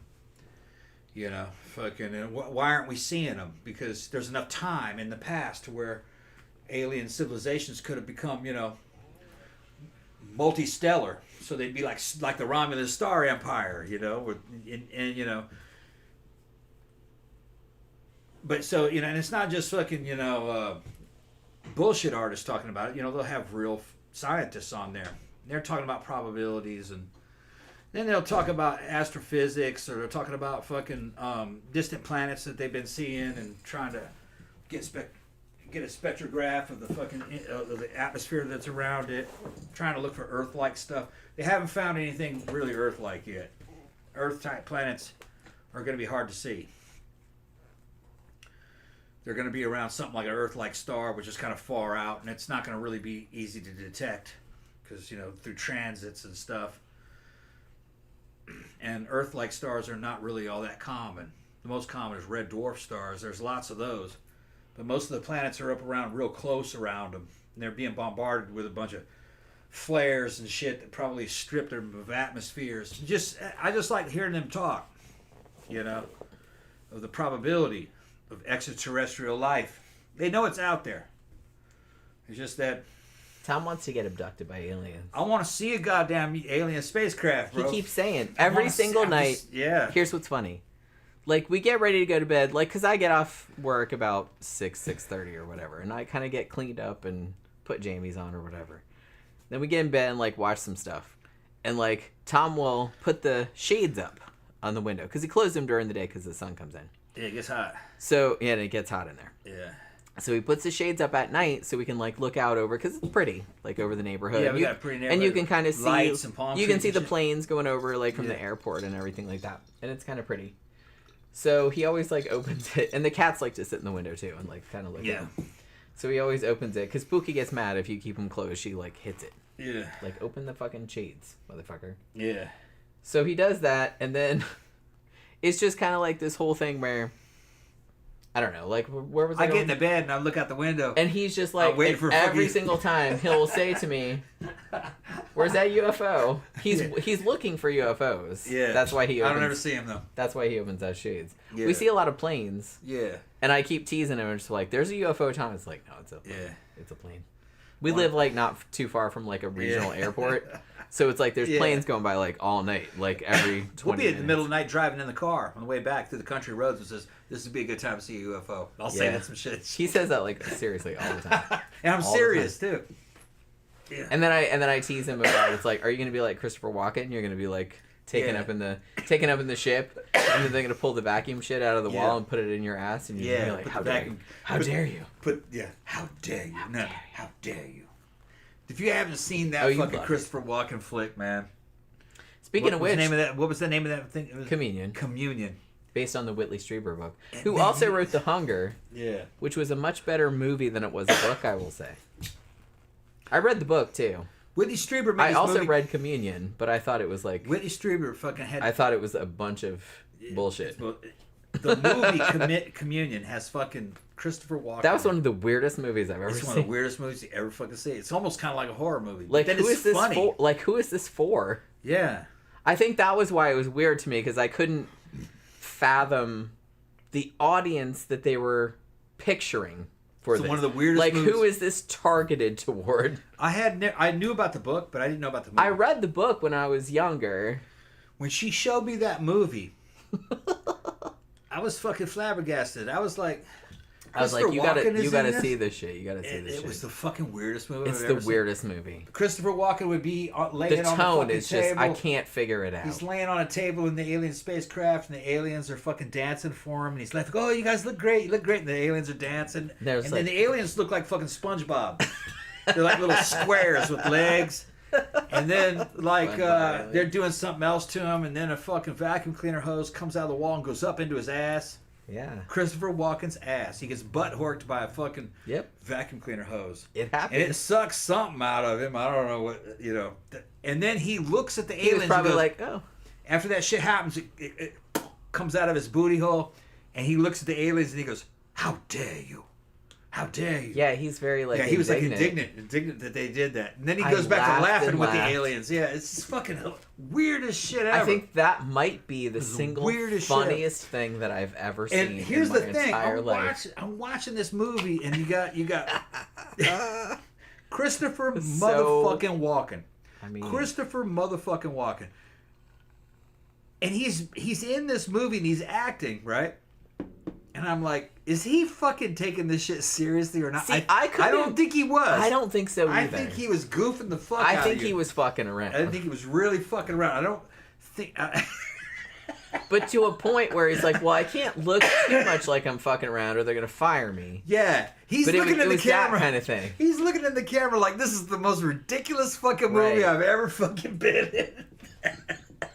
I like that he accepted it because I agree. That is the most ridiculous movie. And there was something kind of scary about it at the beginning. It had a lot of tone of a fucking horror movie. If I was younger when I saw that when it came out, it probably would have spooked me. I'd be like, well, that's some spooky shit. Because that shit really happened. Yeah, they even wrote a book about it called Communion. Fucking Harvard knew all about that shit. Did not. I thought it was real. At the time, I thought it was real. I didn't Honestly, read the book. I didn't read the book. I just heard about it. Look, I don't know Whitley Strieber, okay? I'm just, don't sue me or anything like that. But I think he believes that happened to him, okay? Yeah. I'm going to say that. I think he believes that happened to him. But, on the other hand, I'm going to say that did not happen to him. So you can kind of extrapolate what I think about his mental state, like from those two facts. You know what I'm saying? That's all I'm going to say about it. The book, I didn't love it. Like I said, I'm not really into... I read it because it was like... I was like, oh, everybody's got to read this because... I read it when I was probably a teenager. And I was like, oh, everybody's got to read this, so I'm going to read it. I don't really like aliens as bad guys, generally. Yeah. Other than, obviously, the Ridley Scott movie, like Alien, that was awesome. But, like, I'm not really into, like... Aliens don't scare me. That's not, like, a baddie for me or anything like that. Other than Alien and like what was that really scary one that like fucking Fire in the Sky? Fire in the Sky. Scary, to be honest. That was kind of scary. Yeah. But like other than that, aliens are not scary to me. So, so I wasn't super into it, and like I'm reading it, and he says this really happened to him. This dude is delusional. Fucking Xana's saying all kinds of stuff down there. Like he's delusional, and that kind of. However, Whitley Strieber did write The Hunger, which is. It was a pretty good book. The movie was way better. The movie was better than the book. By Tony Scott, but not Ridley Scott. That was Tony. That was Ridley Scott's brother. That's one of my favorite movies, probably of all time. It's easily my favorite vampire movie of all time. And I'm not super into vampire movies, but I love that one. Xana said that our show has an element of Art Bell. Yeah, I said that before. That's how you went off on the whole Art Bell thing. Phantom said George Norrie sounds like everyone's grandfather. I do not like. I saw a couple shows with him. I didn't like George Norrie. Yeah. For something, because Tom would listen to all that stuff a lot, like years ago. And George Norrie, something about his voice or his attitude or something like that just pissed me off. He's a dick. Yeah, he just seems like a real douche. Yeah. He's real condescending. Yeah, and if there's one thing I cannot stand, I mean, there's a lot of things I can't stand, but if there's one thing I really cannot stand, it's people with that really condescending tone. Like they're telling you some shit like, well, I'm going to put some information on you. Obviously are too stupid to know this stuff, blah, blah, blah. And it's just like, oh my God, I hate that so much. Yeah. And it's just kind of like, so he has that, and it really, really gets on my nerves. Yeah. Art Bell didn't have that. So, I mean, he just listened to whatever bullshit people called in with. It was just kind of like, whatever, they man. They had some good shit on there, man. He had a whole series of fucking shows on the Star Child.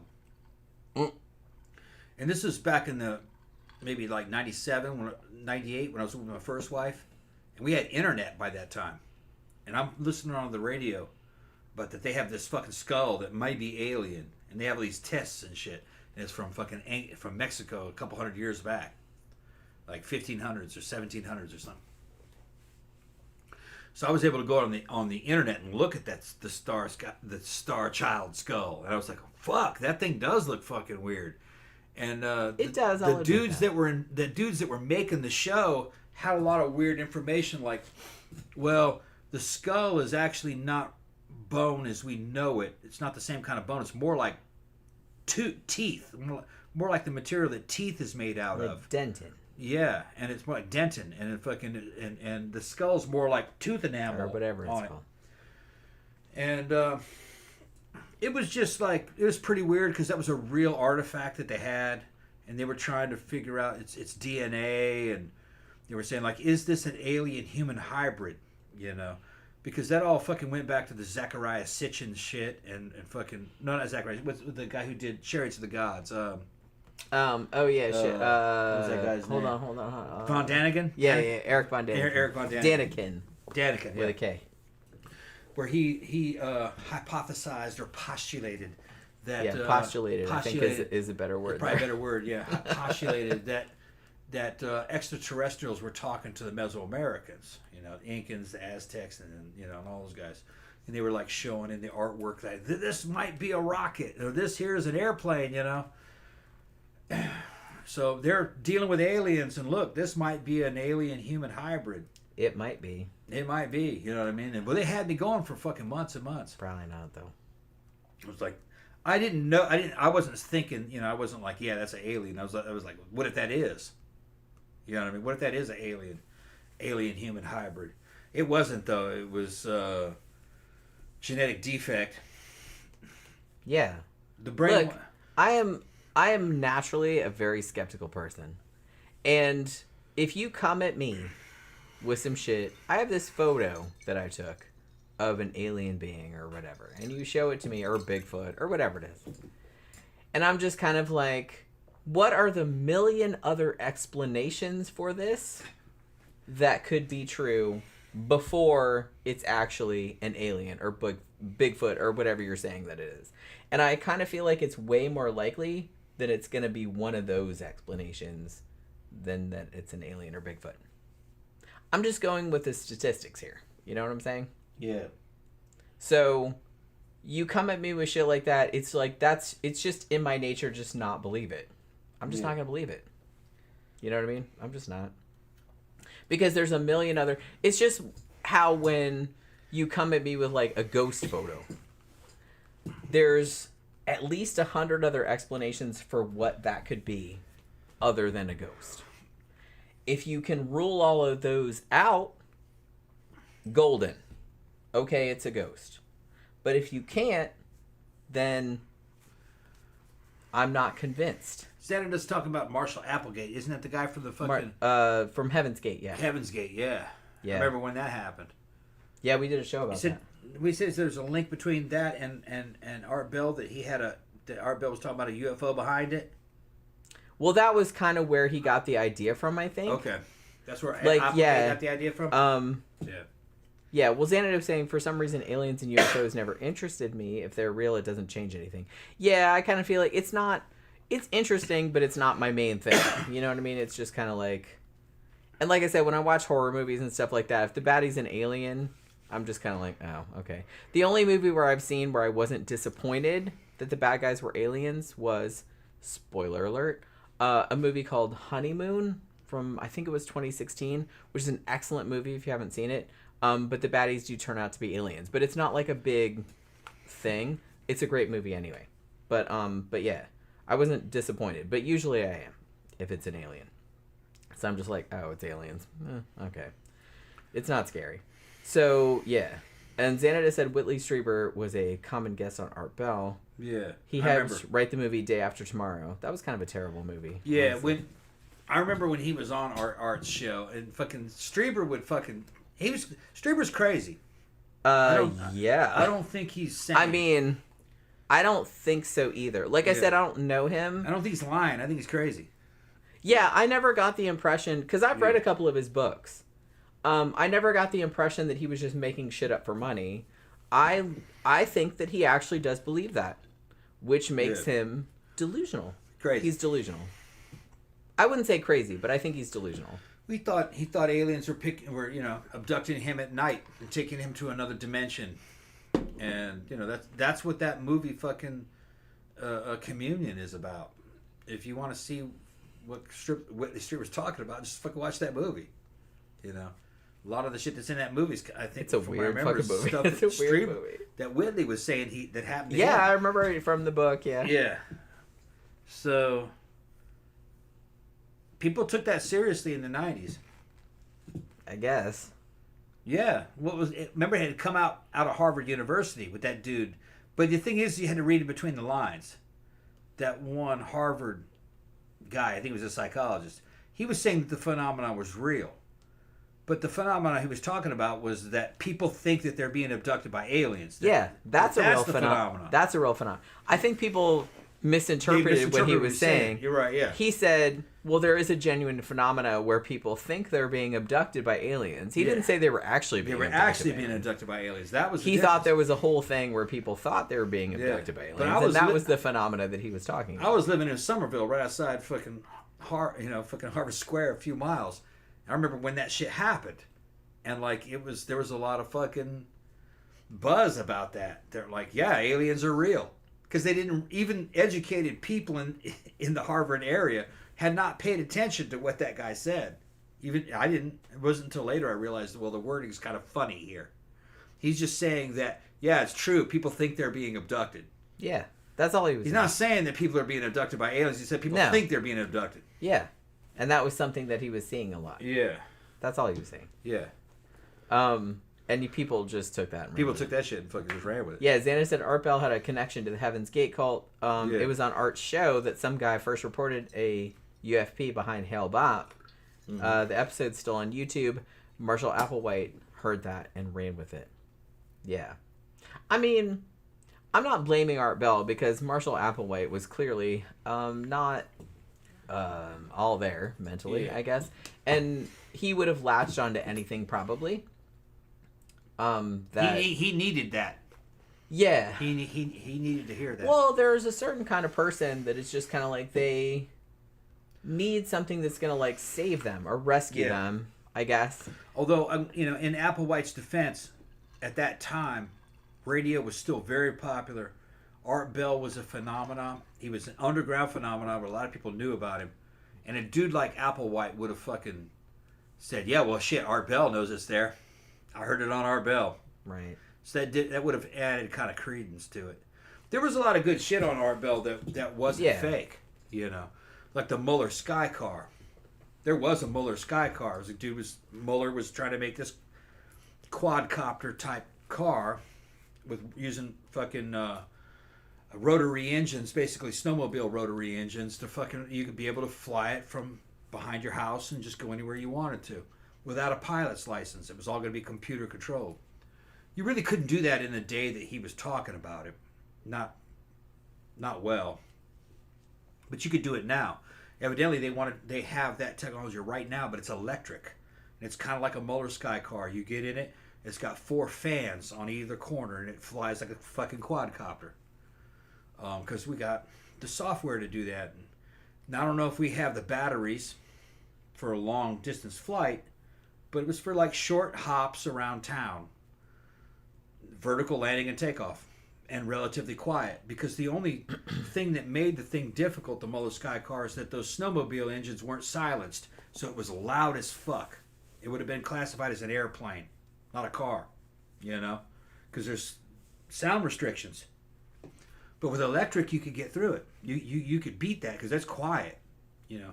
The only thing you're going to hear is the prop wash, so that's not loud. So.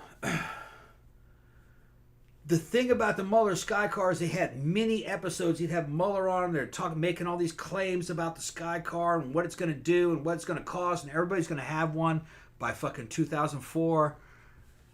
Yeah, how'd that work out? Yeah. Muller got busted because he was embezzling all the fucking money. He was stealing all the money. Wow, what a shocker. Okay, that's what happened to Muller. What a shocker. His idea wasn't a bad idea, but he was stealing all the money. Of course. Yeah.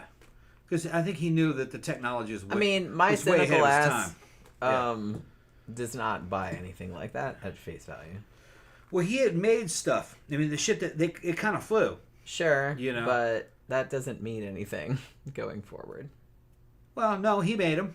It's just that he had a bunch of investors and he was stealing a lot of the money. Exactly. He was never really going. He was never really going to be able to bring that thing to market. I mean, the more not in that era. Well, the more outlandish your claims are, I mean, obviously, if you can't back that up, even if you've done cool shit in the past, and like I said, you've done cool shit like along those lines. Yeah. Like if you come out now and say, "Ooh, I can do X, Y, and Z," I'm still gonna be skeptical. Let me show you. Yeah, show me the shit. You know what I mean? I'm gonna show you what he built. The Muller Sky Car looked like it could fly. It could fly. But I don't think they had the computer technology at the time. You know what I mean? A quadcopter, you can fly it easily with a joystick. That's because computers are helping you do that. You wouldn't be able to do that with direct fucking stick and rudder like back in the day. Hold on. Phantom says, with Photoshop being a thing, it's hard to take any photo serious. Yeah, honestly, I've been a graphic designer for over 25 years. If you want me to Photoshop anything, I will Photoshop anything you fucking want me to. I can make anybody look like they're doing anything. That's the Muller Sky Car. Yeah, I know you should. Remember that thing? Yeah. That's it. It did exist. It's just that you were never going to be able to get that thing approved by the the what is it called, the FAA? Yeah. You weren't going to get that thing approved at the time, and the safety wasn't there. The fucking software wasn't there yet, and it was loud. It was louder than an airplane. So you weren't going to be able to make that thing street legal. That's what I'm going to say. It would have been classified as an aircraft, and he didn't want it classified as an aircraft. He wanted it classified as a vehicle, like a family vehicle, like a car. That was the idea. But yeah, that's the thing, and. I mean, Photoshop being a thing since I was in college in the 90s, as opposed to AI coming along now, where it's still not great, but you can make some pretty realistic looking shit with AI. But like I said, I honestly, like a few years back, which I think we've talked about on the show before, I Photoshopped Tom into a bunch of different photos, and people totally bought it. So like, I have a lot of experience with Photoshop, and it's just like, I could put, if I was mad at you, I could put you in all kind of compromising situations, and I could make that look totally fucking real. So,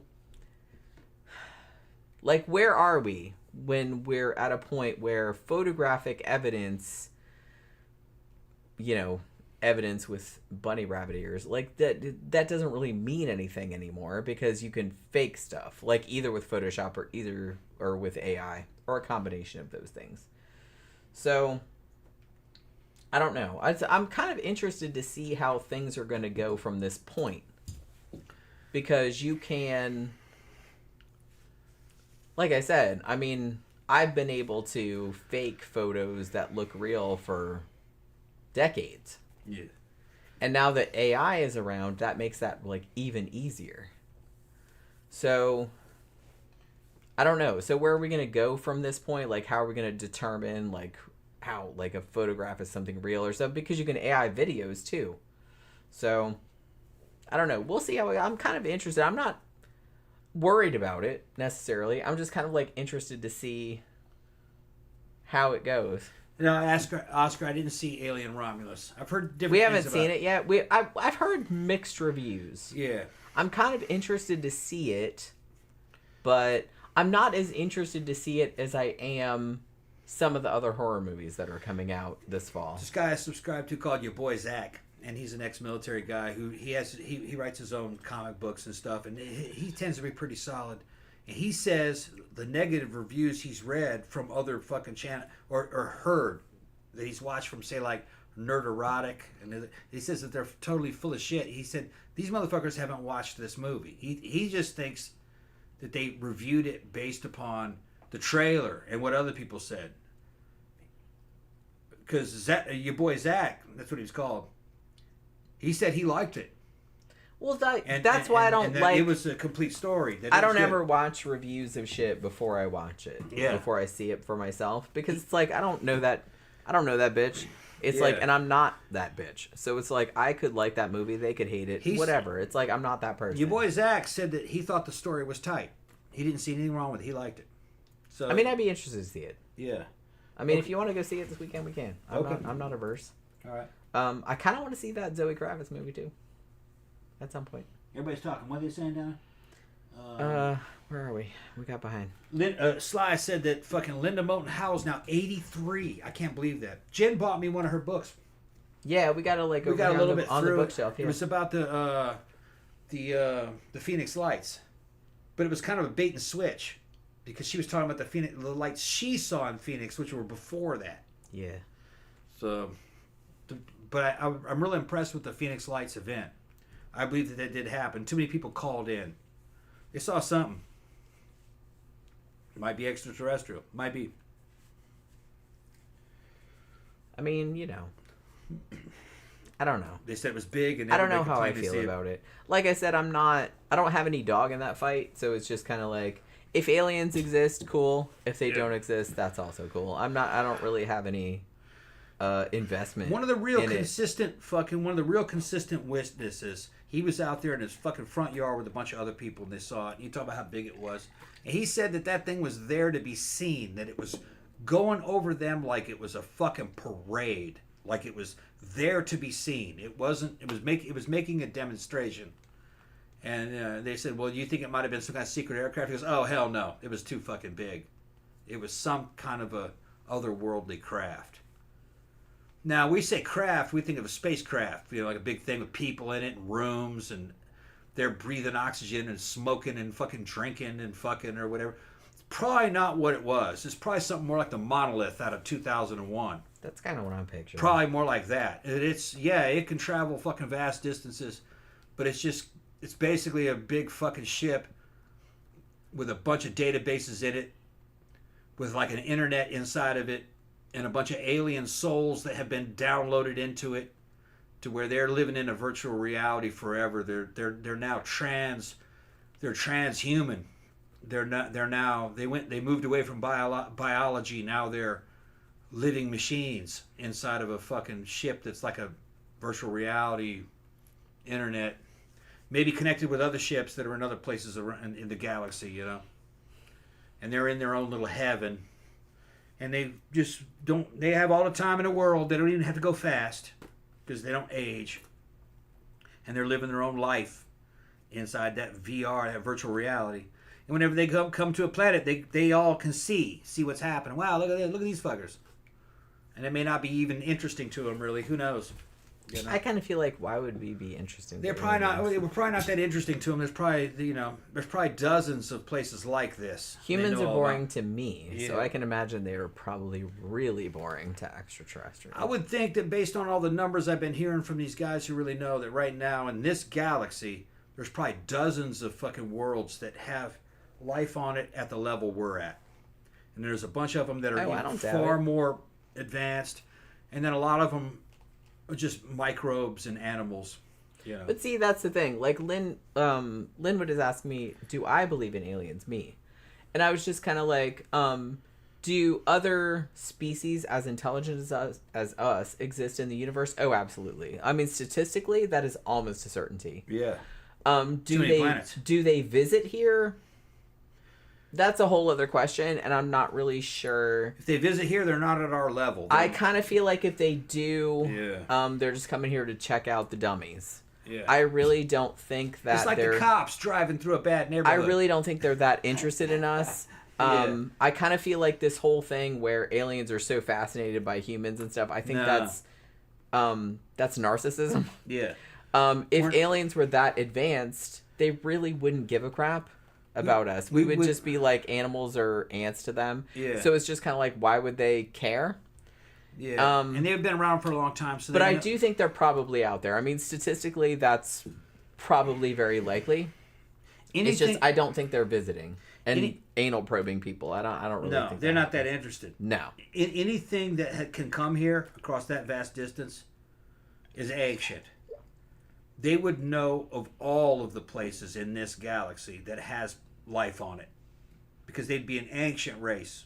They'd have all that shit documented. They'd know every planet that has life on it, and fucking, they have a database of all that.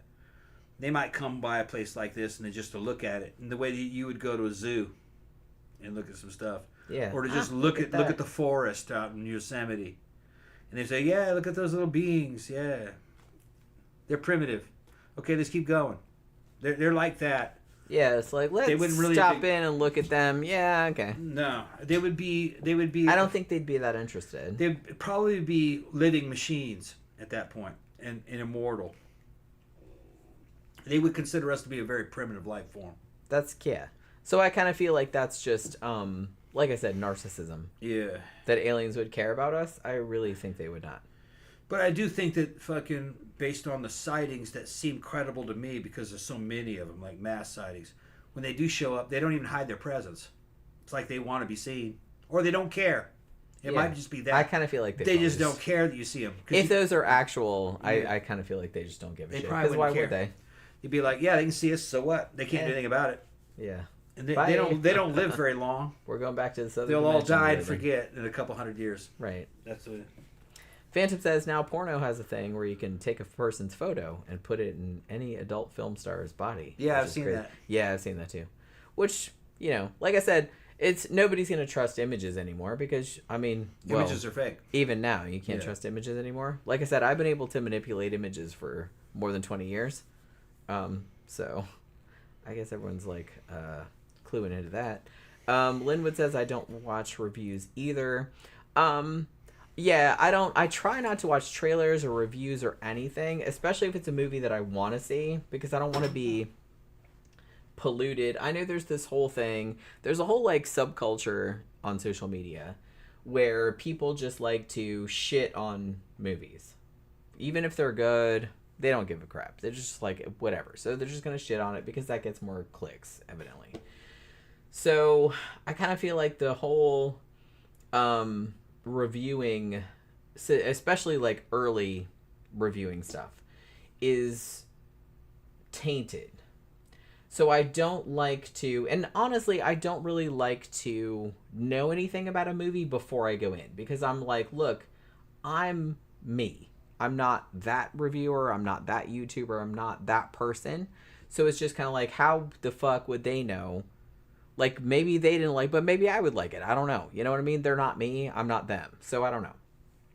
So it's just kind of like, I'm not interested in other people's opinions about the movie. I just want to watch it. You know?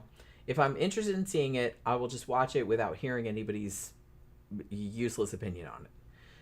After I watch it, whether I like it or not, I will watch other people's reviews of it just to see what the kind of consensus about it is, or how other people felt about it. Because I'm kind of interested now that I've seen it and I have my own opinions about it. But I will not watch shit beforehand. I never do. Ever.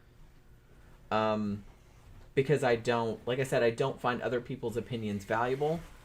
No, before I watch a movie, because it's like, they're not me. Yeah.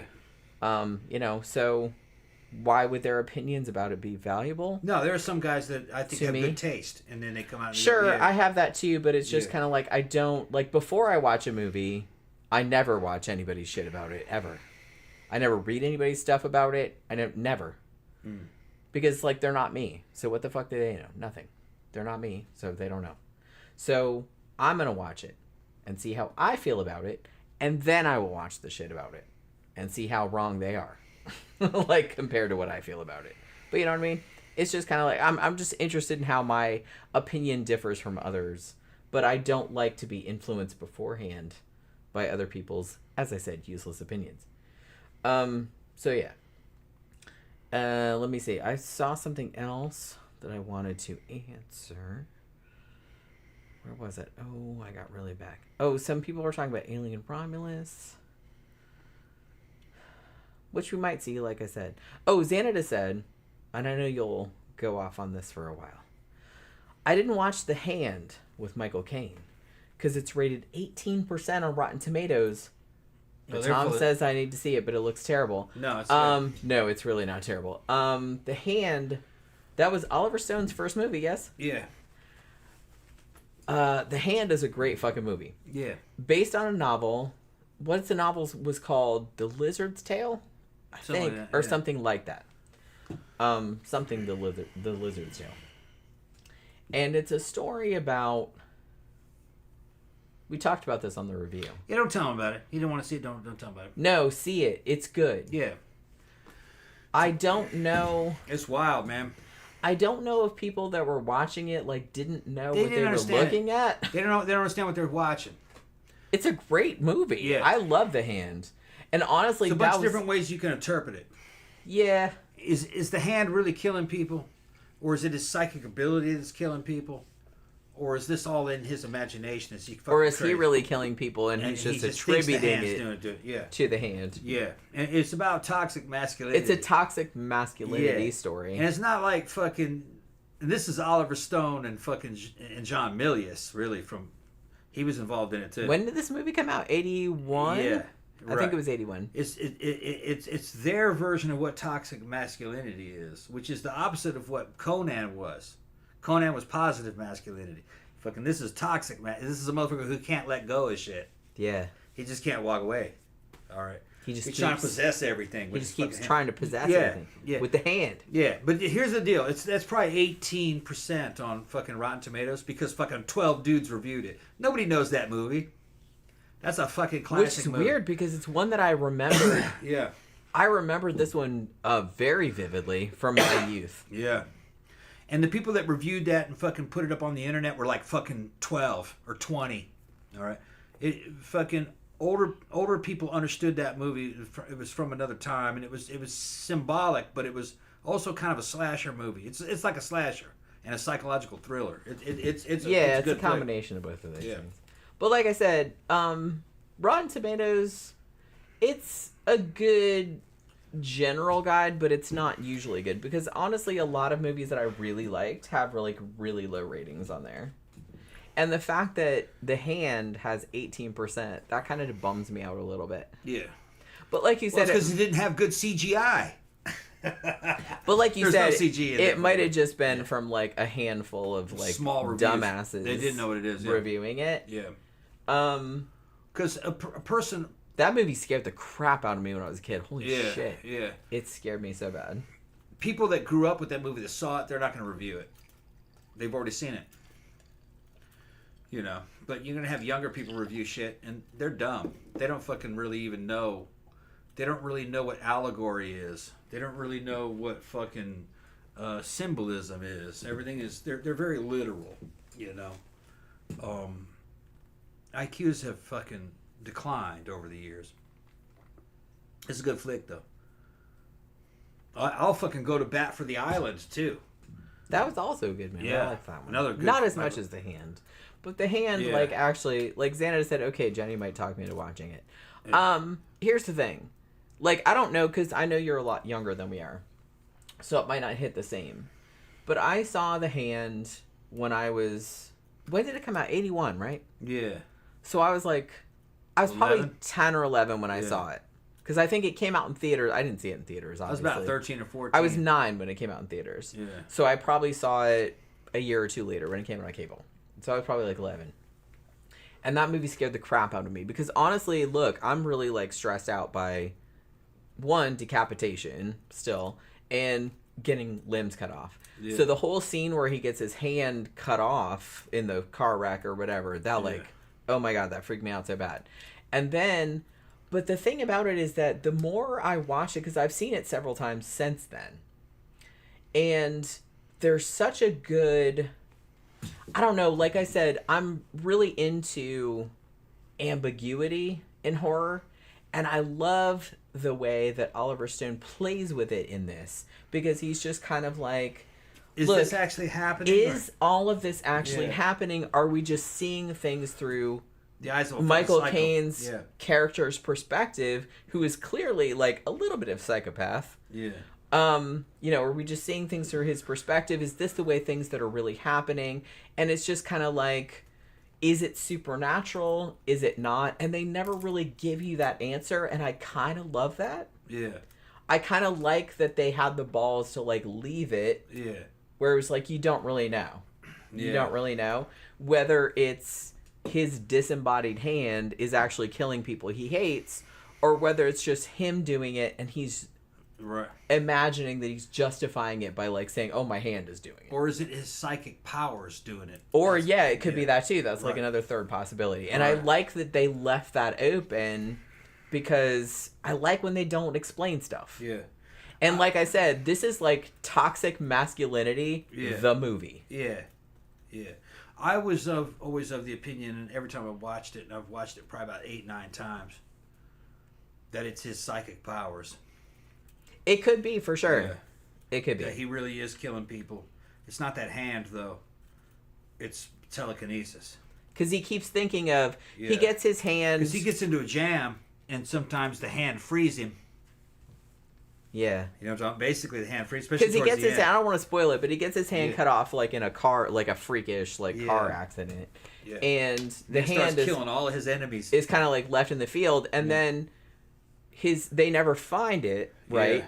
No, but it's just like, and then later, like all of his enemies or people he doesn't like turn up dead. Yeah, and the hand kills them. It shows the hand killing them. And it shows the hand killing them, but you're not really sure if that's what's really happening, or if that's how he's thinking about perceiving it. Right. And that's not how it's really happening. And they never really give you the satisfaction of knowing if one thing or the other. But like I said, I like that about horror. I like when you just like leave it like that.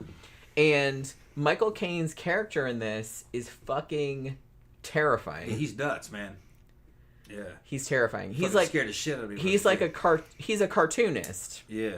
And he's drawing Conan. Basically. Yeah, it's Conan, but it's called Mandro. Mandro's we call it, yeah. And it's a whole... there's a whole subplot. Yeah. Kind of, or subtext, if you want to call it that. He's drawing this cartoon that's obviously supposed to be Conan, but it's Mandro, is what it's called. And he's very into old school masculinity. Everything is just like big muscles and fighting and blah, blah, blah. Real basic. Real basic. Real basic. And it's just like, so new shit is coming in, new people are coming into his company, and he's just like not, like other like younger people are drawing different stuff and people are responding to that better. Yeah. And he's getting real bitter about it. Yeah. And so that's like, and also his wife is... fucking this fucking she like he's very well. Yeah. Honestly, like after I can't really blame her because he was driving her away. He was kind of driving her away because he was being really shitty to her, and it's like everything she was interested in, he was just shit on.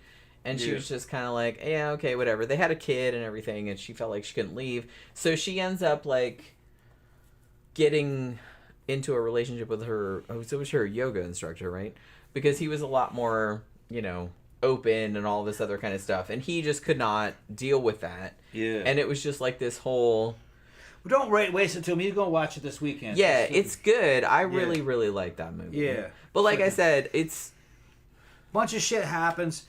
Fucking, he drives his fucking wife away. Fucking, she ends up fucking like a yoga dude, and fucking they break it's like up. her yoga instructor. So he goes up to fucking to the mountains in a camp fucking ground that's nice, and tries to fucking get ideas for the new season of Mandro that he's gonna fucking draw. Meets a fucking young chick there who's fucking, you know, she's fucking one of his students because he's teaching a art class while he's up there. She's this skinny skank. He gets it on with her. Fucking, that shit goes fucking sideways. Fucking, all kinds of fucking weird shit happens. But it all makes sense in the context of the movie. But like I said, he goes off the deep end and fucking starts somehow killing people, either with psychic force or his hand starts doing it. He thinks it's his hand that's doing it, the hand that he lost. See, he lost his drawing hand. Yeah. So now he can't draw a Mandro anymore. They fucking make this dude work with him, who's younger than him. He has like a fake hand put on. Yeah, he has a fake hand. He can't draw with it, but he's finding all these badass drawings. Like, where are these drawings coming from? And he's waking up and he's drawing. He thinks his hand is doing it. The hand that he got lost. It's weird, man. And then like, the dude that fucking they tried to hook him up with to help him finish the comic strip is kind of like, he's a younger guy, and he's like, you know, I really like Mandro, but I think we can take this down a deeper direction. You know, what about Mandro? You know, he's questioning himself about, you know, he's trying to go to a deeper level, and he's like, oh no, there's none of that. Mandro's just fucking, you know, and it's just, you know. We don't like deeper stuff. We don't like deep stuff. That's faggy. He says, yeah, but then, you know, he's like, yeah, but there's a whole bunch of fucking... Yeah, a whole bunch of shit we can explore do here. This. Yeah, sure. You know what I mean? Fucking, see, he's actually right. He is about it, you know. He doesn't want to hear that. You just gotta. Michael Caine's character is just very much about old school about himself, masculinity, like stuck in his ways. We can only be like this very, very narrow bandwidth kind of kind of thing, and it's just like anything outside of that is very upsetting to him, and it's just kind of like he just like flips out. And what it is, the movie is basically Oliver Stone and John Milius, who are two macho motherfuckers, two of the most macho motherfuckers in Hollywood at that time, and really of all times, of all the cool movies that they made. They're talking about toxic masculinity. Yeah. They're like, what is toxic? So you know it's bad. You know it's toxic. They're gonna fucking. And this was back in like 1980, like early 80s when they were making this movie. You're not talking about Well, the novel was older. You're not talking about some feminist chicks talking about toxic man. You're talking about fucking manly men talking about. So even they were like, don't do this. Yeah. So don't shit on us feminists about it, because even they saw that back in the early 80s. Yeah, we were talking about that a long time. He's a dick. Yeah. Big time. Dick. Big time. And he's an example of how not to be. This is a good movie to watch. Yeah. If you're a dude and you want to be like be everything opposite of that. And you see, they were working on Conan together. Yeah. Fucking Oliver Stone and fucking Milius at the time. And that's why they got Mandro in there. Yeah. This guy is the opposite of Conan. The opposite. Which is because Conan had good qualities, man. As you said, Conan is kind of more, even though he has traditional masculinity kind of stuff. It's like it's more like positive masculinity. Yeah, he liked women. He understood what women offered. This is very negative masculinity. Yeah. The hand. It is kind of like the flip side of Conan. The flip side of it, yeah. So it's kind of like honestly, it's kind of instructive to watch Conan and this as maybe like a double feature. Yeah.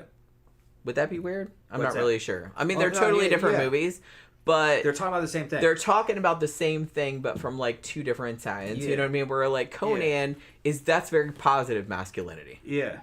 He's macho, he's fucking tough, but he's sensitive. He finds out that Valeria really did give her life to him, for him, to save him.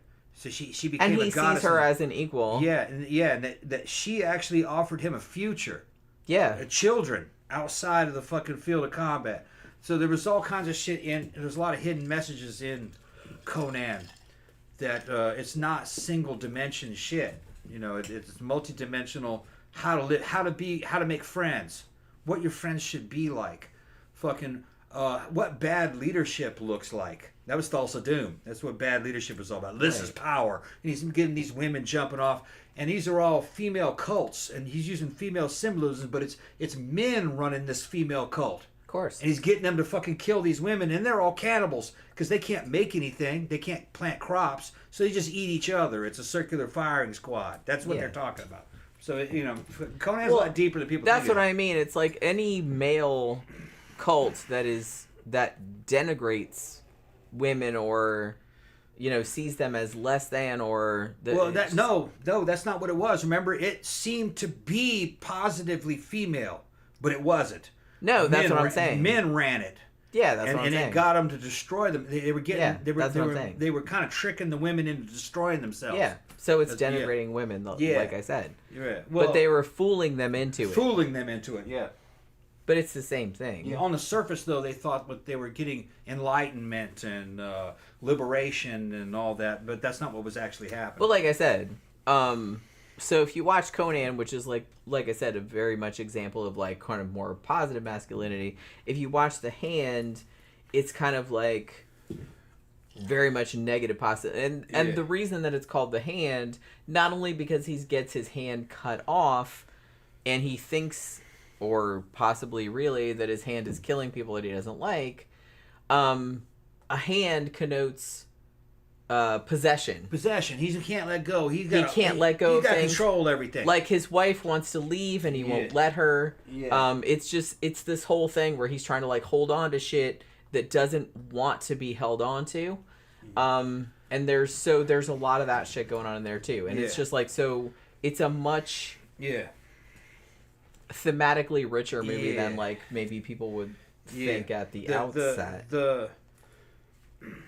I guess you could say the definition of toxic masculinity is possession and control. If the reason why you're having any relationship with a woman or relationship with anything is just because you want to possess it and control it, that's not really a legitimate relationship. No. All right. That's not a fucking two-way street. And because you don't understand that is another human, like you are a human. Right.